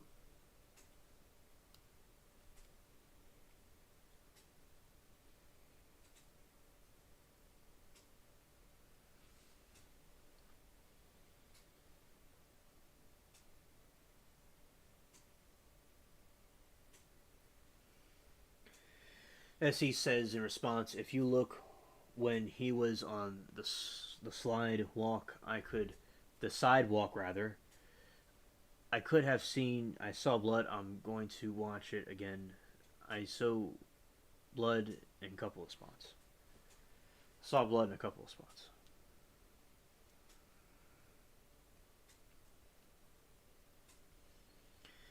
SE says maybe I'm wrong, but I want to look at it again. How about end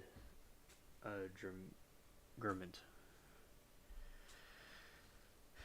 Maybe scraped himself. He could have fell down. Just want a Bobo. Need a band-aid. Oh well. All right.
All right. So basically, we have I'm just kind of glancing at the UFO news. Hey, I got an guys. I got an update about something.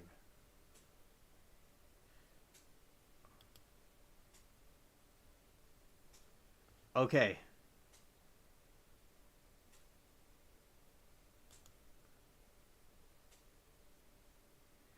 all right. This is random. One more thing. Okay, aliens found in Peru. They're saying are actually dolls made of bones of forensic experts declare. Aliens have not been discovered in South America after all. The doll like figures, photos of which went viral online last year, are just that dolls, according to scientists.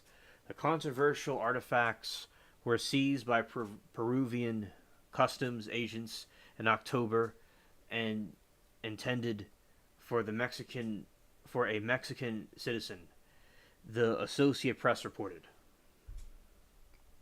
Mexican journalist, self-described UFOologist Jamie Masuan brought similar identified fraudulent objects in front of the Mexican Congress last September, claiming they had been recovered near the Peru ancient Nazca lines and dated over 700 years old.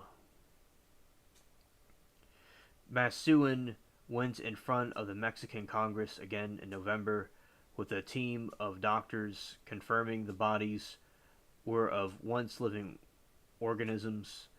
None of the scientists say the study results prove they were extraterrestrials, but I go further, Moassen said per Reuters.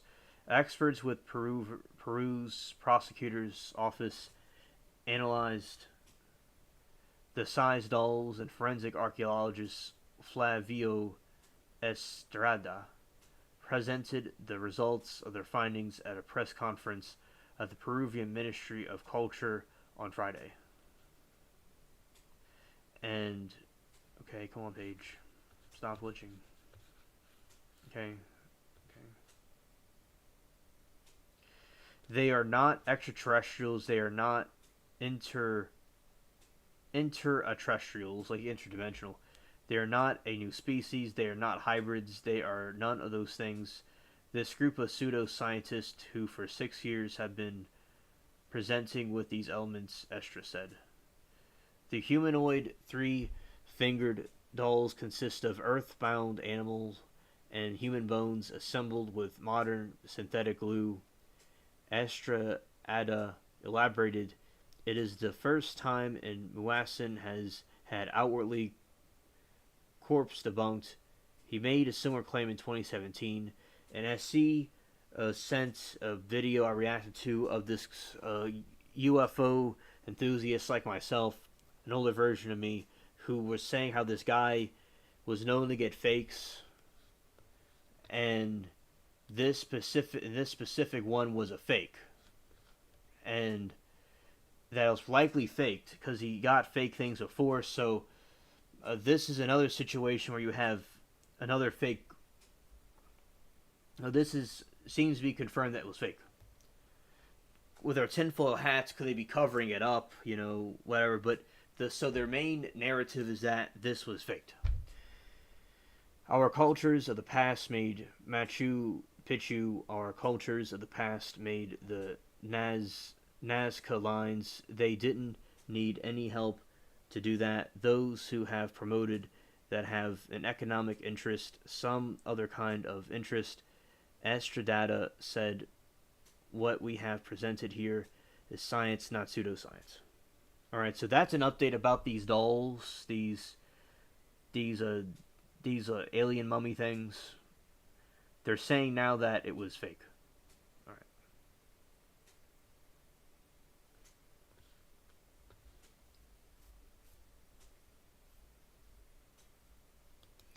That was in January.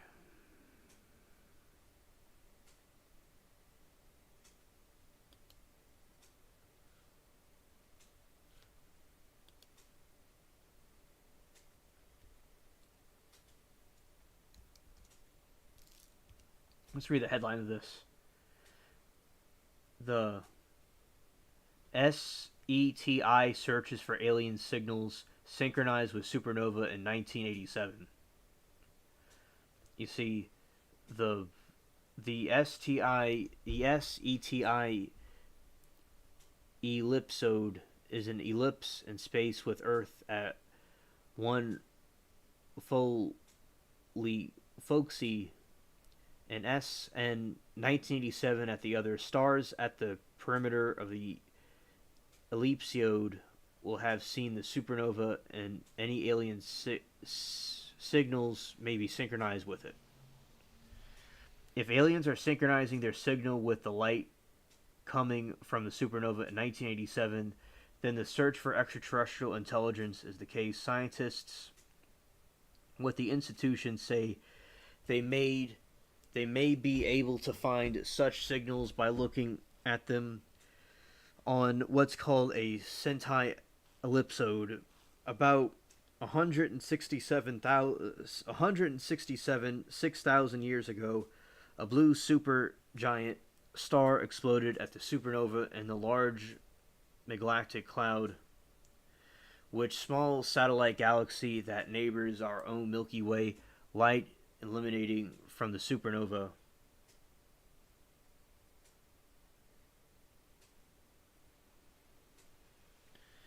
This supernova in that large Magellanic cloud, which is small satellite galaxy that the neighbors our own Milky Way, light emanching from the supernova, race through space at 22.9979, so 2 million meters per second.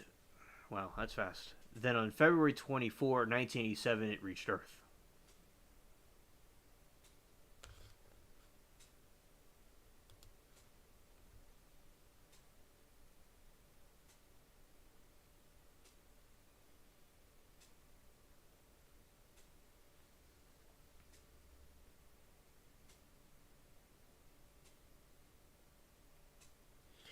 Thank you, SC. Blessings to you and your dog and your family. Thank you. And also, we're about to end the stream soon anyway, SC. I'm about to end it. And it's 333 right now, so synchronicity. So I'm about to end it anyway soon. We've completed the topics, what I want to do. I was just kind of reading this briefly, then was going to end it. So you're not going to really miss anything. But thank you, SC, for coming to these late night specials. I know it's extremely late for most people, but I really appreciate it. Y'all coming here. All right. The supernova became known as the SN 1987, and its light did not stop at Earth. It kept going deeper and deeper into our galaxy, where other alien life might catch a glimpse. This is where the concept of the STI episode Ellipso comes from.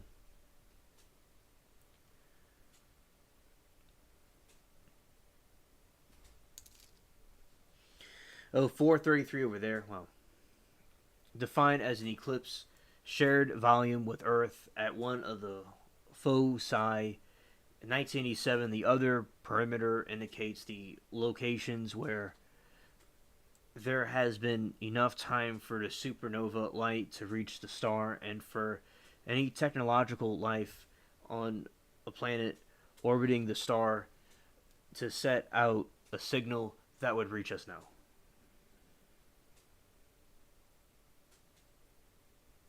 Alright, Essie. Nice. Retitle this video a little bit. Edit.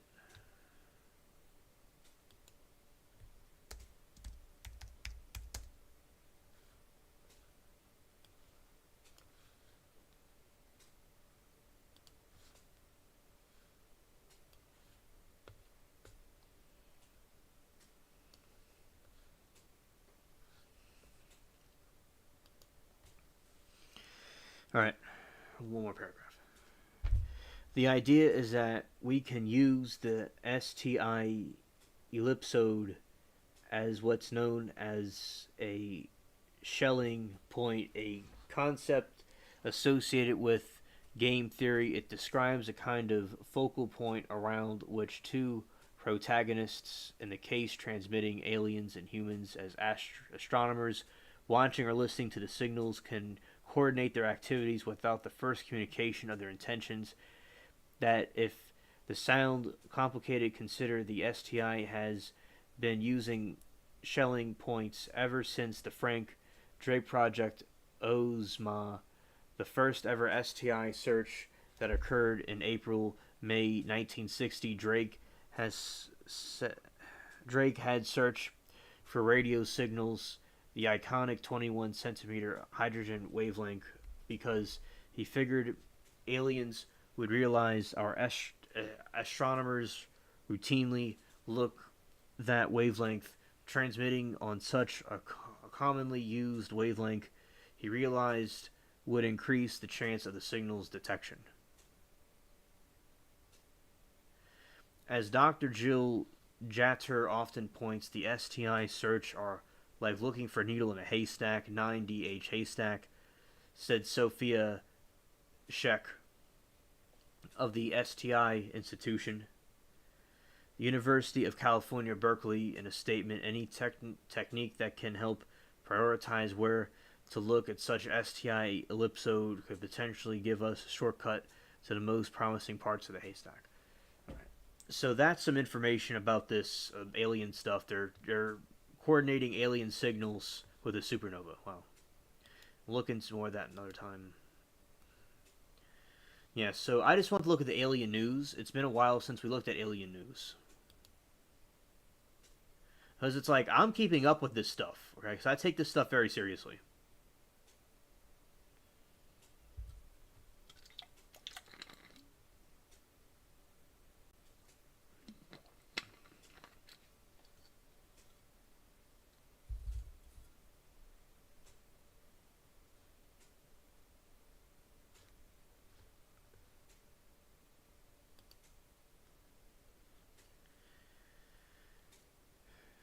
That's a watcher watching the Earth.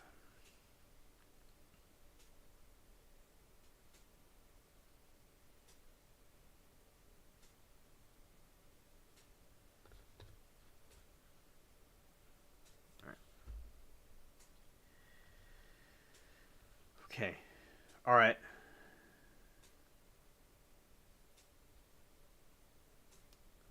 Now, I'm going to be ending the stream.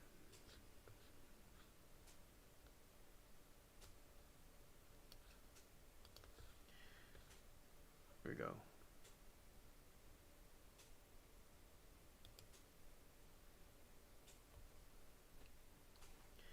All right, we had an eclectic conversation tonight. We talked about the news and a variety of different things. And I really appreciated the conversation tonight and all the different chatters and stuff. And Stranded, I'm glad you're able to make it.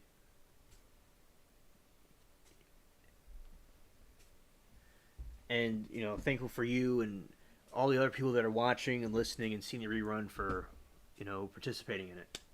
And also, my birthday is going to be on the 25th of February, so I'm excited. I'm about to be 26. So that's pretty cool. And we had a good crowd for our late night show.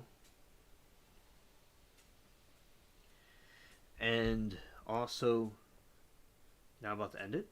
So thank you, Stranded, that you like the topics. Thanks for sharing the information and contributing to the stream with the information and different stuff to look up. Thank you, Stranded, for the happy birthday wishes. Thank you. And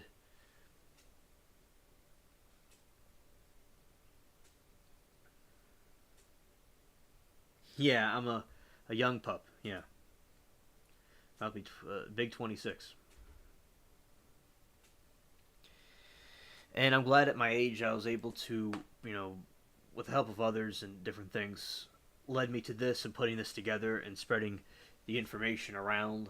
And I'm glad that at my age and I'm starting out, I'm doing this. I'm doing this YouTube stuff and I'm streaming, talking to all of you across the country. And I'll say we had a great connection tonight, and the for some reason the Wi-Fi is like one bar on it, but it worked perfectly fine tonight. So it's just I told you it's like there's whenever it doesn't work, there's some other factor that's causing it not to work.